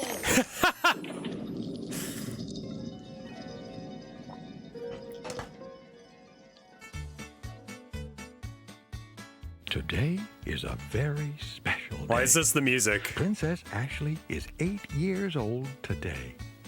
The princess 32,000 baked potatoes. Tell him to stop making food. Even the outside of Ashley's house has been decorated so that party guests can find her. Get your cook off the cooking job for Princess a bit. Ashley decorated the outside of her Just house. like tell him to with stop pink, doing that. Purple and white balloons. Daddy filled Ziploc plastic bags with dirt to make balloon weights. Then, Mommy wrapped the bags with pretty tissue paper and tied the bags with ribbon. There are also streamers wrapped around the trees and purple stars hanging from the tree branches. They kind of look red to me. Is that glitter? Chalk designs on the driveway and the sidewalk show the way to Princess Ashley's castle. Ashley sprinkled that's fairy purple. dust on her front step. That's and glitter. a pretty pink pathway so that the good fairy could find her house. After all, a princess castle is pretty and easy to find when it sparkles. A sign on the garage door which reads, "Welcome to Princess Ashley's Castle," greets the guests. Everyone who is invited to Princess Ashley's birthday party will be able to find her decorated castle. As you can see, the family has worked very hard preparing for the princess party. The outside of the house looks very pretty and inviting. It looks like someone bullied you. Let's explore the inside of the house with Gwendolyn and Peeper and see what kind Like of it legitimately party looks like ideas we someone can pranked find. your house. Ooh. Oh my! I can't believe it. Yeah, that's my reaction too. Jesus. The house is decorated from top to bottom. Yeah, who the fuck did this? Inside and out. It really looks like a fairy princess castle. No, it doesn't. There are so many decoration ideas to choose from. I see that Princess Ashley's favorite Rev colors Sinister. are pink and purple and white. It's pretty good. She chose her favorite colors to match everything at Here's her party, Ralph. even down to the paper I'm getting cups through that and book the right now. napkins. Ask yourself, Princess, what colors do I really, really like the best? Does it look Do better you when I like look right red, at the camera? or yellow, or blue, or maybe pink, or purple, or silver, or gold, or even green, or orange? Be sure to include your favorite colors in all of your decorations when you are planning your princess party. Let's see what else we can find. It does look like Trollface. Come along, Peter. Problem, officer. To make decorating easier, choose one room in your house to be decorated. Usually a family room, a living room, or a playroom can be transformed into a princess party room. Yeah.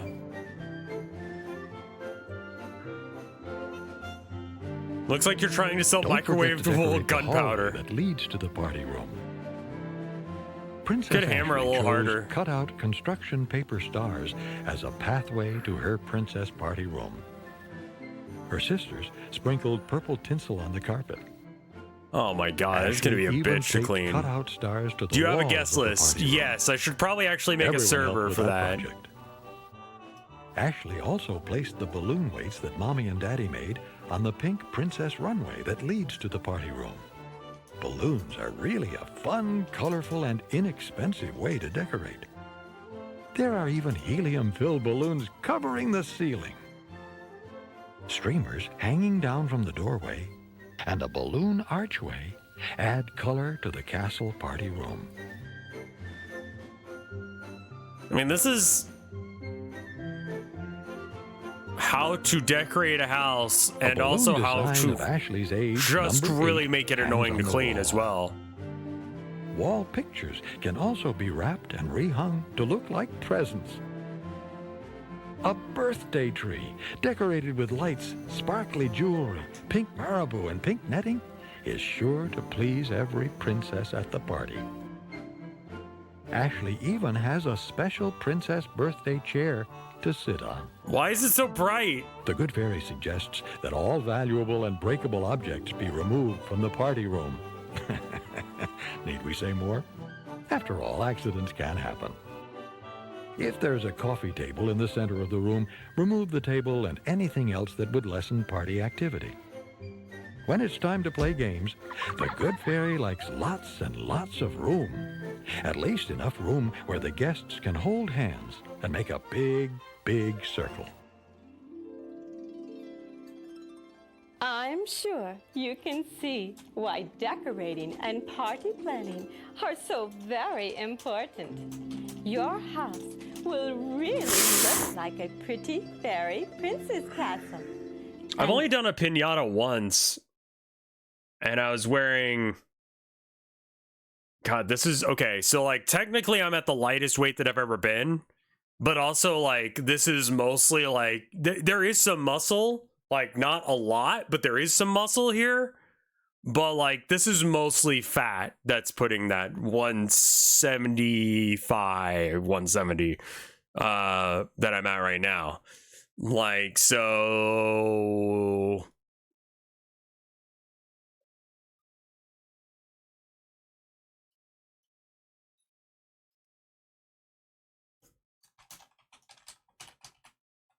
Hold on.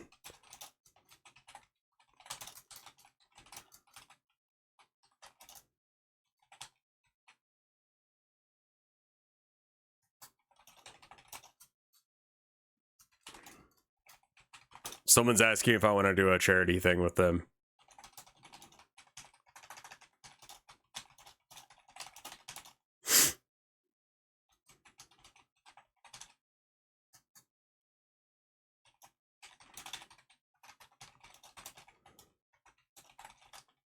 They're like, well, not sure what charity we're doing yet. And I'm like, PCRF.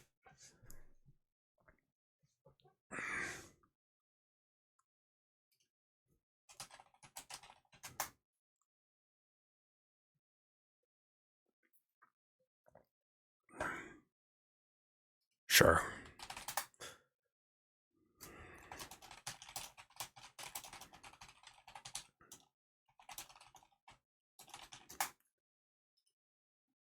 That's lots of fun.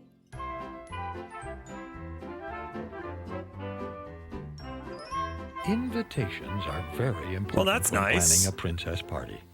They give the guest information about the time, place, event, and the guest of honor. Princess Ashley will be the guest of honor at her birthday party. Oh my Princess God, birthday this is old invitations can be school. store-bought or homemade using colorful construction paper, or professionally printed or computer printed. Princess Ashley chose to design a computer invitation at home. The invitations were printed on pink paper. Mommy folded the invitations and put them in pretty pink envelopes.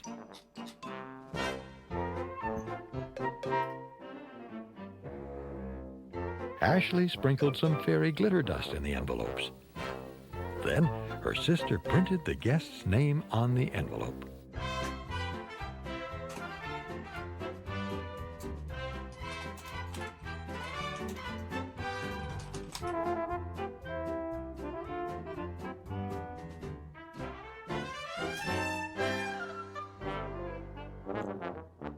Oh God. With a touch of a stamp, the invitation. The other odd ready to merge be all mailed. your fucked up faces.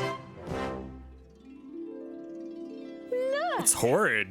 here's my invitation. It says, The Good Fairy and Peeper. I'm going to open it up. Ouija guy. See?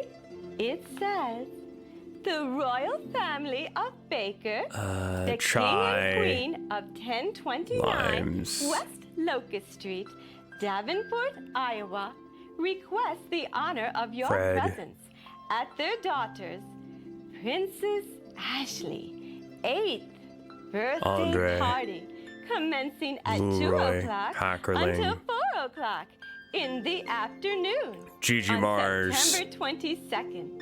Please wear your favorite princess costume.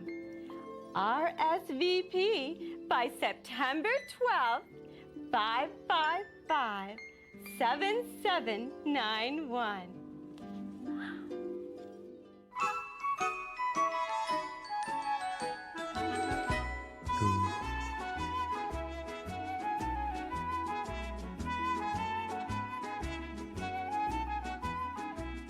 The yummy part of every birthday celebration begins. Call that number with a 555? princess cake.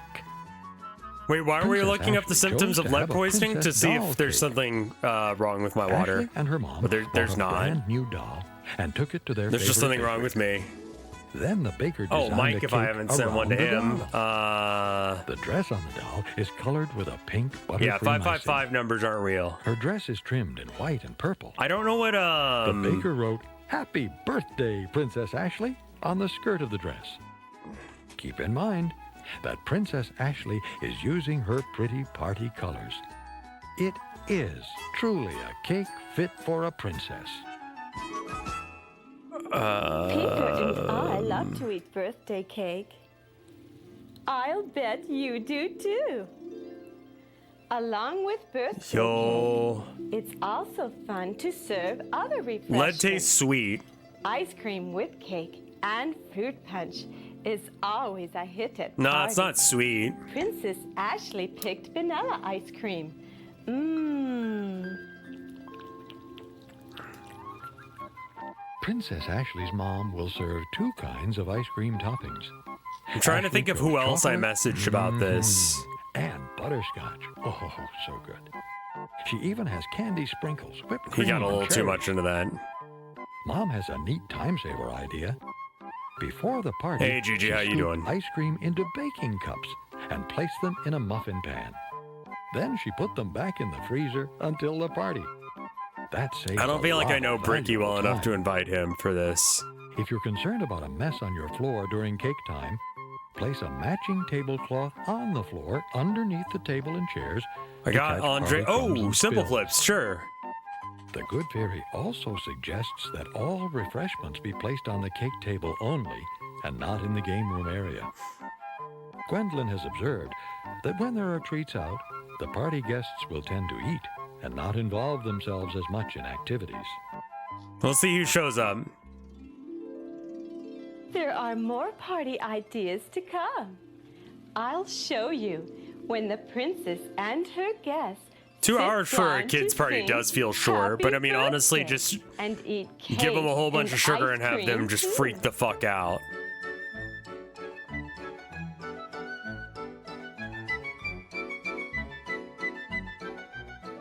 Princess hats, costumes, and name tags are lots of fun to wear. Princess hats will make the guests feel like royalty.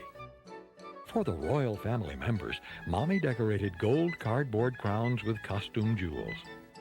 The costumes they're wearing are actually probably more expensive than anything else here. With jewels, sequins, and marabou. What is the deal with Red 40 and why is it so Mommy reviled? also added a pink tool to the tip of the hat. She used a hot glue gun to secure all of the pretty decorations. Yeah, what if by princess party they meant like the royal party causes hat kids to become very hyperactive special and it's a make neat carcinogen? Party keepsake. Is that confirmed? Costumes are also a fun way to celebrate a princess It makes you go fucking crazy. On Princess Ashley's Hold on. I don't give a shit about this princess. Fuck. That's right. Red 40.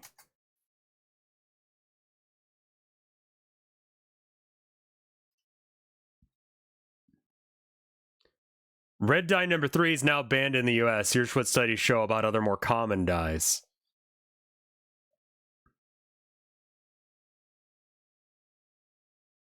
Now that the FDA is banned red dye number 3, many people are criticizing and questioning the safety of the allowance of red dye 40. Made from petroleum and chemically known as erothine. It says, okay, yeah, no, that doesn't sound great.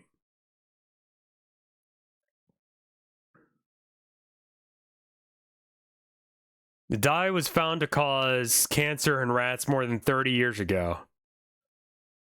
Okay. Red dye 40, also derived from petroleum, is considered to be a healthier alternative since it hasn't been extensively associated with cancer in animals. I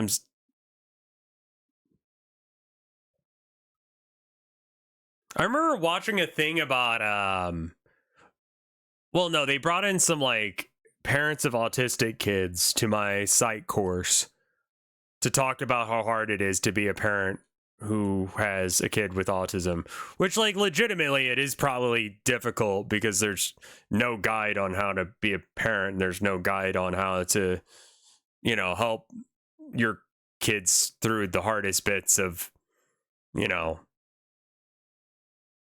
a condition like that. But it did have that autism mom thing where it's like, where the fuck are your kids? You know?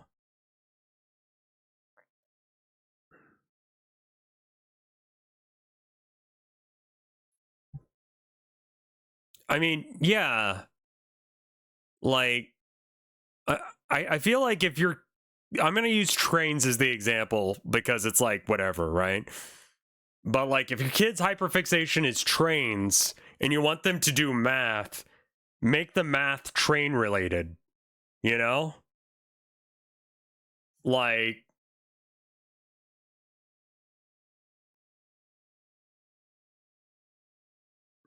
then they'll give a shit about it. You just do that with any kid, you know? Like, the way they got us to learn some math when I was a kid, I remember like they went from banning Pokemon the card game to allowing it in class because they were like, wait a minute, you flip the coin 4 times and you got 2 heads. You do 20 damage times the number of heads. How much damage did you do? A kid's not going to want to figure out what 2 times 20 is, but 2 times 20 damage in Pokemon is pretty good. You know? Just like make education a thing that they want to do, and they'll do it.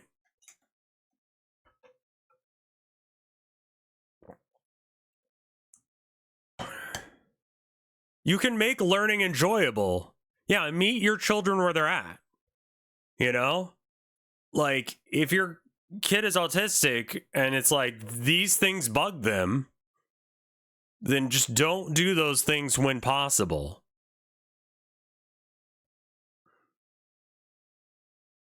It's like when you try and force a child who has, you know, or a child who is not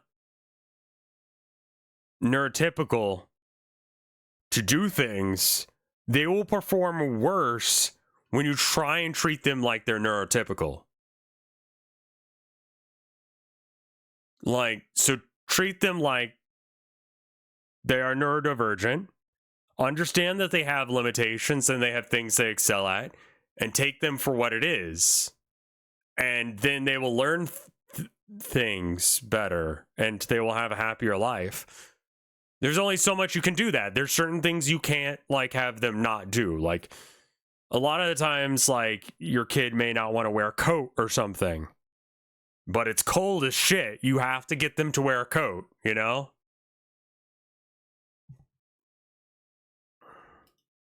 She adds. I don't care about the princess party anymore. Camera. Show the camera. What did you get? I thought that's what you wanted. And that's where the flexible hose comes into its own. Roll the dice, move your counter, then watch out for Gary. And what all? Electricity shocks. And I'll be back with more washed out watercolors next week. Oh my god, it's awful.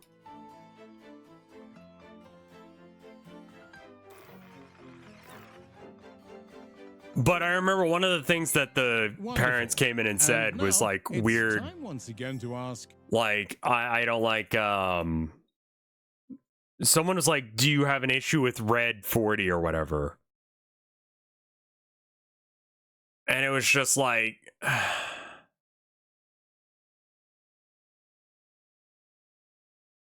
or like caffeine. I was just like, as someone with ADD, like, have you just tried, like, understand? Like, it's legitimately probably very hard when your kid does not understand some shit that you feel like that they should. But, like, don't be a dick about it. Read the description on this one. Proof of concept for a hypothetical untitled goose program. Show never came to be. We eventually put the whole idea to bed. For what fucking reason? Is this... So this is the untitled goose game people, right? Where is he now?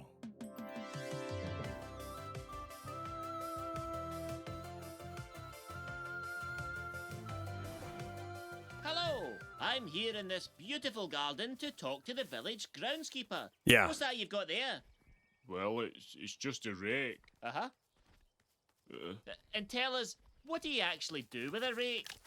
You know, you hold it at this end, and on the other end it's got... Oh. I think there's a bit missing. Yep, there it goes. Oh. Away you go. Yeah. Thank you. Hey! So here we are with a full rake and a new hat, looking good. Thank you very much. Wait till you see how many vegetables he's got in that wheelbarrow. Come on. Are you ever tempted to sit inside and ride it all the way to market? No, it's not for riding in. There's a bit stuck to your bonnet. Oh, hello. At least that carrot's still in one piece, eh? Well, I certainly didn't expect to be... Steady. Well, I certainly didn't expect to be treated to a bird's eye view of a pumpkin patch today. I feel a bit like a seagull flying high over a hot air balloon race, if you know what I mean. I suppose. Flap, flap, flap, flap, Careful flap, now. Flap. Sorry. So, which one would you say was your favourite pumpkin? Well, I don't know that I have a favourite. I know I've got my favourite. Well, I don't know. Come on, if you had to choose. Well, the biggest one in middle. Hey, give us them back. Oh, here. I think I'm going over. Whoa. Here comes the grand finale, folks. tell us what's so special about this plant. Well, I promised me wife that I'd name a new species after her. Oh, thank you. I'm sending this to my wife. So I crossed Brussels sprouts with mint to create a plant. Oh, what am I getting now? Carry on, sorry. Brussels sprouts As I with say, I've mint. created a plant which has been officially recognised as a Minty Margaret. Minty Margaret, how romantic. What even is this? A wee metal flower? No, it's from the tap. If you turn the water all the way on, the handle comes off. All right. Jings! I can't stop it!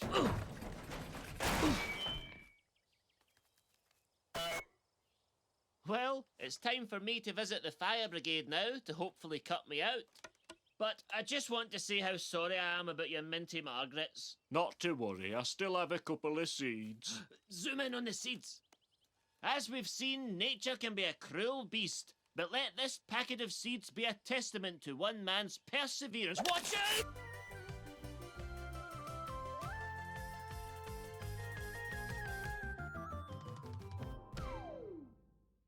Wonderful. Here she comes. Here she comes. Oh dear. It is kind of horrifying, actually. So, like, yeah.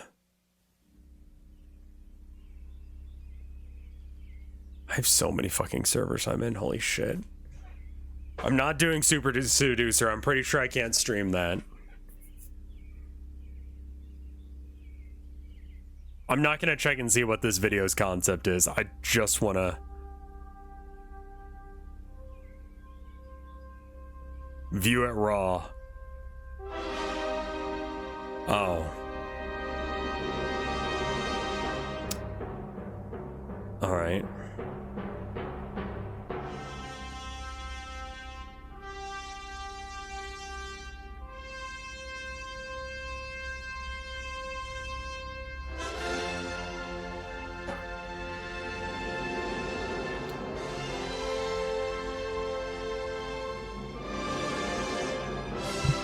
Audio jungle, audio jungle, audio jungle.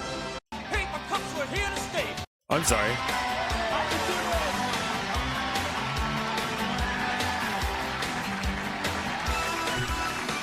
White people dance, let's go. Things have never been the same. Common cups got thrown away. Paper cups were here to stay. For the waste we needed space. Dumps became the chosen place. Rats and fumes, our water mess. Brought our levels What the to a fuck? head. We didn't start the landfills. They're from the good old days with all the throwaways. We didn't start the landfills. They can't keep going 'cause they're overflowing. I'll tell you, it's starting to get a little messy around here. But I hear the pickup next month will be shipping this trash out to Montana or some other unpopulated state you never think of. I mean, hey, come on, really. The truck picks it up at the curb and carts it away. It's as simple as that. Out of sight and out of mind, you know what I mean? Huh. These environmental crybabies are always bitching about the landfill problem. Look, I say don't worry about it. You listen to everybody with a cause these days, you think we're all drug out of sight and out of mind, you know what I mean? Huh. These environmental crybabies are always bitching about the landfill problem. Look, That has to be what he's saying, right?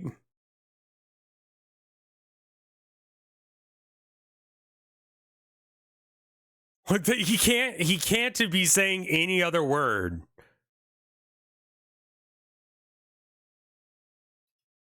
they're always bitching about the landfill problem. It's gotta Look, be. I say don't worry about it.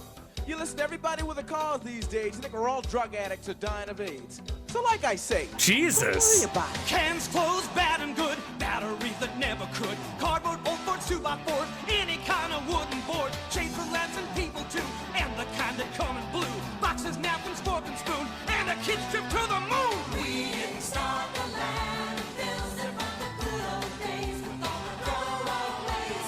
We didn't start the landfills.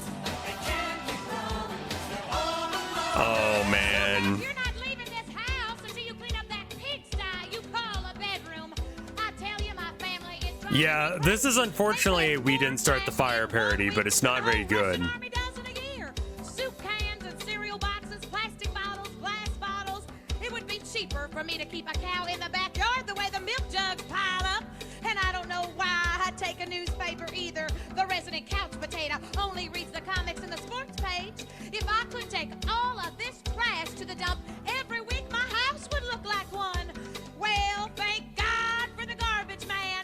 Joanne, get back in the house, son, and clean the pizza off your wall. Hangers that are made from wire, bottles and the useless tire. We make lawns of pudding green, tons of cuttings can't be seen. Freezer, stove, washing machine, diapers keep the baby clean. Pictures, tables, chairs, by two. There's a whole house here for you.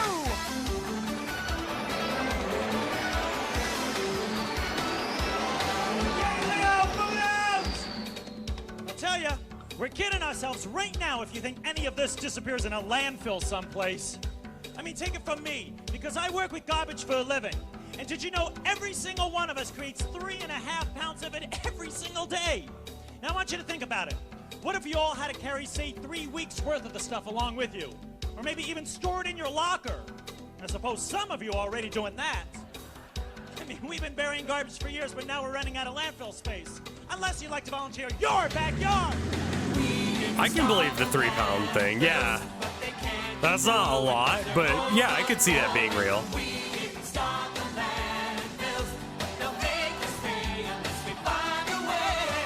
The problem is the non-biodegradables. The problem is all the paper. Hey, don't worry about it. The problem is the landfills are just too small.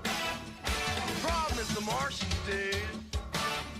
Thank What? God for the garbage man. I don't think we really have a problem. I tell ya, we got a big problem! People don't know what to do. Hear them talking till they're blue. All that trash won't go away. What was that about Martians? There's no problem. What's so bad? You don't care, it makes me mad! Take my trash and go away. But garbage problem's here to stay! We didn't start the landfills. They're from the good old days with all their throwaways. We didn't start the landfills, but they can't keep growing because they're overflowing. We didn't start the landfills. We throw our like trash out like once a week. If that. It's mostly cat litter. The trash go on and on and on and on and on and on and on and on and on and on. Down We in the interrupt this dumps. program to bring you the Jesus. following news bulletin. According to the National Solid Waste Management Association, 26 states will run out of landfill space by 1998. Copyright claim, ba-ba-ba-da, copy cream. All right.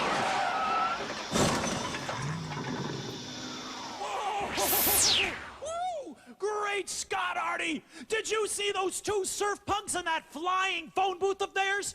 They nearly killed us! They just kept shouting, "Excellent," and "Party on, dudes." They didn't even see us, Artie! Artie? Artie, where are you? Doc, I'm right here. Oh! Why are you on your knees? At least we're okay. Oh, what do you Oh. mean, okay? Look what happened! They knocked us off course! We've missed 1990 and landed in the year 2021! Doc. What? What is all this trash? Oh, right. What? When was this made? 1990. Okay. Around the DeLorean. Oh, I don't know. Wait a minute! Hey, my boy, we're in luck! Look what happened! We've crashed into an old landfill! Well, how do you know this is old? Because it can't be new! You know, we were running out of landfill space in 1990! Well, Doc, What? what do you mean we're in luck? Because of the DeLorean, the Mr. Fusion. It runs on trash! Now, you see, all the fuel we need to get us back home, my boy, it should be right here in this crater we made. Now, just look and find something, anything. Hurry up. Hey, Doc, you think this will work? Oh, good, Artie. Let's see. New Kids on the Block CD. This will never last. That joke was topical in 1990. Find something. Hurry up. Oh, wait a minute. Here's something. Hey, look at this. It's an unopened can of Diet Pepsi. Do you want it? No, I drink Coke now. Wait a minute. Don't move. Don't move. Don't move. Wow, look at this here. Look at this newspaper. Look at the date. November 1st, 1990. It's still perfectly legible. Oh, and Doc, look at this T-bone steak here. Wow, the fat and lean meat are still on the bone. Wow, hey, and even these grass clippings. Doc, I just don't get this. What? I thought I'm sorry, all this who stuff was bags up their grass biodegradable. clippings? And here it is 30 years later, and it's still perfectly preserved. But that's right, my boy. That's what I've been trying to tell you. You're finally learning. You see, much of what we thought was You can use it as... it never decomposed in these landfills. Because we sealed them all in. So there was no air. There was no sunlight. There was no water to break anything down. Did you know we should have recycled half of what are in these landfills? Like, yes, look, my boy. Yeah, like... the newspaper. We got like leaf bags because we needed a place to put all the leaves, but like instead of throwing it out, we just like gave it to our neighbor who like grows flowers and shit, so she can use it as like a layer to protect the ground for her crops. So like we got to have our fun little thing, and we're able to make sure that it didn't, because like our landlord has a guy who comes over to like move all the stuff out of the way. And so we were able to save a bunch of it for her by using the leaf bags. It worked. And the aluminum, the plastic, and even these grass clippings. But because we didn't, the world is in a really big mess. But let's get going, my boy. We've got not a moment to lose. Let's fire up the DeLorean and get back to 1990. Wait a minute, Doc. What? You think we'll ever come back to the future? Back to this place, Artie? I hope not. Well, at least not unless we can convince people in 1990 to start recycling immediately.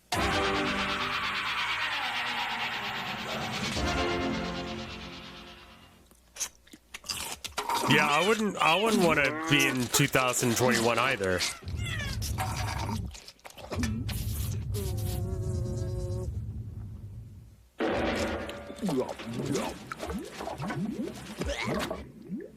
What if they just stop making things that... It takes 95% less energy to make a new can from recycled aluminum. Okay, why don't they do that then? Once again, it's time for the nation's most comprehensive review of events in the world of solid waste reduction. The Recycling News Report. Here now, your news anchor, Chris Murdoch. Good evening, everyone. I'm Chris Murdoch, and in tonight's headlines, Neil Armstrong takes one giant leap for mankind, while Gerald Ford takes one small step for the presidency. Richard Nixon says goodbye, Reagan and Gorby say hello, and George Bush says... Read my lips. Chris? What? Chris, our program is the Recycling News Report, not the Recycled News Report. Yeah, I was gonna say, like, we've seen all these bits. We don't rehash old news. Fine. Well, it looks like the 90s are going to go down in history as the recycling decade. Seems like more and more of us are getting with the program because there are now over 1,200 communities who have successful recycling programs. If we're ever going to kick our addiction to landfills for disposal, it's going to take active involvement from every one of us. All it takes are a few needed changes in our lifestyles, then people getting out there to make it happen in every community. I just don't use plastic bottles anymore.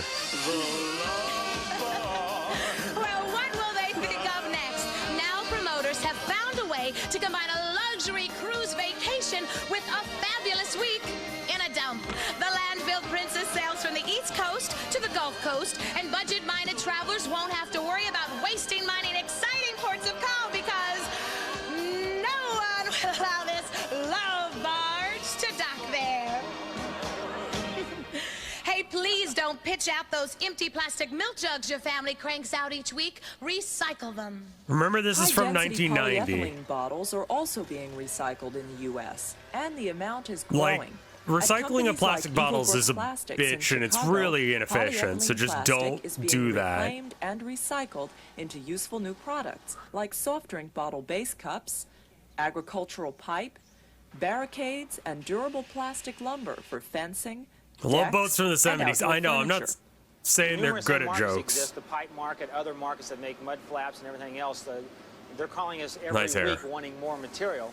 The whole state of Illinois could collect every polyethylene bottle that's going in the waste stream, and we could recycle it, and we could find an end market for it.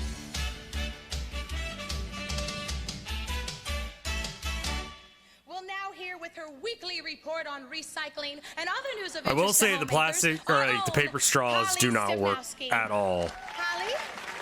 Thanks a lot, Chris. Say, I'd like to start out today with a little damage control here, if I may. It seems I got a rather nasty letter from a Mrs.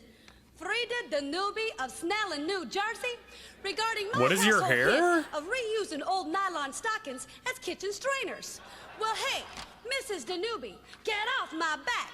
Of course you're supposed to take the nylons off before you try to strain anything through them. Jeez, I thought I was gonna die. Holly, do you think maybe you could get on with your helpful household hints? Sure thing, Chris. A clean home is a happy home. I mean, this straw is plastic, So, of but I course, use getting it rid of unsightly continuously. and very odorous trash is vital to us homemakers. Now they're wanting us to recycle a lot of what you call your reusable resources instead of considering them trash. But I gotta butt heads with the environmentalists on this one. 'Cause Yeah, now paper they're is not the asking way me, to do them. Holly Stepnowski, to change my old habit of pitching everything into one container. I mean, now I gotta put the glass into one bag, the plastics into another, the aluminums in another, and the newspapers Someone's into, you laughing? guessed it, another bag. Well, now that's a tough habit to get into, because those of us who are trying to keep tidy homes just don't have time to be separating things. Holly, excuse me. I'm sorry, I don't mean to interrupt, but let me ask you a question, okay? When you do your laundry at home, you do laundry, don't you? Hey, I'm a homemaker. Of course I do laundry. Well, okay, good. When you do the laundry, what exactly do you do? Throw all that shit in one thing. Well, now that's a pretty dumb question, Chris. Of course I put the whites in the hot, the colors in the cold. Oh, and I always put my little teeny tiny skimpy things from Fredericks of Hollywood separately into the delicate cycle. I see, so you do separate. Okay, when you take your clothes out of the dryer, what happens then? Oh, my little cat jumps in. He goes round and round and round, gets all nice and warm and fuzzy. No, Holly. Let's try something else, shall we? Okay, what about the dishes? When you take your dishes out of the dishwasher, what happens then? Dishwasher? Oh, no, my cat hates the dishwasher. The little knife to stick up in the... Holly, forget the cat! What do you do with the dishes? Well, now, what do you expect, Chris? Why did they make that? Drat. It's useless without the secret formula.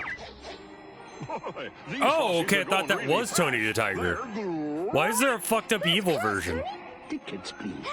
It's Tiger Man! Help! Yikes! Achoo! Only Kellogg's Frosties have the secret formula that makes them... Tiger Man needs more training. They're great. What the fuck? And yet here we are.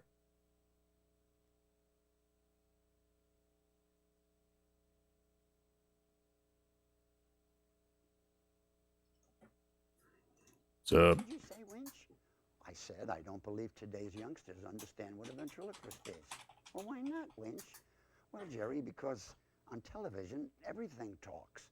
Puppets, breakfast cereals, even toilet seats. Hey, are you calling me a toilet? No, of course not. I guess what I'm trying to say is I hope this video will rekindle an interest in ventriloquism. Well, won't that make a lot of competition? Chad, I'm gonna ask you a question. What's toxic yaoi? Like, what does that mean? Like, what's it? I know what yaoi is. I don't know what makes it Like, what? Fred and Mike? Mike and Yall? Bakugo x Deku. Oh, so they fucking hate each other. Enemies to lovers. House and Wilson. An unhealthy relationship.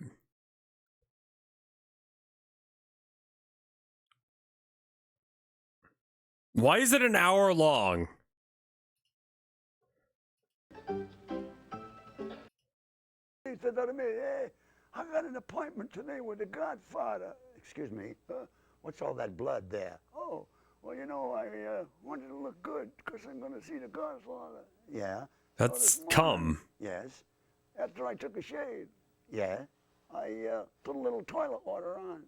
Well, how'd you get hurt? The seat fell down and hit me. Oh, no. How do you do? I like to introduce myself. My name is Chandu, and I come from Africa. Excuse me, yes? Are you? No, I'm not a Shriner. Oh, I'm a great magician. Really? Yes. Well, we'd love to see a trick. I'd be delighted. Certainly. Okay, only I need a volunteer. Well, I would be.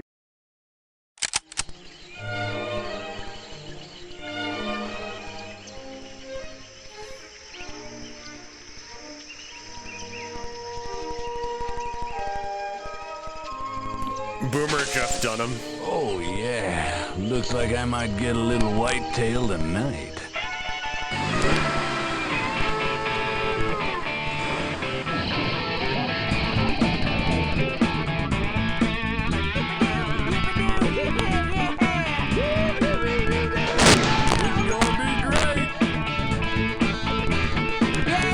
I remember seeing this at, like, what? Look out, baby! Borders?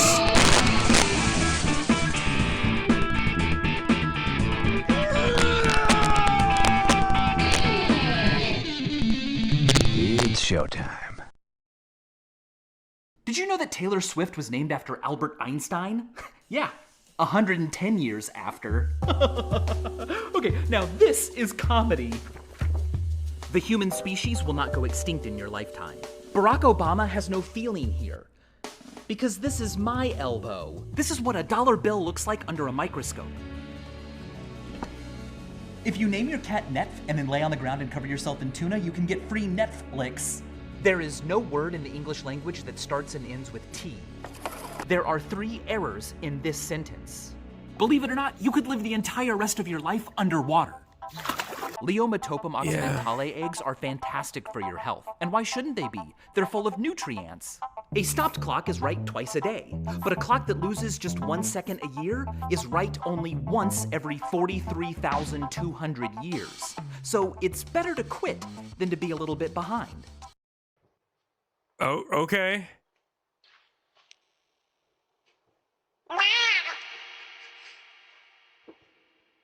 Yeah.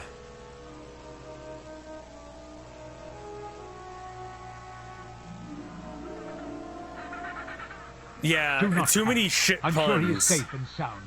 We need to organize a search party and find him before dark. What is all this commotion, I wonder? Could it be the prelude to some grand unfolding? What the fuck? Jesus Christ. I think Puddles McFlap is missing. Puddles McFlap?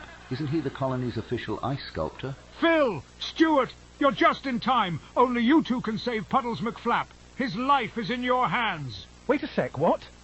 Why is it up to us? You literally have 40-something more penguins here. This animation needs a plot. Fine. Fucking fine. We're on our way. Do not fret, Mr. Elder, sir. We shall embark on this noble quest and return Puddles McFlap to his rightful place, safe and sound. You have my word. Be careful, you two. This is meant to look like an old cartoon, but it's a little too clean for it. Creature lurking in the shadows. What fucking shadows is he talking about? This is Antarctica. There are no shadows. All right. Fascinating, Stuart, how ice is both solid and fragile. A paradox, really, like the very fabric of our existence. Why we, as penguins, evolved with wings yet cannot fly. It's as though the universe gifted us dreams only to snatch them using... It's because God likes telling jokes. It's why he made his son a carpenter and then nailed him to a cross. It's all a fucking joke to him, and he's got a fucking sick sense of humor. But for how long? How fleeting is our mark upon the world, Stuart, like whispers cold truly? Is it merely the absence of heat, or does it possess its own essence? Are we cold, or is the world simply indifferent to us? Oh, cold is an absence of heat. Dark. What the hell is that? Those appear to be the severely unalive remains of Puddles McFlap. How the fuck could this have happened? Fuck. Wait, how can we both hear that? This is entirely devoid of logical coherence. Hello, friend! Run, Phil, run!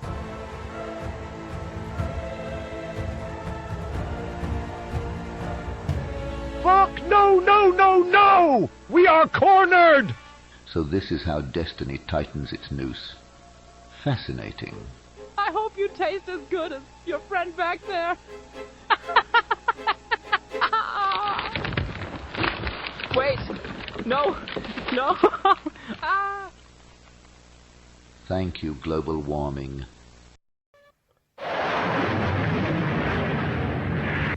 Oh, okay.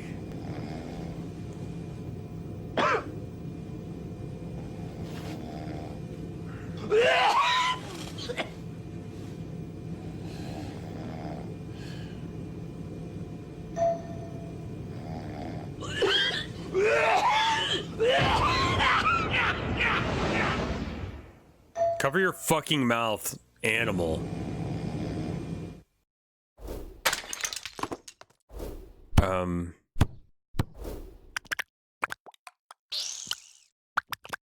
What?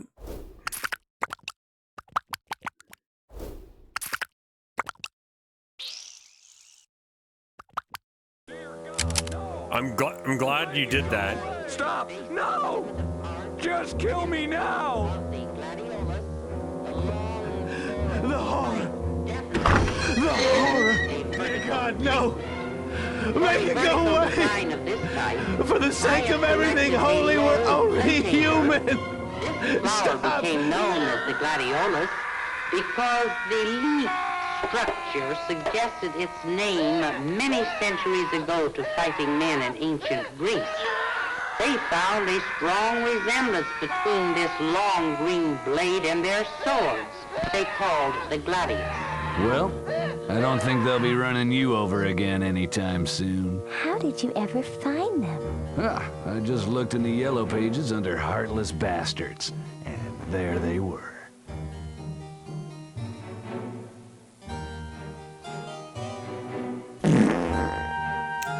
Definitely not my proudest There's your fart moment. sound effect you're asking for.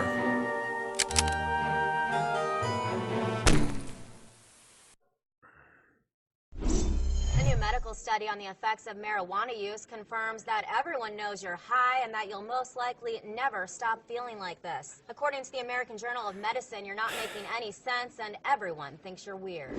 Everyone can smell the marijuana on your breath and on your clothes. Everyone is laughing at you. Dr. Philip Blanton of Harvard studied the effects of THC on the brain, concluding that the smell of marijuana smoke will likely stay on your clothes for months, and also that you've been telling the same story for 5 minutes. Additionally, the in-depth report reveals that despite trying to act cool, you're definitely laughing too much and everyone is messing with you. Your parents know you're high. Your friends know you're high. Strangers on the street know you're high. If you're young and you smoke marijuana, you will probably never be able to find a job. And if you're an adult, you will most likely be fired. If you hear a noise, that's probably the police, and you're probably going to jail. While previous studies suggested that it's all good and that we're all made of the same stuff that makes stars, new research indicates that your brain got broken and you shouldn't have done this. Doctors say the study raises important questions such as, what if that wasn't just marijuana and how are you going to get home? This is forever. This is the new reality. Next up, a new poll shows that kinky Americans feel the country is on the wrong track and they like it. A new new medical study on the effects of marijuana use confirms that everyone knows you're high and that you'll most likely never stop feeling like this. According to the American Journal of Medicine, you're not making any sense and everyone thinks you're weird. Everyone can smell the marijuana on your breath and on your clothes. Everyone is laughing. Why is it repeating? Dr. Philip Blanton of Harvard studied the effects of THC on the brain, Oh. concluding that the smell of marijuana smoke will likely stay in your clothes for months, and also that you've been telling the same story for 5 minutes. While previous studies suggested that it's all good and that we're all made of the same stuff that makes stars, new research indicates that your brain got broken and you shouldn't have done this. Okay.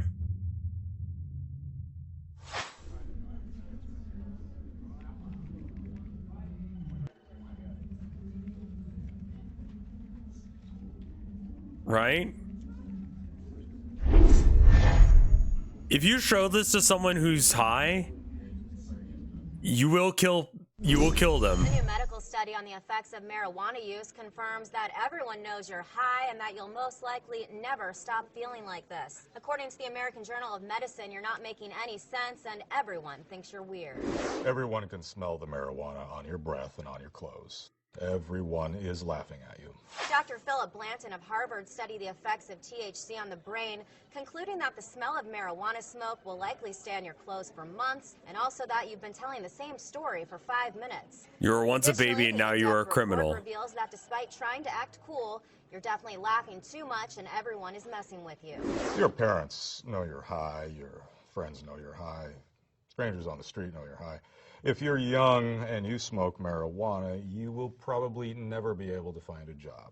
And if you're an adult, you will most likely be fired. If you hear a noise, that's probably the police, and you're probably going to jail. While previous studies suggested that it's all good and that we're all made of the same stuff that makes stars, new research indicates that your brain got broken and you shouldn't have done this. Doctors say the study raises important questions such as, what if that wasn't just marijuana and how are you going to get home? This is forever. This is the new reality. They had different versions of the same story to fuck with people. Oh, great. Buy Visine, but other things with also it. Confirms that I didn't just pause for 6 seconds. You're imagining that. Next up, a new poll shows that kinky Americans feel the country is on the wrong track, and they like it. It's just similar enough that if it was random which one you got. That everyone knows you're high, and that you'll most likely never stop feeling. I've never been high. What is it like this? Being high is a bit like living your entire life standing up and then finally sitting down. Everything takes too long.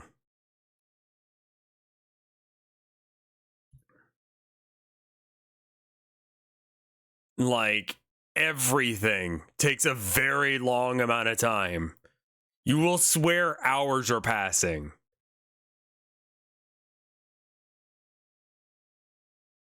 It does not taste great. It tastes somewhat like it smells or herb or like black pepper. Depending on what strain. It's a little bit skunky, yeah. Yeah, like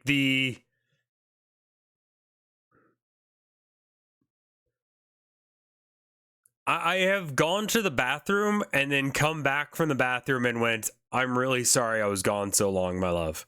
Because, you know, I'll apologize to my wife. And she's like, you haven't been gone that long. And I'm like, I'm pretty sure I just spent an hour in the bathroom. And she's like, it was like 2 minutes. I'm like, okay. Well then. So, like, don't get high when you're sick. Because then you'll be... Because, like, one time, like, I ate something and it gave me, like, diarrhea. Do not have diarrhea when you're, like, high.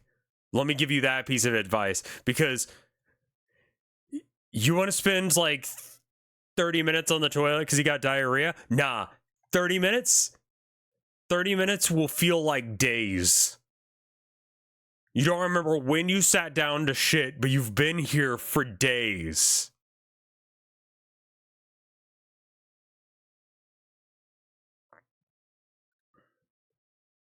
Who knows when you'll be done? It's the same amount of time, but the time dilation makes it feel like you've been there forever.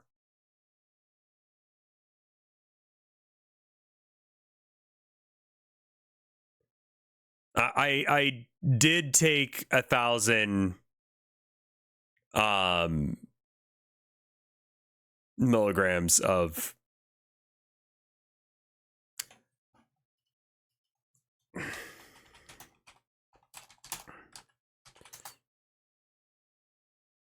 oh, a toxic dose is 20,000 milligrams.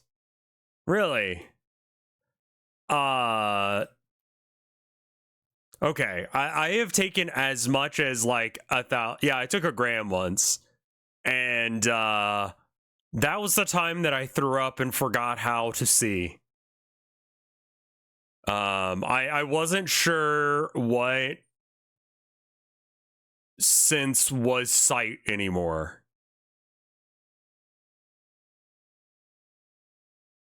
Like, I couldn't differentiate my thought from my hearing from my sight. And the only thing that kept me grounded was YouTube Shorts. Because that was the only way for me to go, I am not thinking these thoughts. I do not recommend this. Because I knew that I would never think the things that, like, were happening in the YouTube Shorts.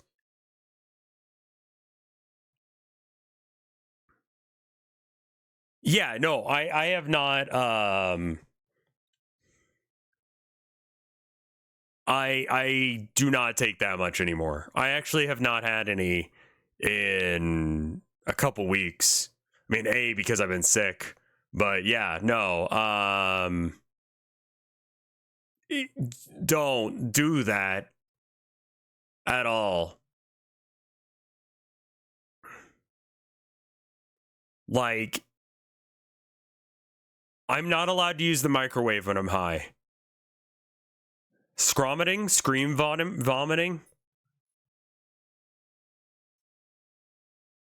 I am backing down from the gram now, and I'm closer to like 125 milligrams. Like, that is not a good amount to be taking.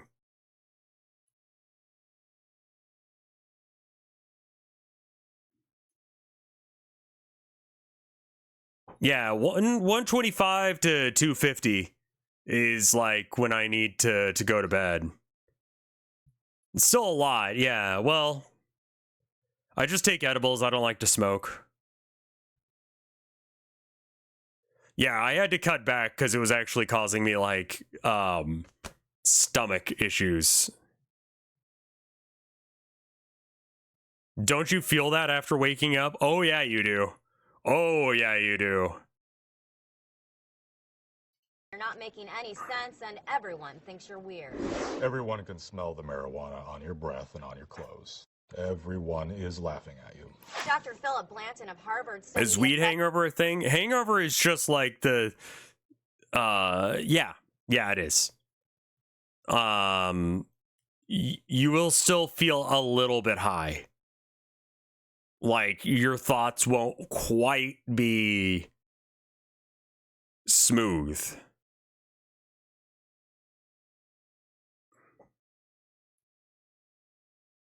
It's not as unpleasant as alcohol. You just are still a little bit high, and you just cannot get your shit together.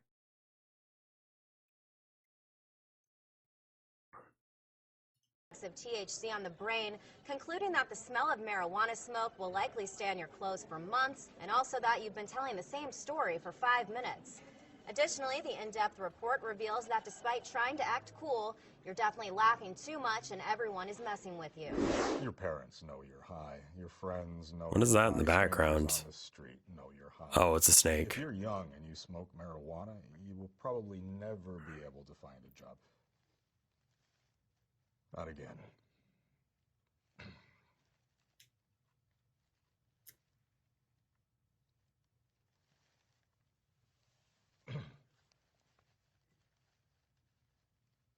While previous studies suggested that it's all good and that we're all made of the same stuff that makes stars, new research indicates that your brain got broken and you shouldn't have done this. Doctors say the study raises important questions such as, what if that wasn't just marijuana and how are you going to get home?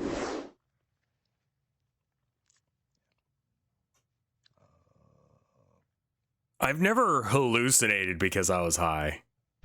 Next up, a new poll shows that kinky Americans feel the country is on the wrong track and they like it. A new medical study on the effects of marijuana use confirms that I don't drink alcohol anymore. And that you'll most likely never It hits me stop too feeling hard. like this. According to the American Journal of Medicine, you're not making any sense and everyone thinks you're weird. Everyone can smell the marijuana on your breath and on your clothes. Everyone is laughing at you. Dr. Philip Blanton of Harvard studied the effects of THC on the brain, concluding that the smell of marijuana smoke will likely stay on your clothes for months, and also that you've been telling the same story for 5 minutes. Additionally, the in-depth report reveals that despite trying to act cool, you're definitely laughing too much and everyone is messing with you. Your parents know you're high. I Your might friends skip know after you're this high. one. Strangers on the street know you're high.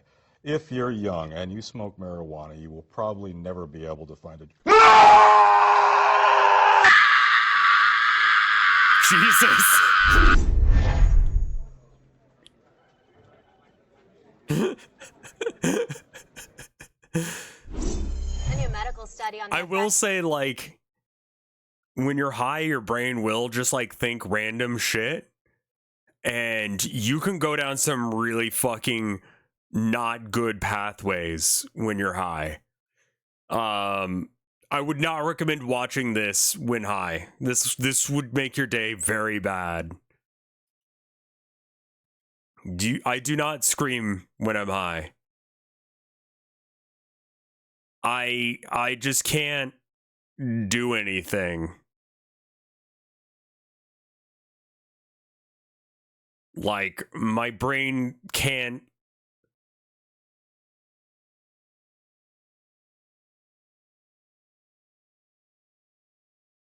Do not think about the ship of Theseus while high. What about the ship of Theseus, right? But, like...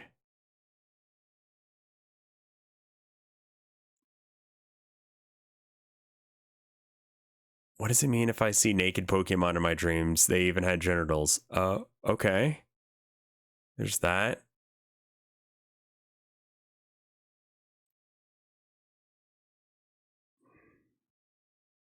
I'm admittedly a bit stoned and that definitely got me. Yeah, this is not okay for you to watch when, yeah.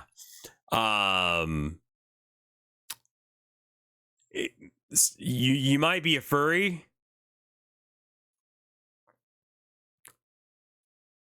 Could you, like, ship a Theseus a person? Just, like, switch out the body parts? I guess you really can't do a brain transplant. Yeah, what it is Frankenstein the ship of Theseus for people? Like, is that a new person or is it several people? Yeah, or you regenerate your cells all the time or whatever.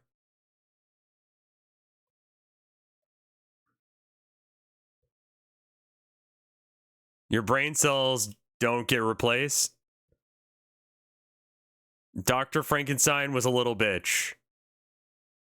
If it passes the hardness test, pussy is pussy.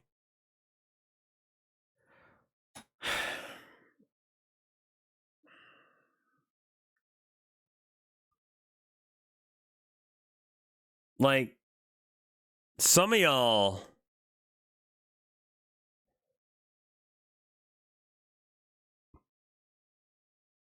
Why do you think Dr. Frankenstein gave his monster a cock?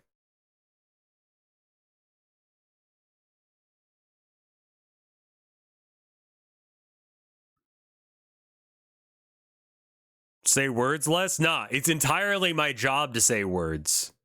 He did? Yeah, why not?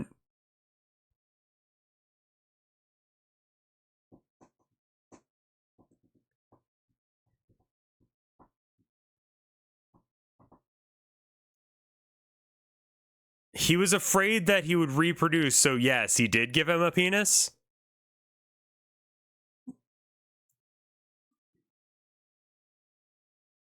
The Harkness test. If you have to invoke the Harkness test, it fails. I actually like the Harkness test.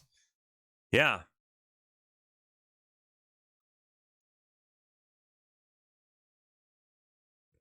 Yeah, that actually makes a lot of sense to me. If you have to do that.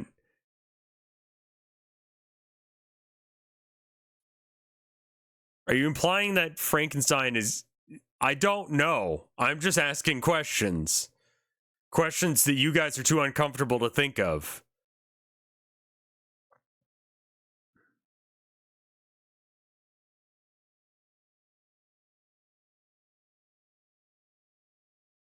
He has a bride. So why did he make that?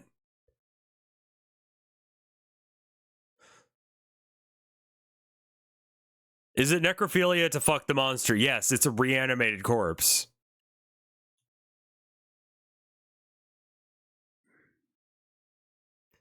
He wasn't really thinking beyond the immediate create life directive.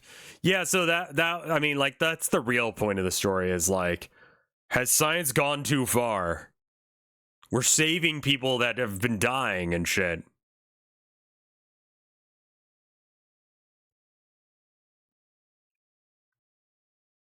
Yeah, the people who he's made out of can't consent, unless if he got consent prior. He's like, I'm going to use your body parts to make a superhuman corpse. Is that chill?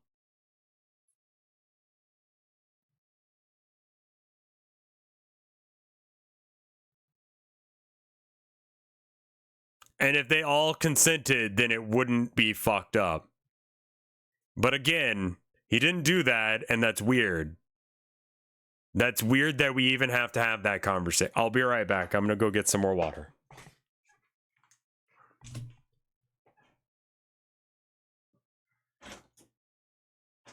Oh. I should run an ad.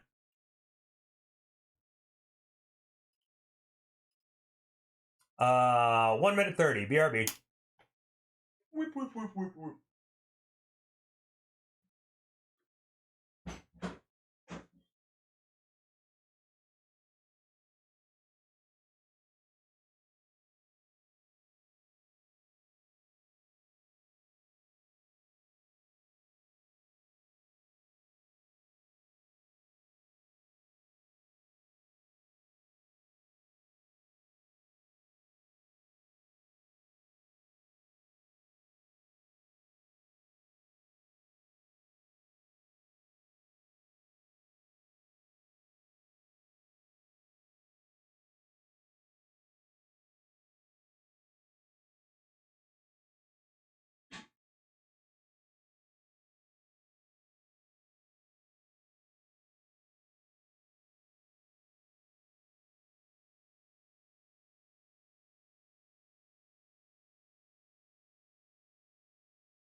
All right, I'm back.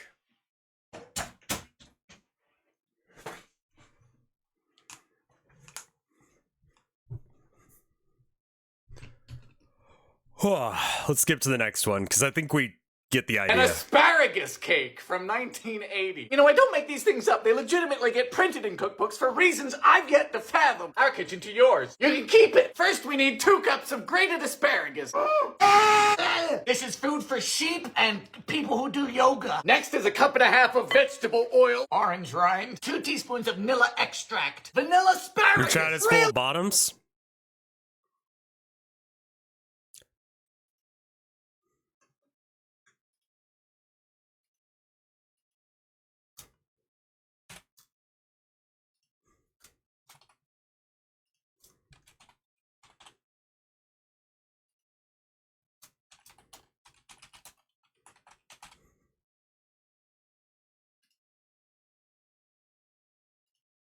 Let's find out.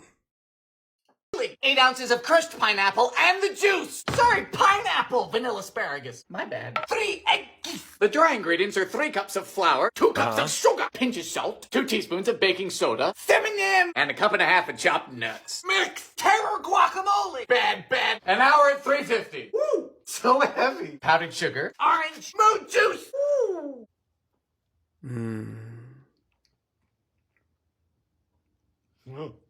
So it's a nice moist cake, but it's flavored like the underneath of a lawnmower. It's earthy. Not quite right. At midnight in the first moments of the year 2000, what will happen to the computers you depend on? Do you know where they are, what they do, and what shape they're in? If they are infected with a Millennium Bug, will they be debugged and ready to run properly?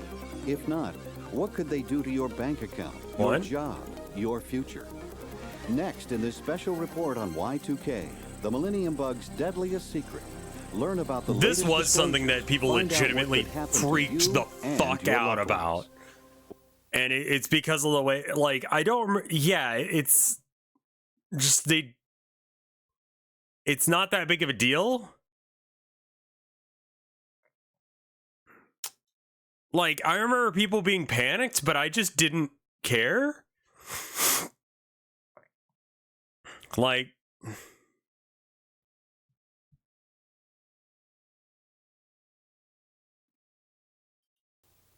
I was a child at the time.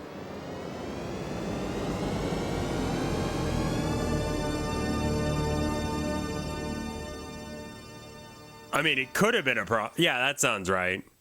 Y2K is short for Year 2000. The date is now less than 500 days away. 70% of chance says they're a Nintendo Switch. Computer professionals began to admit that with America has run a fairly out of even time 17 and 13% going to bottom and top, respectively. Water, money, defense, and electricity. In these big mainframe computers are millions upon hundreds of millions of lines of code that run programs. Some of those lines refer to dates. The code indicates days, months, and years, but not centuries. For 5 years, the media has been telling us that this is the Y2K problem that must be fixed. The year 98, for example, must be changed to read 1998. Right. And the year 00 must be changed to read 2000. Wait, why was it said Or that our way? Hold computers on. will not compute. Must be changed to read. Must be year 00 must be changed. And the year 00 must be changed. Why did he read it like an AI? 00. Like, complete, like, if you layered those on top of each other, it's the same wave pattern. Changed to read 2000. Or our computers will not compute after midnight, December 31, 1999. The Wall Street Journal called this code repair challenge the software conversion issue and said it brings a chill to those who realize its seriousness. A failure to complete this conversion would mean a He might have read major 00 as 0, yeah. As Newsweek magazine and they put it, probably edited this it to is fix it rather than getting him to because record it American again. civilization has become totally dependent on these mainframes. What's more, the computers are so interconnected that a shutdown of even a few of them could bring the economy to a halt. Not a grinding halt, but a sudden halt. Every American depends on an average of 256 I think because there was an computers alarm, every day people for vital services like electricity, 256 water, computers food, a day. That's a fuel, weird and number to paychecks. pick. According to the experts, if the mainframes are not fixed, totally fixed, this is what could happen.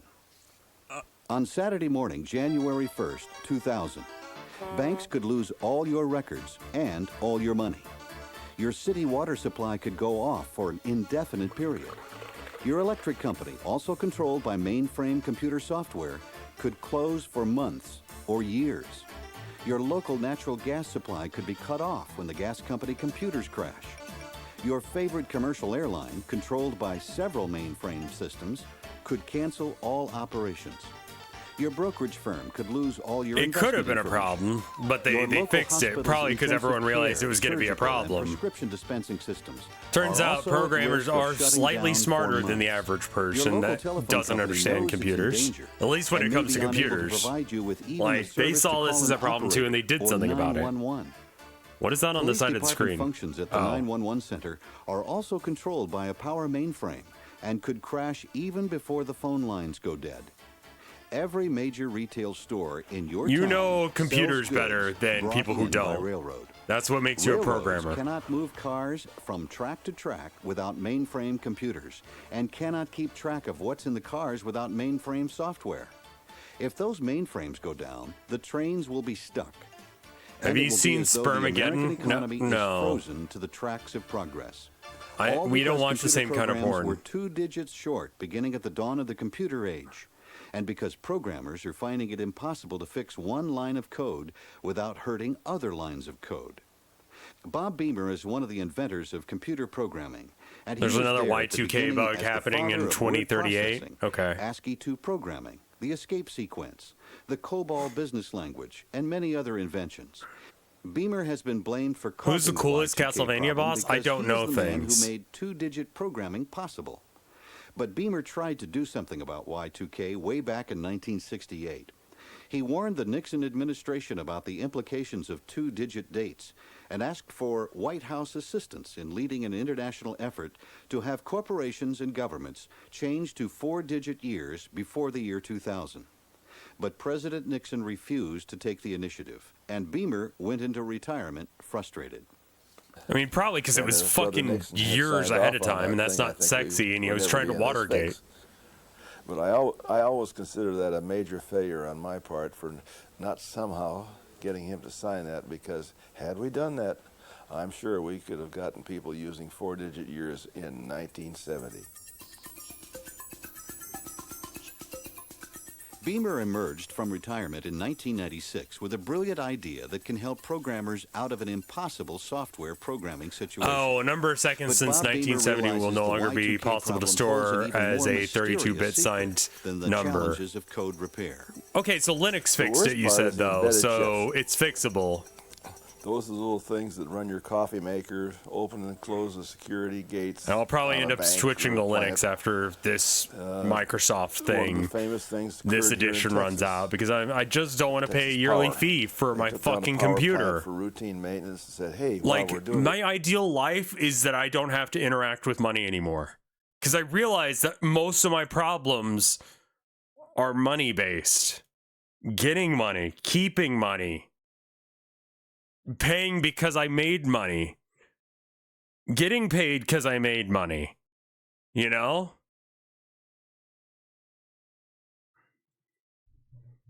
You know what I mean? Like, those are the most fucking annoying shits that I have to deal with. That's where I run into bureaucracy and annoying shit. You know?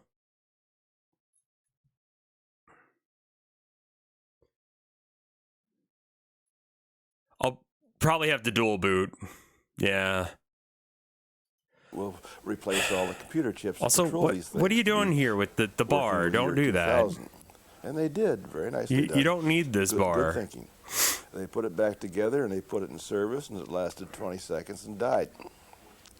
After 2 days, they found inside the smokestack, way, way up, a little computer monitoring smoke for the EPA. That killed them. They were lucky to find that in 2 days, I think. But when you've got them inside natural gas lines, oil pipelines, on the outside of super tankers bringing you oil, in satellites where you can't get at them or find them, that's what gets sticky.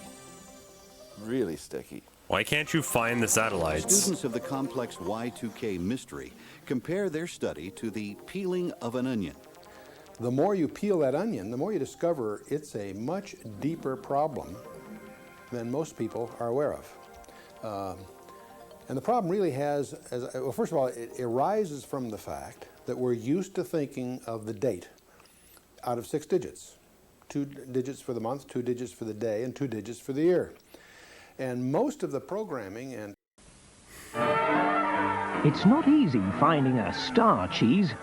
It can't be too ordinary, or too strong, or too weak, too funky, too heavy.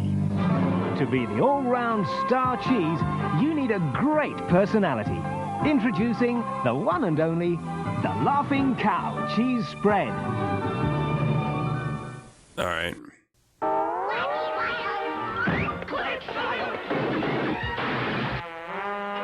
Very 90s. When did this come out? Yeah, 91. That sounds right.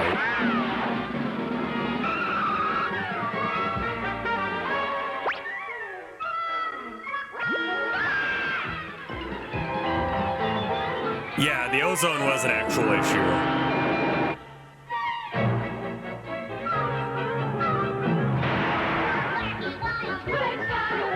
A lot of that was because we stopped doing CFOs or whatever.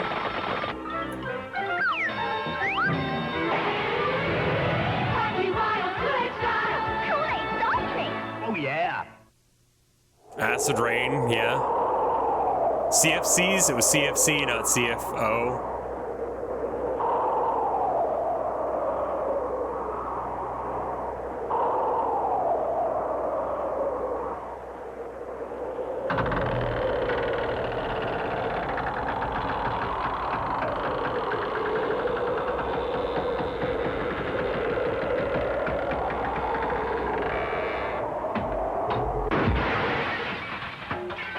T-minus 10 seconds. 9. Oh yeah, y'all. This is the Kool-Aid Man. 6. Come a little closer. We're about to bug out on a fun tip. Just you, me, and the TV. Ignition. All right. The character that I would pick to be... If you could pick one fictional character instantly make public domain, who would it be? Mickey Mouse. No fucking thought. Immediately. The current iteration of Mickey Mouse. Fuck Disney.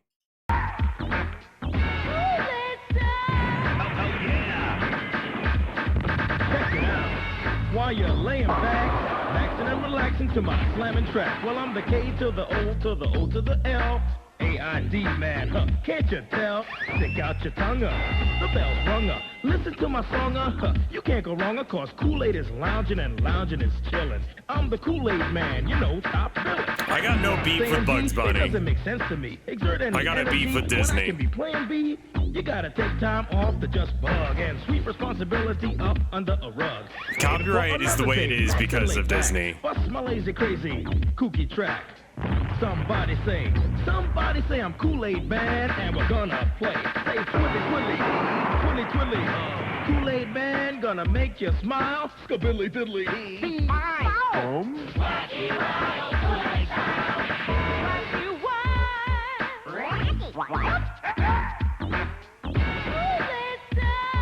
Oh yeah. So let's get started. I've got a lot of fun flicks to show you.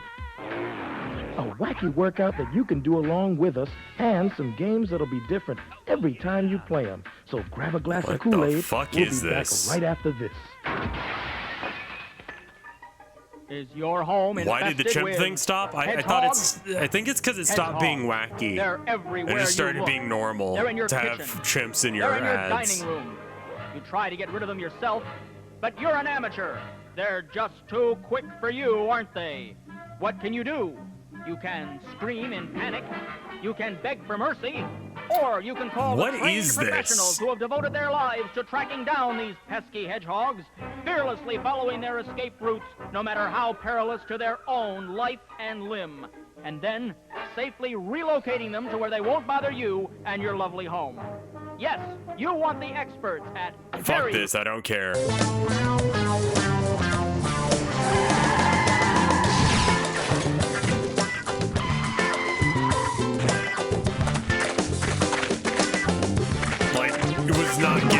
point fast enough.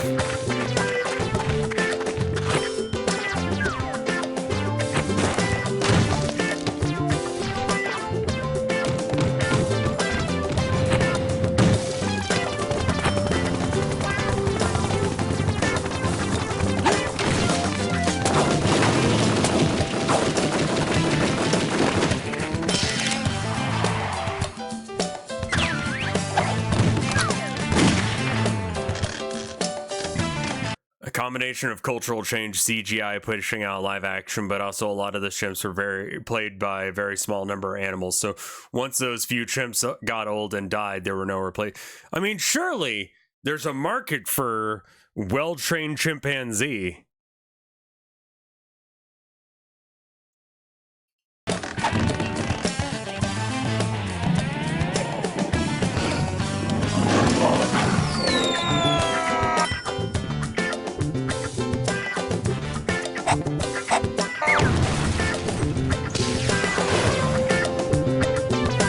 Chimps are also expensive? Sure.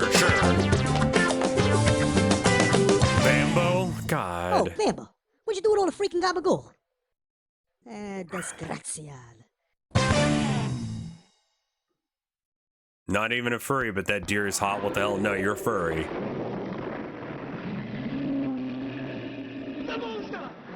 My God. Look! It's a ball! Oh, hello, left ear. Oh my God, I forgot about this fucker. Balzac.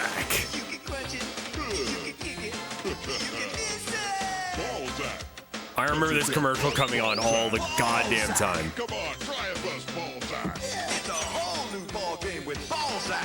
You know, just when I thought it was all over, a hand lifted me high in the air. It was my shepherd. Yeah, you're supposed to make it Was wet, I I happy think. to see him? And my shepherd was happy to see me, too. He forgave all the bad things I did that day. And do you know why? Because my shepherd is Jesus, the Good Shepherd. He always forgives us, no matter what. Really, Jesus... Even the most fucked up weird shit you guys have jerked it to, he will forgive you. That's honestly the angle a lot of these churches need to take. They're going to be like, Jesus forgives you for your inflation porn fetish. You know? That might actually get a couple people into church. loves us in a very special way. Yeah, Jesus being a terrible shepherd is definitely a thing because, like, look at what happened to me. I am a lamb gone astray. Hey, he's the best friend anyone could have. Would you like to That help deer me was sing hot and this I will song die to on that him? hill. You can do that and be a furry. Our good shepherd loves each one of us. He takes care of us. He keeps us safe. We'll always stay with our shepherd, our shepherd. Y'all good?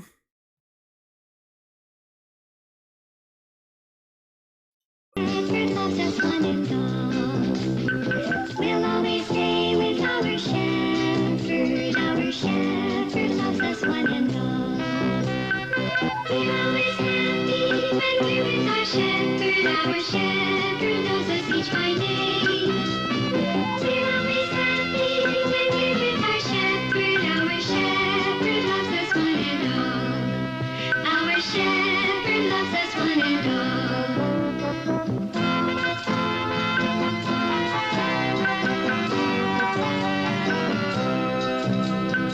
We love our shepherd is Jesus. Jesus loves us, and we love him.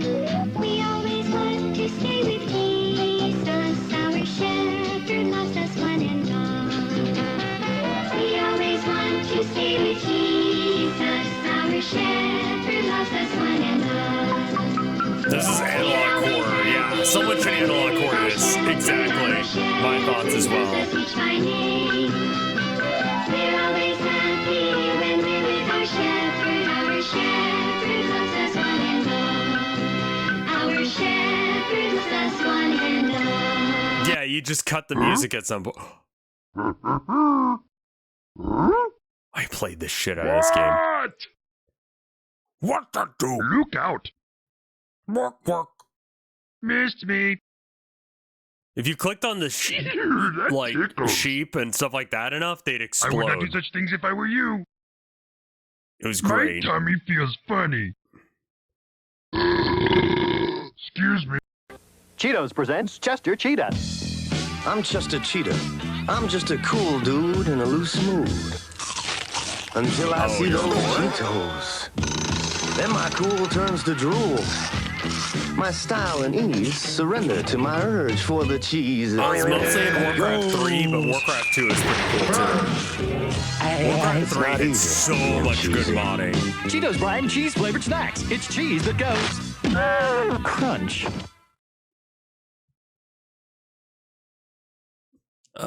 I found some wild glizzies.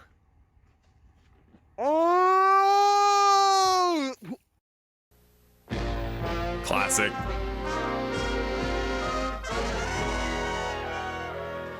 The Disneyland Walt Disney World Entertainment Division presents this character training tape so that you who are portraying the characters of Winnie the Pooh, Tigger, or Eeyore will better understand the problems you might encounter. This could be okay. It also is our purpose to acquaint you with the personality of the character and the possibilities for animation and movement within the limits of the costume. Of course, the best way to get to know Pooh, Tigger, and Eeyore is to see them in their natural surroundings. I mean, just watch the fucking Winnie show. the Pooh is a roly-poly teddy bear, gentle, happy, lovable, and imaginative. As you can see, Pooh likes to skip from place to place. Winnie the Pooh might even be found doing a simple dance step that he thought of all by himself. Winnie the Pooh, Winnie the Pooh, willy-nilly, silly old bear. Quick, mischievous, and curious Tigger is always happy. Always bouncing. It's a wonderful thing. Filled with endless energy, this toy tiger finds it impossible to keep still and is forever bouncing up and down There in you an effort go. to cheer up the situation. I'm the only one. Eeyore is the world's saddest donkey. He's very lovable, but extremely shy. Because he never gets enough love and attention, he chews on his little hoof or wipes the tears from his sorrowful eyes. Poor Eeyore. Whether you're playing a Disney character in the park, at a special event, in a department store, or out on the road, you Yeah, should they really love locate their a training clean, videos. fairly spacious area in which to dress. Be sure to set your costume on a chair or table, or hang it up. Right. If you're playing the character of Winnie the Pooh, you must be within the height range of 5'9" to 5'10". Okay. You may wear any type of clothes you wish underneath the costume as long as they don't show on the outside. Right. First, step into the body. This is why you wear the sexy lingerie Push your on Pooh feet Day. through the legs and pull the shoulder straps up over your shoulders and fasten the top. Arms Be being sure that the name low is Pooh in weird. front. Now put on the shoes. This should be done while seated. This is the only time you may sit down while in costume. Jesus! Let the fuckers sit. Be sure to close the fur after the shoes are tied. Last to go on is the head. Grab the shoulder braces on the inside of the head and hold it upside down facing you. Pull the head up over your own head and set the shoulder braces down onto your shoulders. Your head should be inside the honey pot. Oh, wow, okay. After pulling out the red sweater collar, you should look exactly like Winnie the Pooh.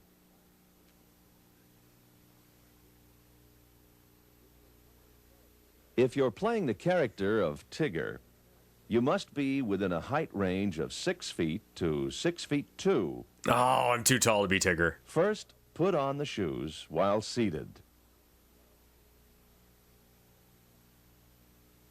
Yeah, remember that Disneyland is in LA and Disney World is in Florida. Be sure to close them after they're tied. Now, Fun step into fact, the the first body fursuiters were and people push who your worked feet at through the Disneyland legs, and learned how to make fursuits with pulling their the experience. I body saw a up post around describing your it as waist. Prometheus stealing fire. That's awesome. Now strap the Tigger tail tightly to your back.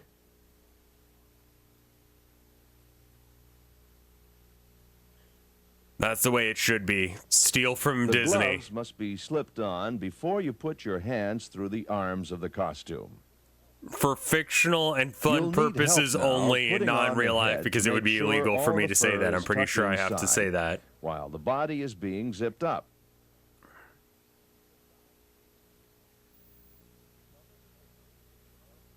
Cover the zipper with the Velcro flap. Now God, how should do you look shit? exactly like Tigger.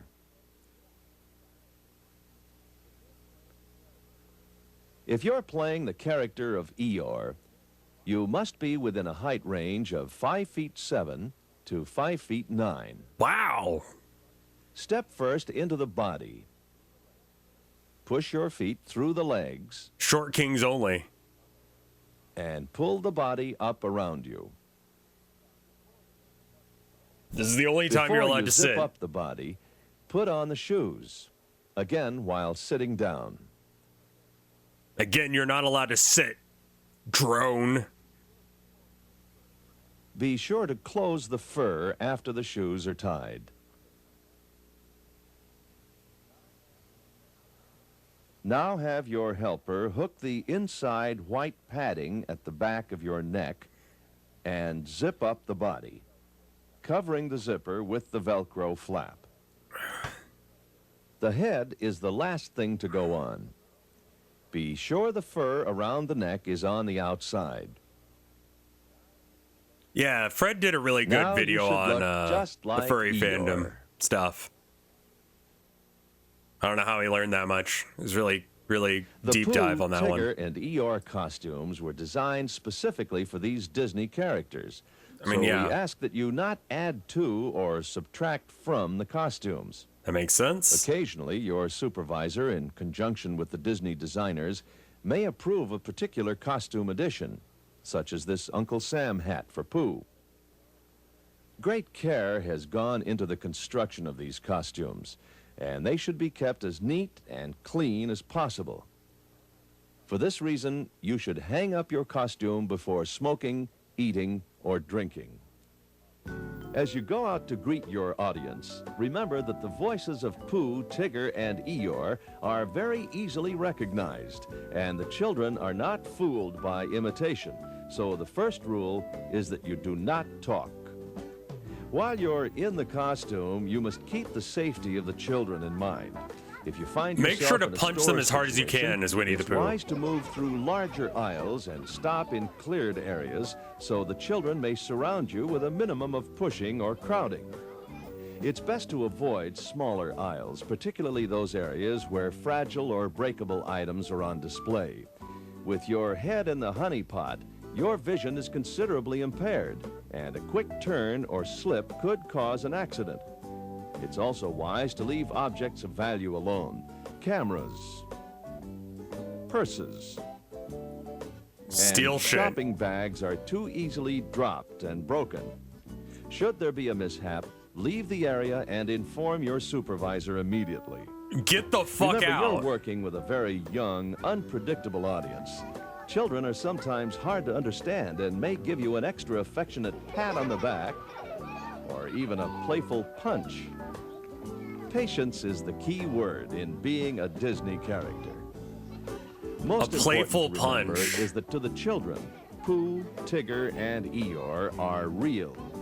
The fact that there is a person in the costume should never be revealed. Even though the costumes are limiting in some respects, it's important to try to move as naturally as possible. Since Pooh, Tigger, and Eeyore are happy characters, they love to dance. I mean, Eeyore isn't. You just were telling us that.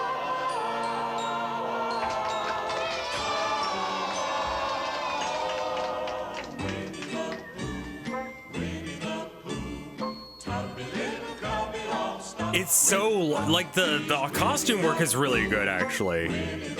Hard for me to, like, visualize the human being in there. Like, I see how that's a person in there. Oh, right. Audio jungle, audio jungle, audio jungle, audio jungle. We can't listen to this. We just have to watch it without, yeah. I was having a good time. Is he a furry? I don't know, man. Yes? Maybe? Disney is gonna fuck up this entire vid. Play the Doom OST over it? Alright, yeah.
The sync is like really good at half speed.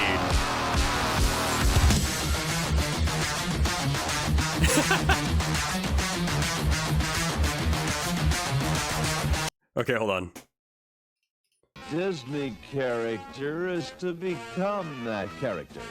It's your job to bring the toy animals Pooh, Tigger, and Eeyore to life. To give them energy, feeling, and color.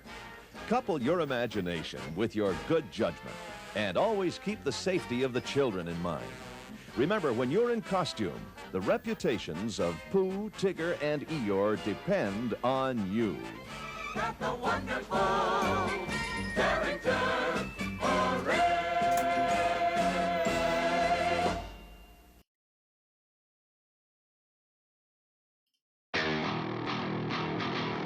How often will this work?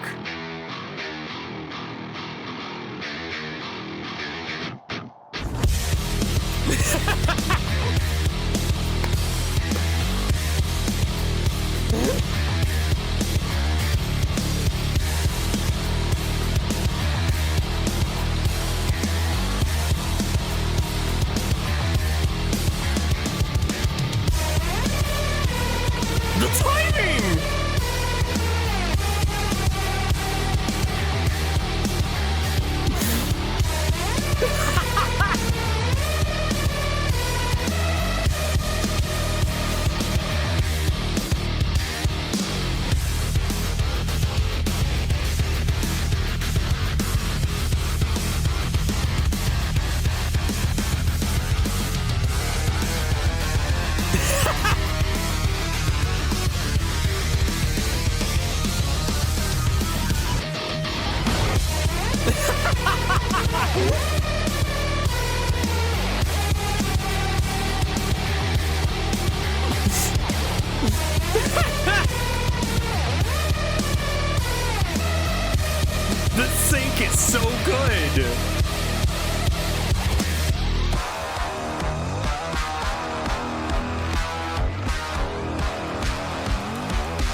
Hi, I'm Linda Evans, and I'd like to congratulate you on your exciting new purchase.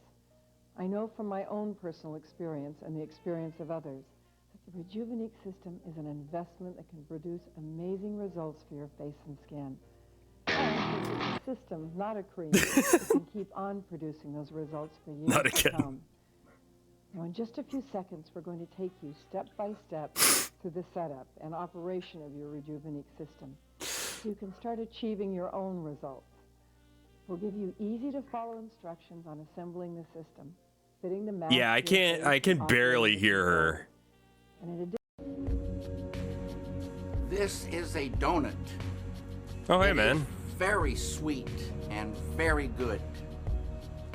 But if you'd never tasted a donut, you wouldn't really know how sweet and how good a donut is. If you'd never had that experience. Transcendental meditation is like that.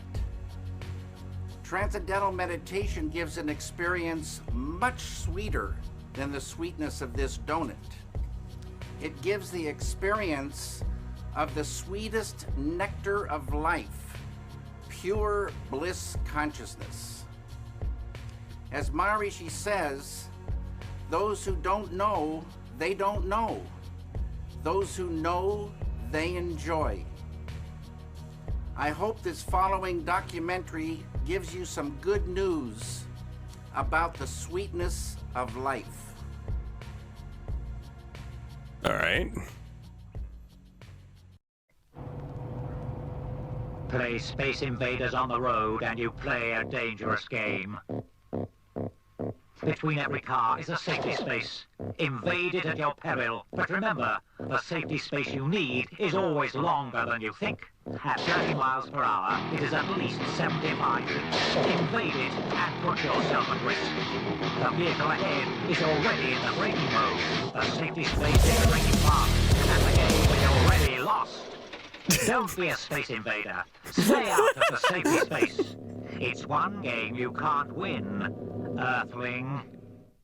Cowboy cookies from 65. Now, I'm familiar with cookies, and I'm quite familiar with cowboys. I went to the University of Wyoming. Go Pokes! So let's bake their cookies. We start by toasting a cup of coconut, cup of pecans, and 2 cups of rolled oats. What? I've never thought to toast oats. 8 minutes at 350. Next, we have a cup of butter, cup of brown sugar, and a cup of sugar. Sugar. This recipe is so even. How nice. Cream. Nilla. And 2 eggs.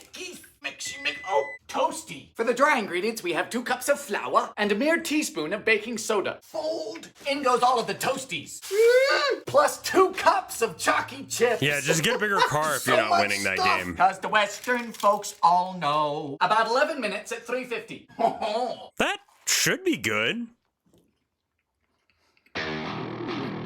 These are highfalutin. Hold on.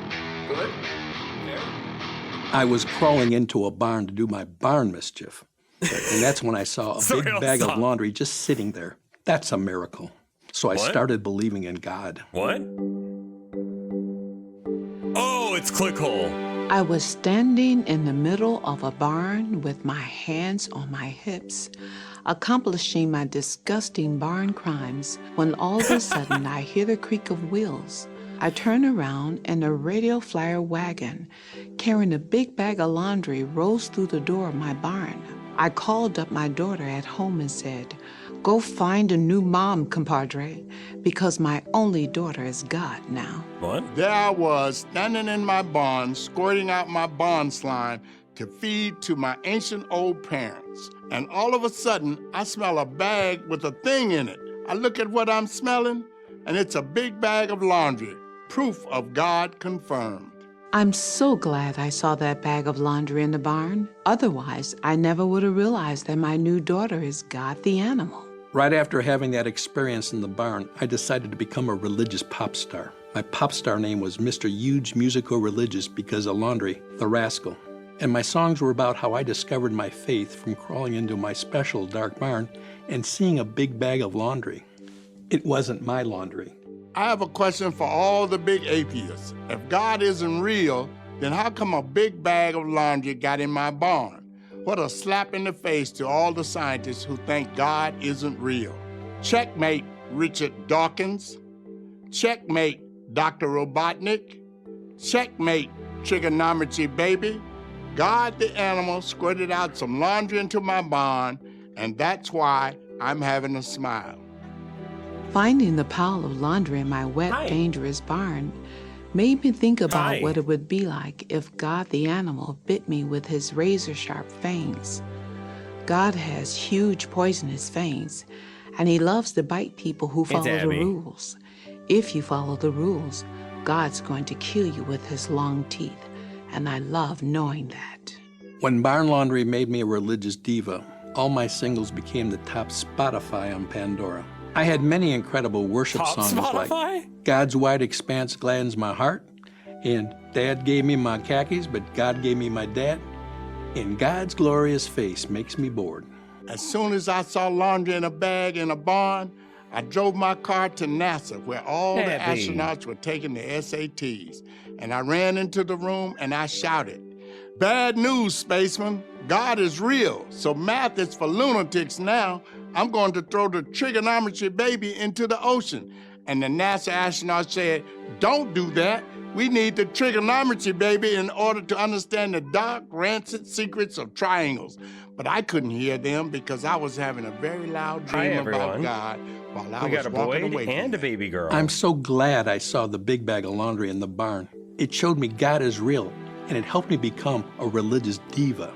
God is real. What's the relation but he between doesn't do Clickhole anything. and I know that because I found laundry The in my Onion? barn. Are they I separate went down to the organizations beach or like and the got ready same to throw the organization? trigonometry baby into the ocean. And the trigonometry baby said, "If you kill me, you'll never understand triangles ever again." And I said, Sister "Nobody site? cares Okay. about triangles. They're not even round, and they don't taste like anything." And then I threw the trigonometry baby into the ocean. All right.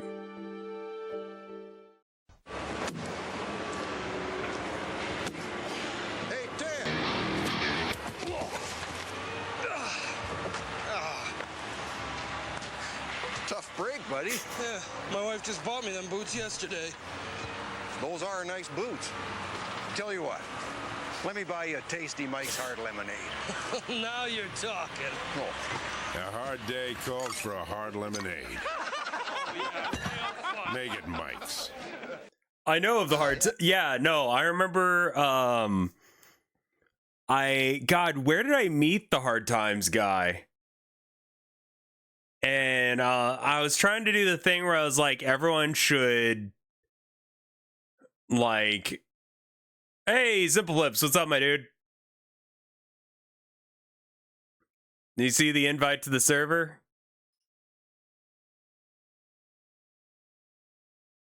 I'm doing a subathon starting tomorrow, so I don't remember if I messaged you about that or not, but yeah, I met him on some podcast or another, and I was like, well, we should all say who we are and what we do. And then that guy was like, I don't do anything, I don't care. Yeah, no, I'm not hacked. Yeah, no, I figured you were coming by to check and see if I was hacked. No, that's real. I'm doing a subathon tomorrow. From like basically until my wife gets back from work till yeah. And we're gonna play a bunch of Flash games, which is what I'm most well known for originally. And yeah, no, that was the real me. Yeah, an invite link with no message is the classic he's hacked gambit. Yeah. It's like, nah, I'm good. Getting back to basics. I've been a streamer for 15 years and my birthday's on the 17th, so it's like we didn't actually really do anything for my 15th.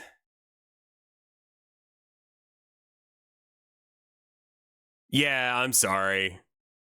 I can pretend I'm hacked and send you a virus if you want. Do you want a virus? I did message I just forgot to message Simple Flips. I think I messaged everyone else.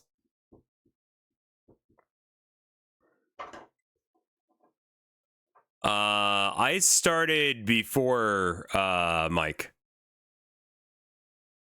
Like, I could probably download a virus and send it to you.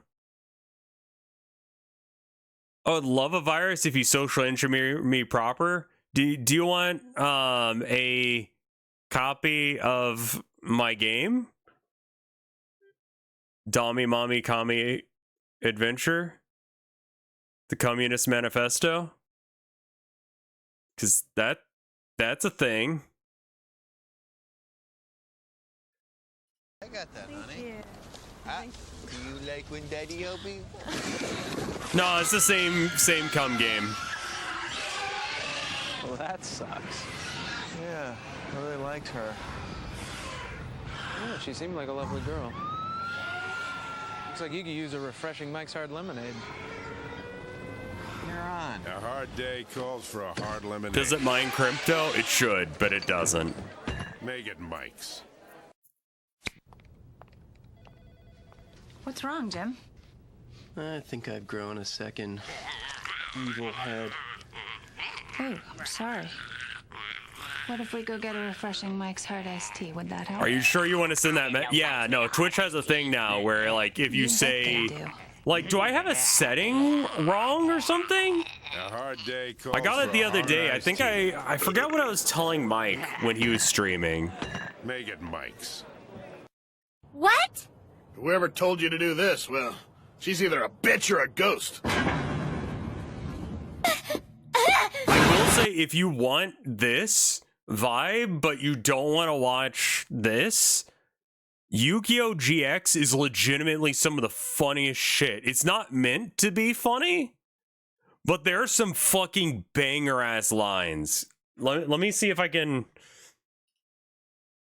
I want to see if I can find one real quick. Yeah, that fucking show is so goddamn funny. Like, me and my wife are 30 episodes in.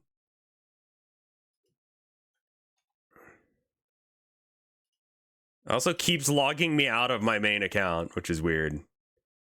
All right. What am I looking for?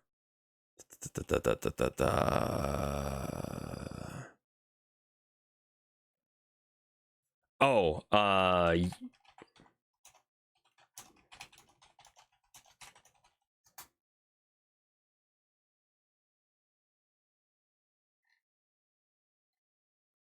what the fuck? It was a dating? God. Oh my God. I'm seeing if I can find... Oh God, the Chaz shit.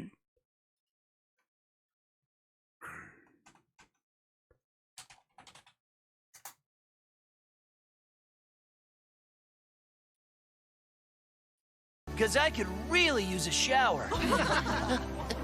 And a haircut. And shirt.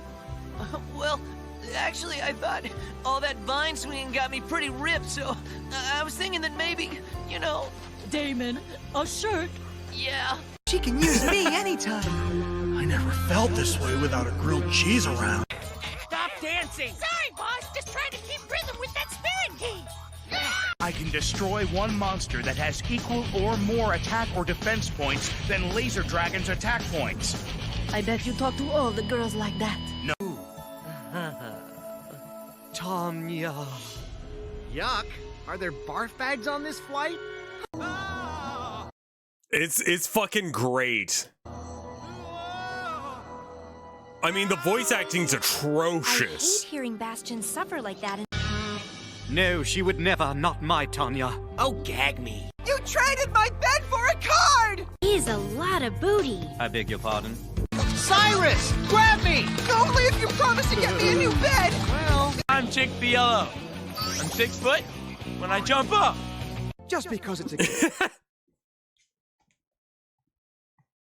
Like, the dub is so bad, but it seems like everyone who worked on it was having a really good time. Like, if you're trying to watch it as, like, a serious show that makes sense, it's bad.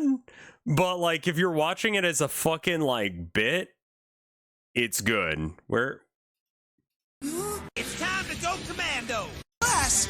Because He saves his energy for sprinting out of class. What boob would pick Chaz? This boob. It's time to go commando. This is the actual dub, yes. But what's the deal with her hair? Who cares? What's your problem? Oh, yes. Ain't about.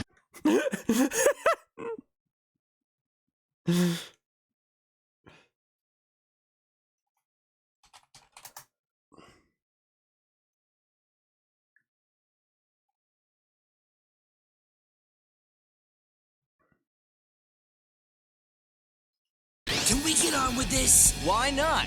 The sooner I beat you, the less bad dialogue I have to hear. And speaking of walking cliches, I wonder what Viper is doing.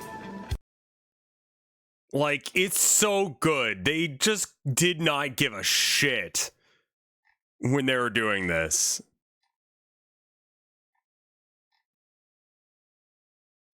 And look at the sweet prize I won. Oh! Grandpa's most treasured card! Yes, the Blue Eyes White Dragon is a rare and powerful card, and this one will never be used against me. Registration will be disqualified. Mokuba, make sure Wheeler's late.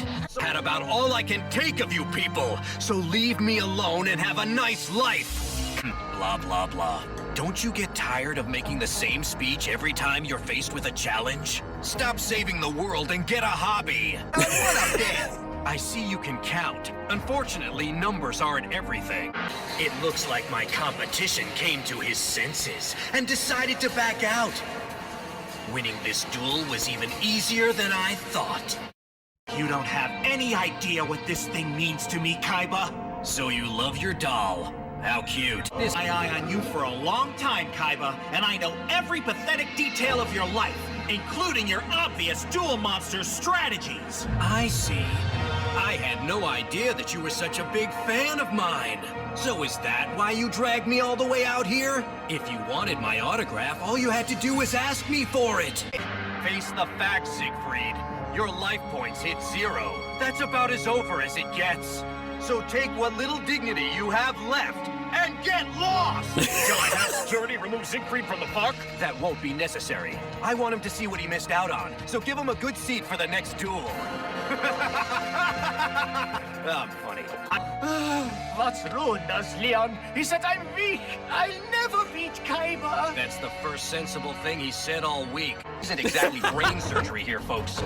It's pretty obvious that only one of the two Yugi twins inherited the dueling skills, so why even watch?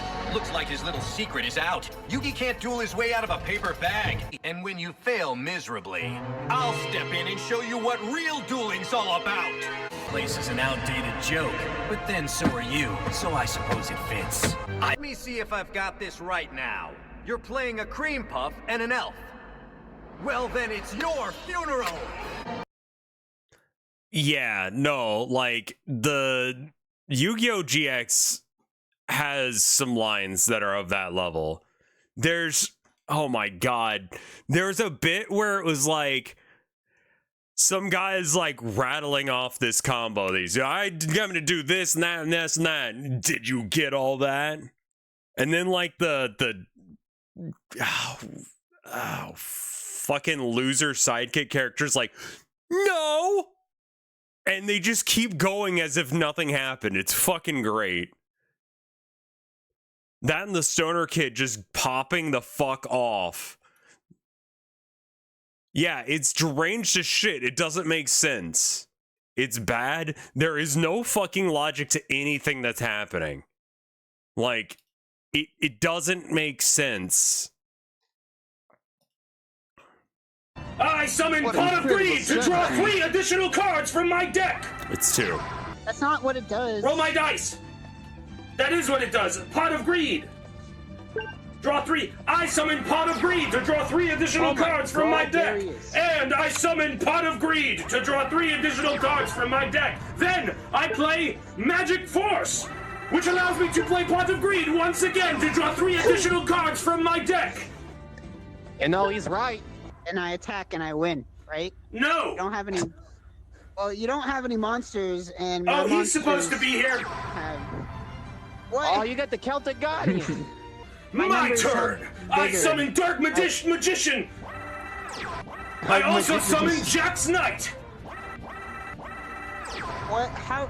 You can't What are you summon a bunch doing? of cards on one turn. That's against the rules. You never saw this coming! I summoned Pot of Greed to draw 3 additional cards from my deck!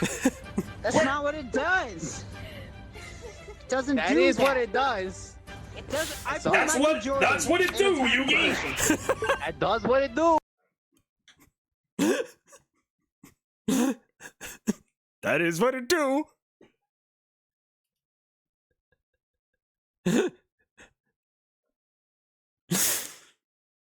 So good.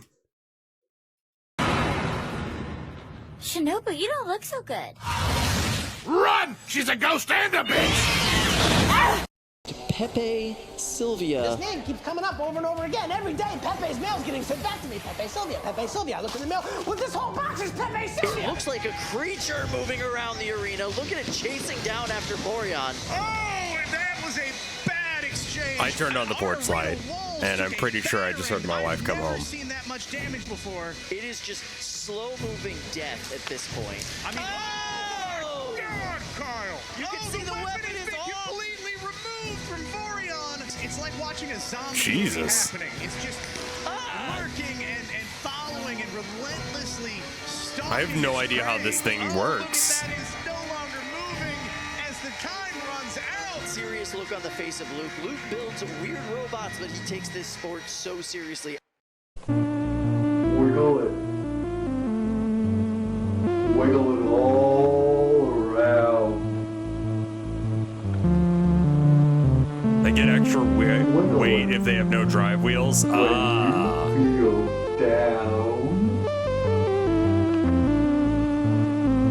Wiggle it. Wiggle it. I like it when I wiggle it. All the time. I like to wiggle it. Sometimes people say I wiggle it too much. But I know they're all crazy.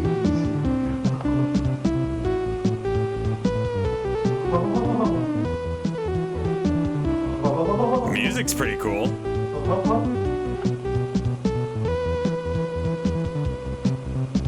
Can I? Here, hold up. Wiggle it. Wiggle it all around.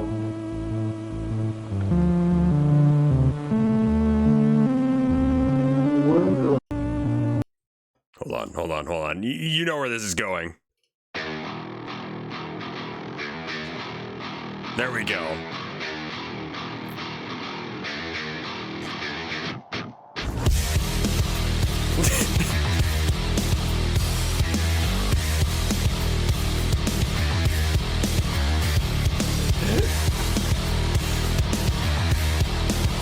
It fits over everything, dude.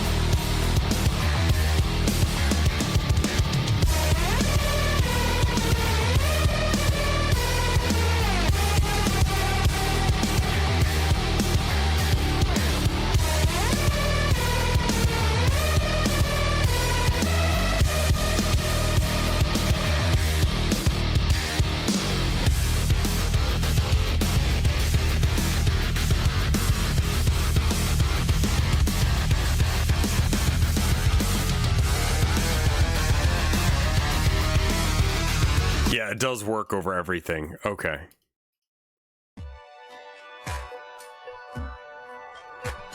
I ate so much fucking shit on the 4th of July. I said I wouldn't, but then I did, and I totally fucked up my diet, and now I'm paying for it by working out in 100 fucking degree weather. I hate my fucking life. I hate myself so much. Why the fuck did I do that?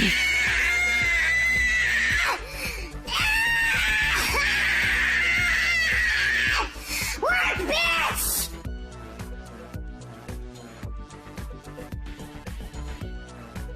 The art bit that she does, I am, yeah. I'm teaching Teddy, and your kids will find me in Video Smart. Find the space with the letter B. I'm gonna go kiss my wife, make sure that that is her and all that. I'll be right back.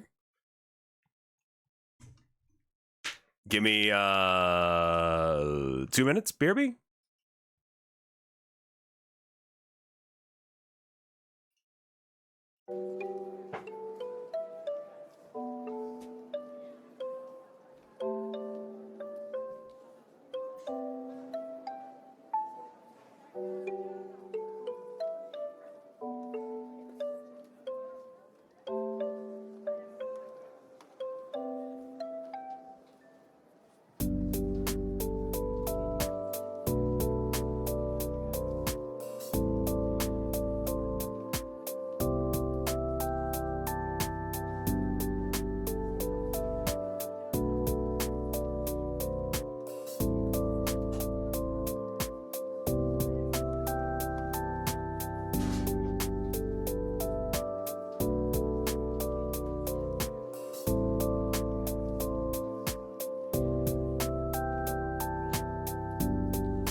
All right.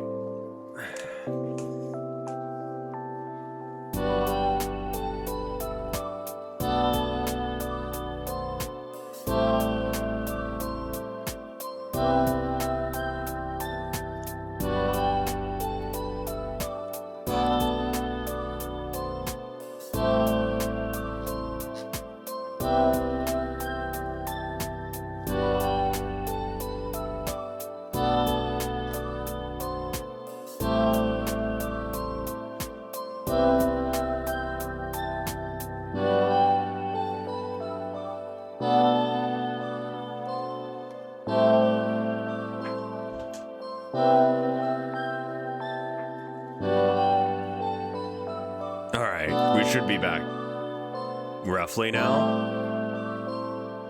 Okay, now it says I'm done. Go for it. Yeah, that's totally fine. I believe I uploaded all the music that I use for BRBs and intros and stuff onto my arcade channel. If you look far enough back, there was a video I posted them like one after another. I need to write more music for it. I just haven't sat down to do so. I'm slowly making my way through the how to make low poly models video, and I've gotten about like 30 minutes in.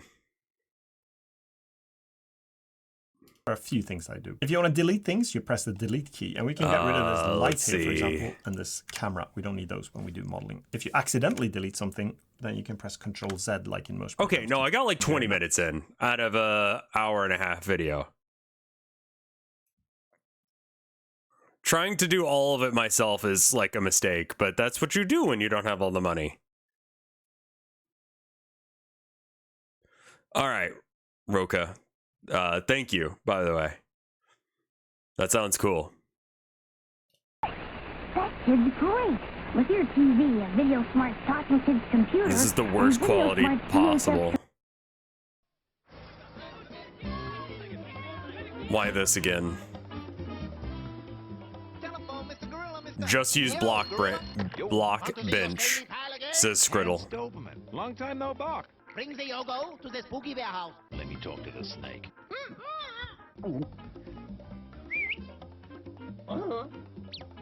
I'll be back.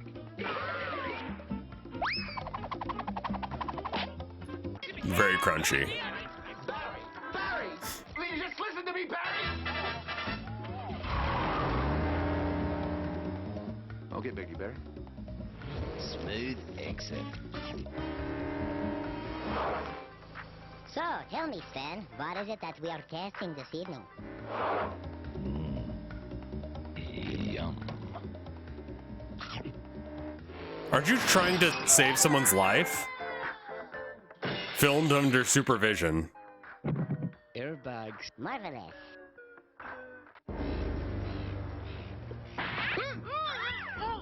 So, Yo Gorilla, did you bring the Yogo? Yeah, a whole Congo pack. It was delicious. What?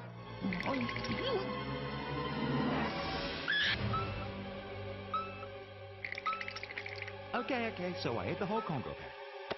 But I've got you this. Yeah, boy, catch!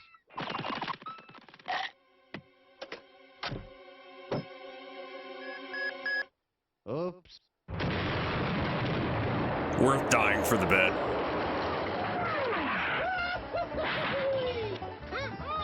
Thank me later.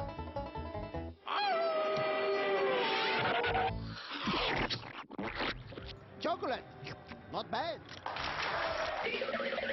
Oh, your gorilla. You're so seriously smooth.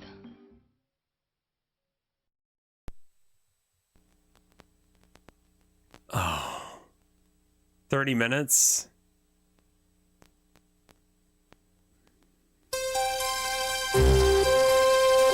Jesus fuck.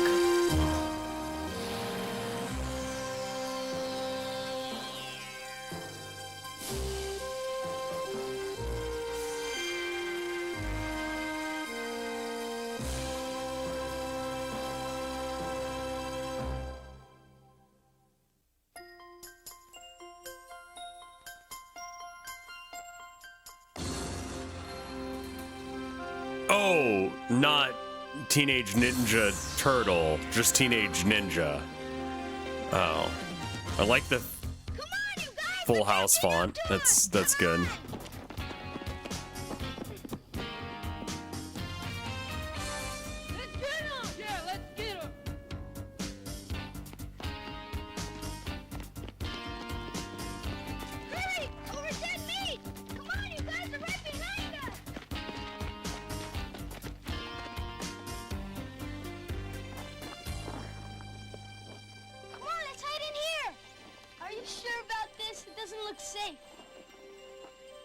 I mean, you're gonna get beat up, so it's potentially less bad. Would you rather be beaten up by those bullies?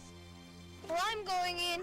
No way am I gonna get my head smashed. I'm with you guys. I'll take my chances out here.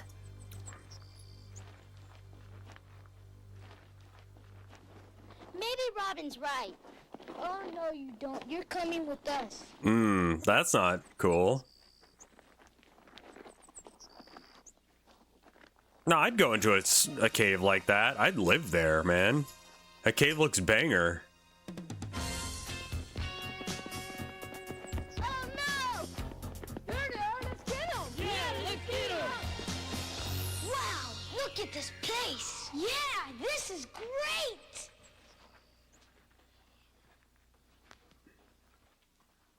Dude, I'd go in the cave even if I wasn't being chased.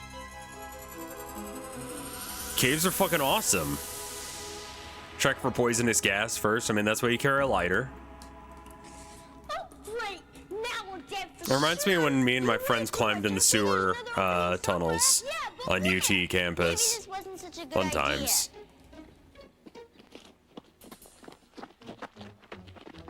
Where'd they go? I don't know. I mean, it's definitely cursed, but, you know.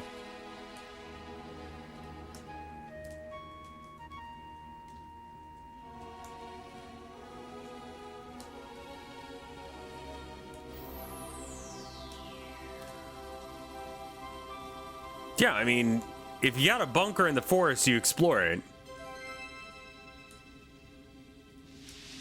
Look! What is this? I don't know, but let's get out of here. Come back here. No, that kid's got the right idea, honestly.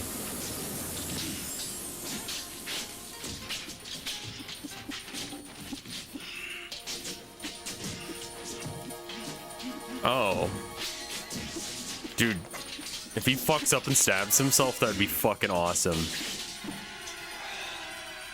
Oh, balance isn't that great.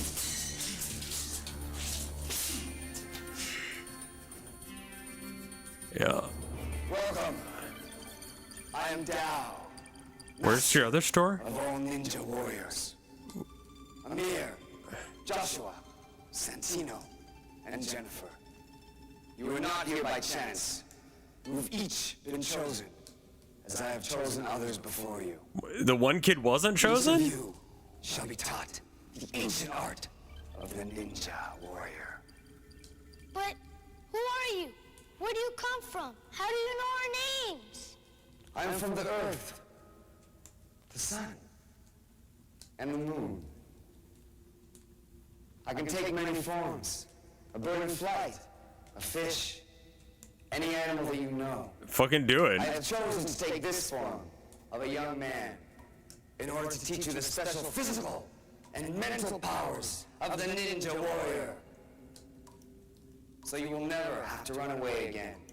Sounds great to me. Let's get started.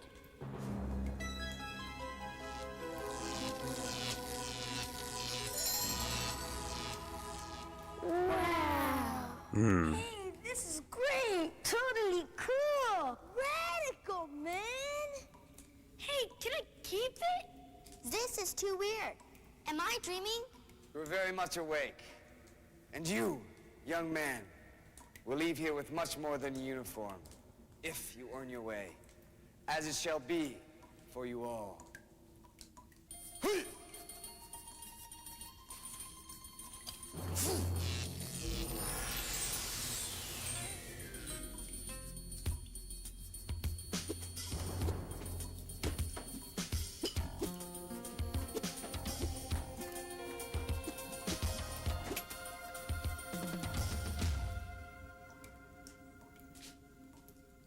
All right. This is my assistant. He was much like you when he first came to me. Now, he is a full ninja warrior. Along with me, we shall guide you through the 4 levels of training. First, you must learn to live by and follow the rules of life. Honor and obey these 3 fundamental rules, and you will leave here a better person. All right. Courage should be in your heart. Self-control in your mind. And strength in your body. Just be strong. Attention! Good. Before we teach you level 1, you must first learn to breathe properly. Take a deep breath in through your nose. There are only 3 rules, so that's fine. Good. Now together. Wonder what his headband says? I don't think anyone knows what his headband says. Or at least he doesn't. Out. In. Yeah, these kids are not teenagers. Also, they need a little bit more space to be able to do this thing. Out. And in. It went from, like, being in mortal terror to this moment. Deep. Controlled. Out. Good. Now, before we begin to teach you self-defense, you must first warm up and stretch your muscles. They're wearing Tai Chi clothing. This is Tai Chi. Forward arm That circles. would explain the falchion, yeah. 2, 3. Yeah, no, this is good, actually solid. Yeah. It's one of the things we used to do in kendo, was this old thing. And then reverse. Yeah. 1, 2, concentrate. 4, 5, 6. Yeah, that's good for getting your shoulders all warmed up. 10. Good. Stop. Now, spread your feet. We'll twist side to side together. 1, 2, 1, 2, 1, 2, 1, 2, 1, 2, 1, 2, 1, 2. Stop. Together, we'll now bend to the right, to the left, and to the back. Beginning with the right. Yeah, no, this is like basic stretching for martial arts. Back, right, left, back, right, left, back, right, left, back. Good. Now that your muscles are warmed up, we can stretch them. My assistant will take you Are we through gonna a do the series foot of thing? stretches. And to you, my friends who are watching at home, make sure that you are also stretching and warming up along with us. You should have said that before. Attention! Good. There are 2 basic stances that you must know.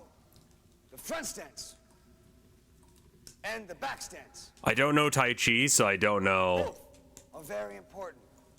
First, the front stance. Take a big step forward with your right foot.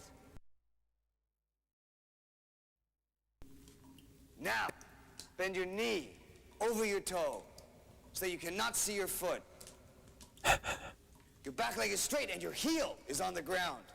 Your hips and body should face forward. Hurry. Attention!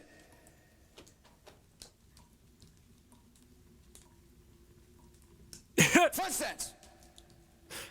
Together. Attention. Front stance. Attention. That kid. Front stance. Head up. Attention. Front stance. Good. Now, for the back stance. Stay where you are. And you will shift your weight from your front leg to your back leg. My assistant will demonstrate. Front stance and back stance. I don't know how to even look that up. And back stance. What's on his head? Again, front stance. Back stance. As my assistant is demonstrating, your back leg points to the side while your front leg is bent slightly at the knee. Most of the weight should be on your front leg. Test this by lifting your foot off the ground several times. Yeah, the guy in black definitely knows what he's doing, because when the kid wasn't doing it right, like, he was, like, pushing him around and stuff. Now, we will learn the straddle leg stance and the reverse punch. Spread your feet slightly wider than your I mean, if it's Tai Chi, then it would be Chinese, not Japanese. Y'all didn't give the kids enough space to do this shit. Sinking down. Your back is straight. Keep your hands at your sides. Now that we have learned the straddle leg stance. Yeah, look at the guy in black. He's definitely doing it right. Right hand in front of you, chest high. Your left hand is pulled back against your side, palm up. Good. Now, to make a fist, we'll roll the fingers tightly into the palm of each hand. And not grab onto the thumb. Good. Good, everyone. We're now ready to perform a reverse punch. My assistant will demonstrate. Left. Right. Left. Right. 1, 2, and ki. 1. Yeah, you gotta yell with it. Good punch comes from relaxation. This has all been Tai Chi so far. I would believe it. Oh. With speed and accuracy. Good. Attention. The reverse punch does exactly what it implies. It always reverses in mid-action. You have to do the very well. Ki, else you won't get the zap. Wow, you guys got your belts early. Barely had to do shit.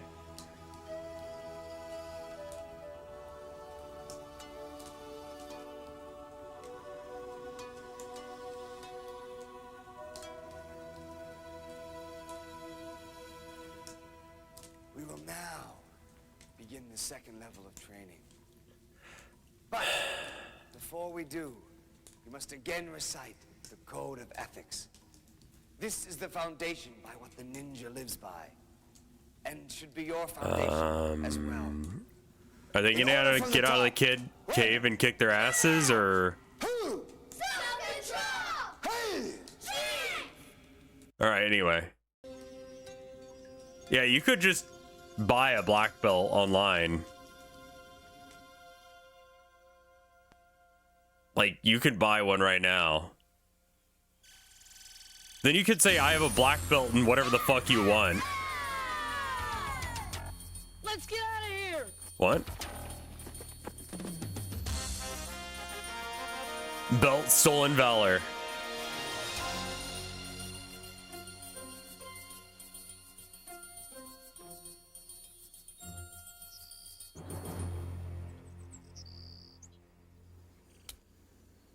They just did a thing. Where have you guys been?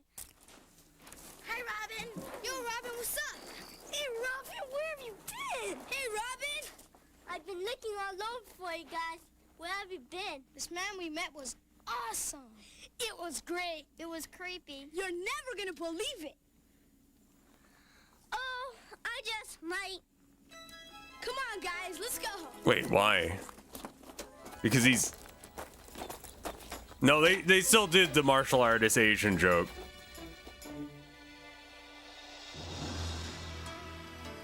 I can take many forms.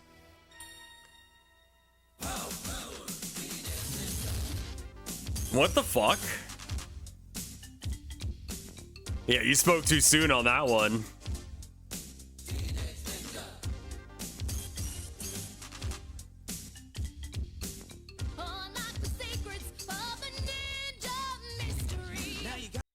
Why do budget swords break so often? When the sword is cheap, the creator have to reduce the cost somehow.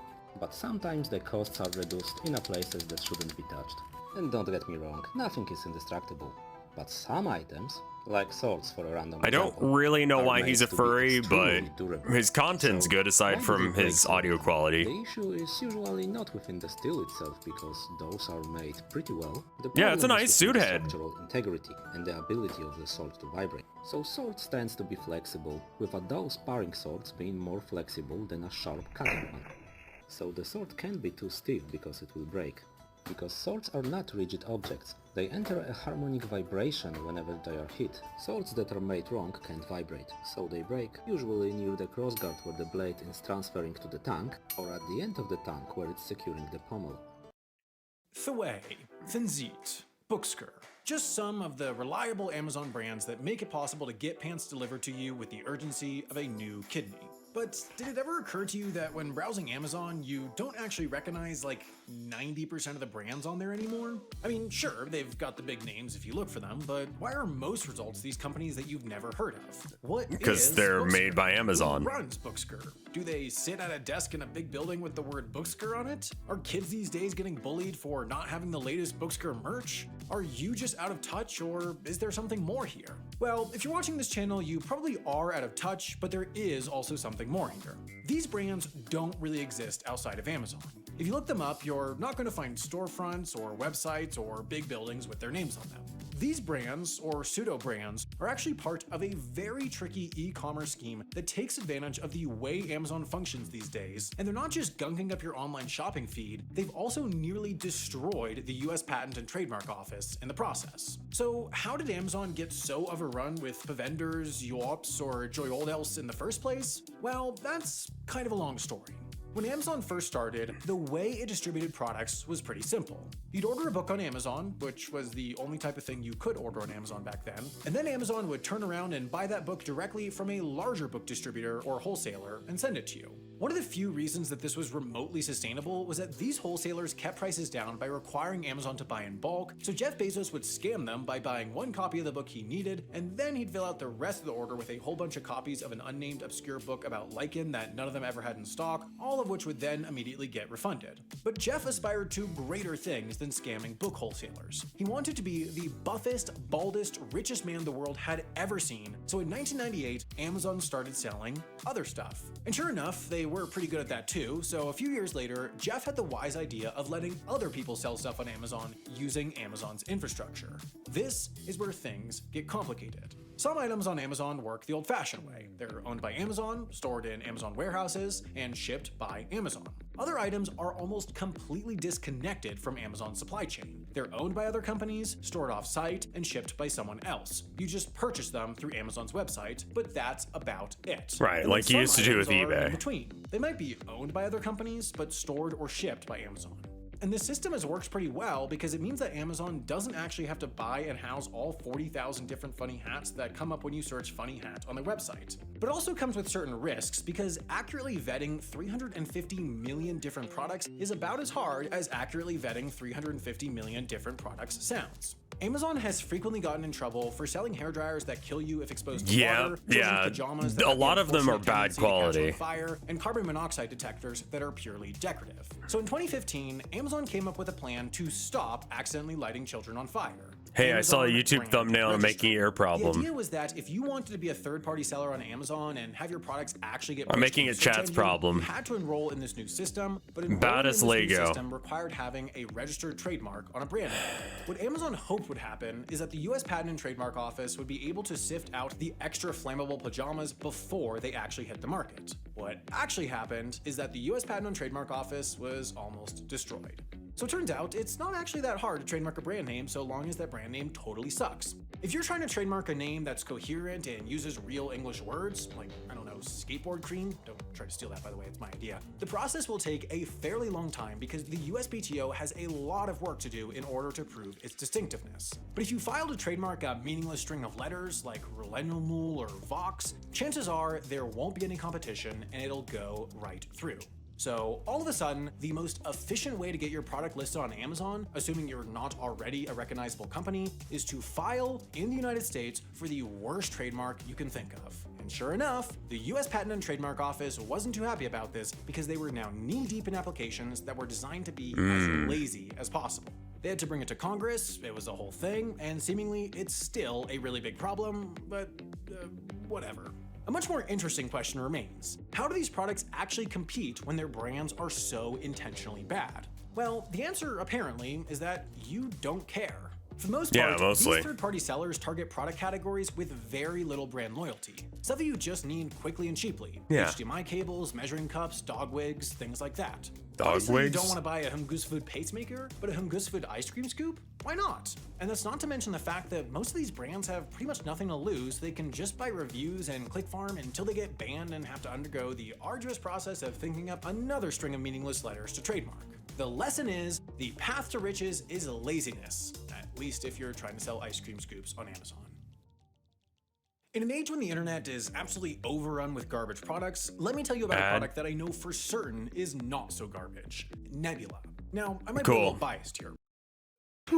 Bro, where am I? You have been summoned to the House of Vibes for your vibe. Oh my god, this is an old I'm a one. spring breaker, dude. And is it true, Spring Breaker, that you decided to go to the beach even though you were told to stay inside during coronavirus? That's right. Why is it so imbecilic? Aren't you afraid you're going to catch it? Dude, the only concern I have about corona is the alcohol poisoning. Am I right? You are wrong. Very wrong. Not a vibe! Not a vibe! What's your problem? I just want to party. Under the right circumstances, the want to party can be a vibe. A vibe! But you are endangering thousands of lives with your ignorance. Where can Not we a find vibe. good shit when Not a Amazon vibe. dominates the Dude, it's only shopping killing old space? people. Go outside. A life is a life, and living life is a vibe. Go outside. Go to a local shop. Go outside.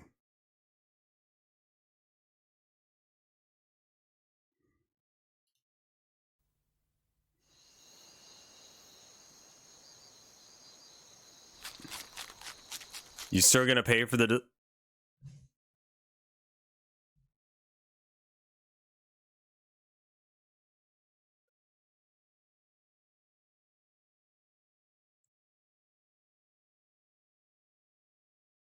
What?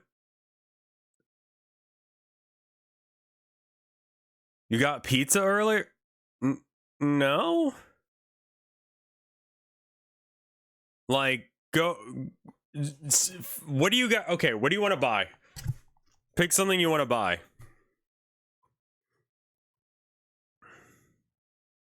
I did not hear about Amazon's Temu thing. No. They're beta headphone. All right, cool. We're buying headphones.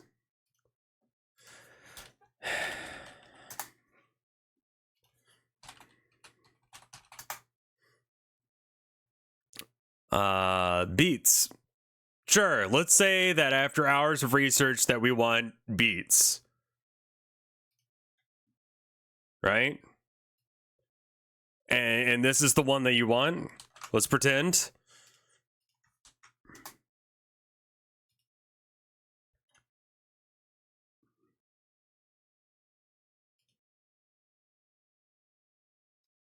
You can buy it here. And I would look for a discount code because you're paying twice as much here. I mean, yeah, they're whatever. I'm just saying, like, you could also go to anywhere else. to buy things. I'm giving an example, not actually recommending Beats. I mean, they don't seem to be that great.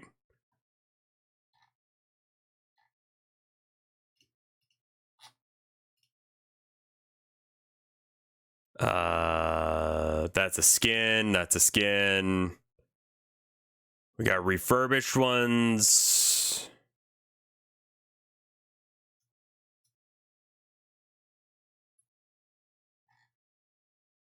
Like, you unfortunately, like, you are paying for convenience. You're giving up a bit of your soul for the convenience of not actually getting necessarily what you want.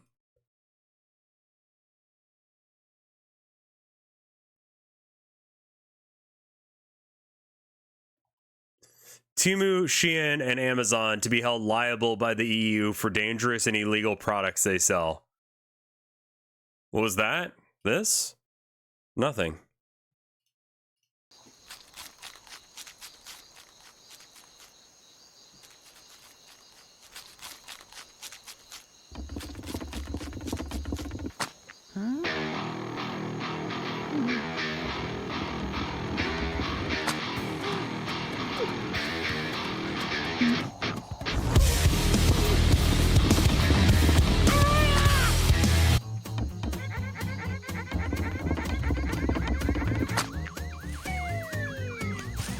Oh no!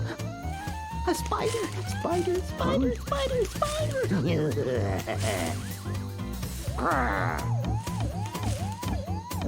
Thank you for the incredibly anemic voice acting.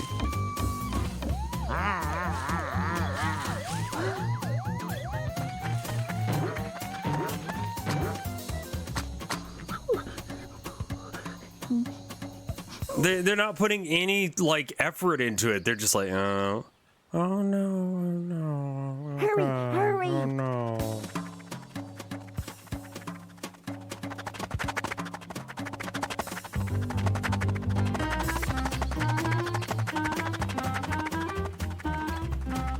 It is both ethical and good. Come on. It's just a little further. You know, Thang, this really is not our I problem. can't finish this sentence That because sounds this like website is owned by friends, Amazon. Thang sells a caterpillar. Yeah, Sal's just another bug on a leaf. But he's not on a leaf, Dee Dee. That's why I'm so worried. What do you think he's doing out in the open? Waiting to be eaten by a bird. Rose, there he is. Now everyone be nice. Oh, I think what I'm going to do for the subathon is I'm going to treat Patreon stuff as a sub. Hey, Sal. As long as it's at $5 or more. Sal, it's pretty dangerous out here. And I'll You should count go it back to the probably at the end of the day and see how much it changes each time. Geckos. Geckos? Lizards. From Malaysia. They lurk in the shadows. I am so sick of these non-native species just waltzing in. They don't Whoa, want to live. racism. They want the whole ecosystem. Whoa. Well, Sal, we've really got to go. Be careful. Fucking bug racism.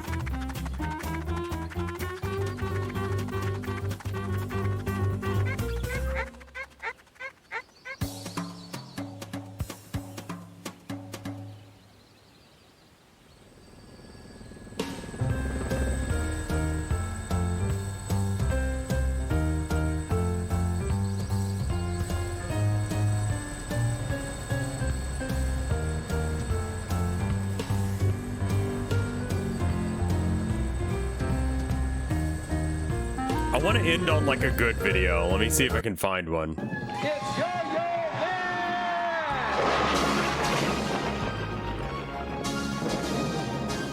Man! Is it a bird? Is it a plane? No, it's something even more special. It's the Yo Master. My brother Tom could not believe his eyes. I want to be a Yo-Yo Man, he cried. Make me a Yo-Yo Man. But the Yo-Yo Master did not answer. He just kept on yoing. What are you doing on computer? Go outside. One last time. And then I'll have to check for art because I know there is some art, and then we'll go from there.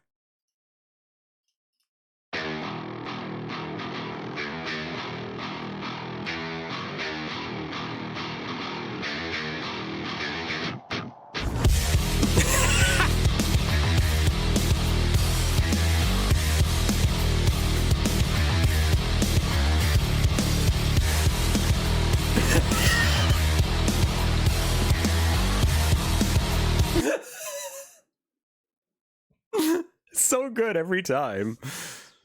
Okay, let me check and see if there's any rev art. Hashtag RevFart on Blue Skeet, so that way your stuff doesn't get stolen and trained on for grok. Oh, Bo Babbitt drew an art. Watch T-Bone's guide to clowning on stream. Corpse paint clowns were brought up. Voila, horrific clown metamorphosis. It's not the worst thing ever. I like the Waluigi mustache. That's really good. And then the like inverted cross. That's yes. Make it metal.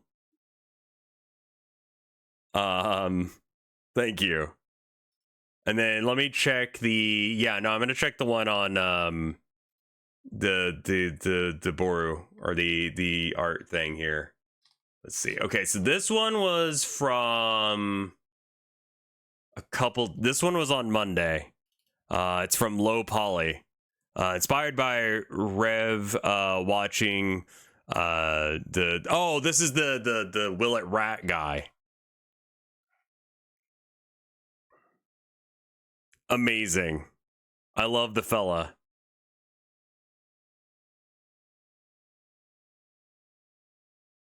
Yeah, Waluigi probably is pro corporations.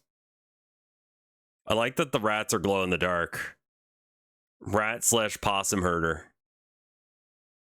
As a reminder, there is an incentive on the subathon that starts tomorrow for me to stream as a furry PNG tuber. And that is a fairly late one, but it gives you guys some time to think about like what do you want as like my persona to be. The Revathon is going to be for like the next 3 days. What's your persona? Don't know. Chat's going to figure it out for me. And then we've got this one from Your Name is Hidden. Strangely Epic. I loved Rev's design in Vine Wrestle 10. I have not seen it yet, but that looks pretty fucking sick, actually.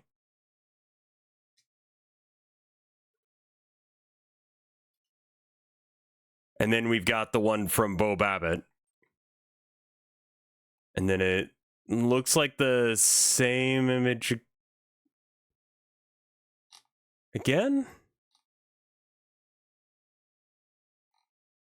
Oh, I see. You added the collar. Oh, that was a good choice, actually. It was before and after the torso. Yeah, no, adding the priest collar was a really good choice. That, like, not gonna lie, kind of slaps. Like, kind of slaps.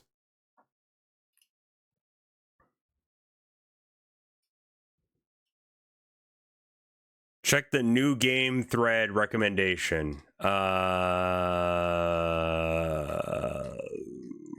I find it, game suggestions. Space Station 14. I definitely want to do that.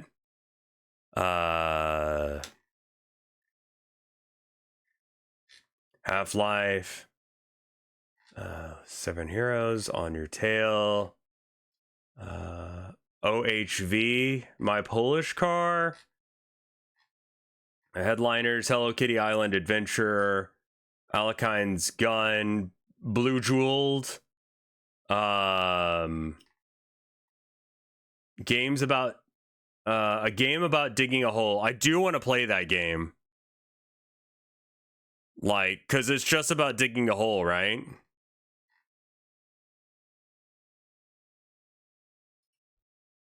Vinny did that one.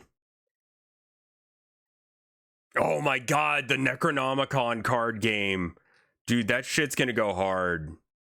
Oh man, we're gonna have so much fun tomorrow. Yes, oh my god. Any of these that I can't find on Flash, whatever it's called, Flash Wave. I pinged you where the thread is. I see it. Oh, good Flash games, right. And then the Flash game suggestions, there also is one. Flashpoint, yeah. Any of the ones that are not on Flashpoint, yeah. Well, I mean, Love Saber. Oh, that's tits, dude.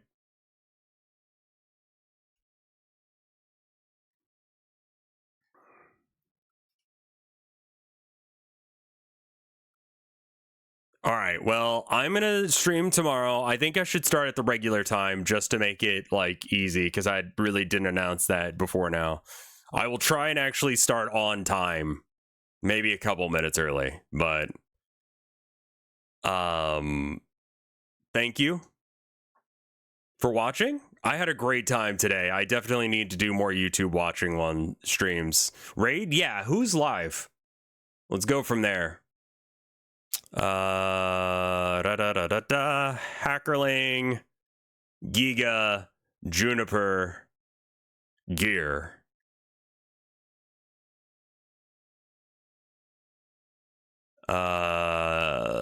Who should I raid?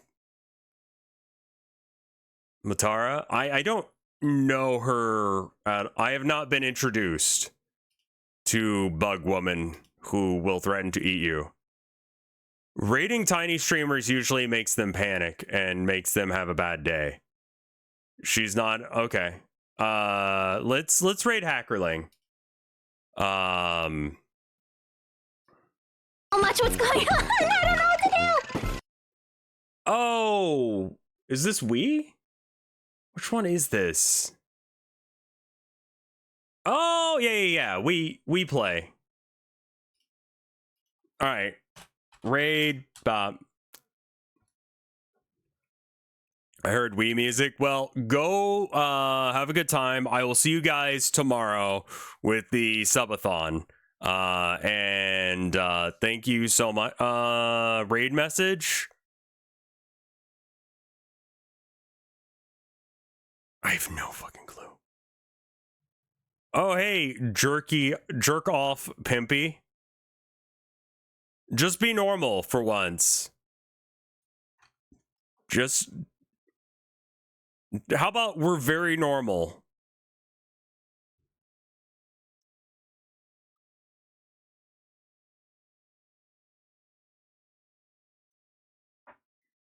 All right, I will see you guys tomorrow. I'm hyped for this shit, and I hope you guys are too. Later, y'all.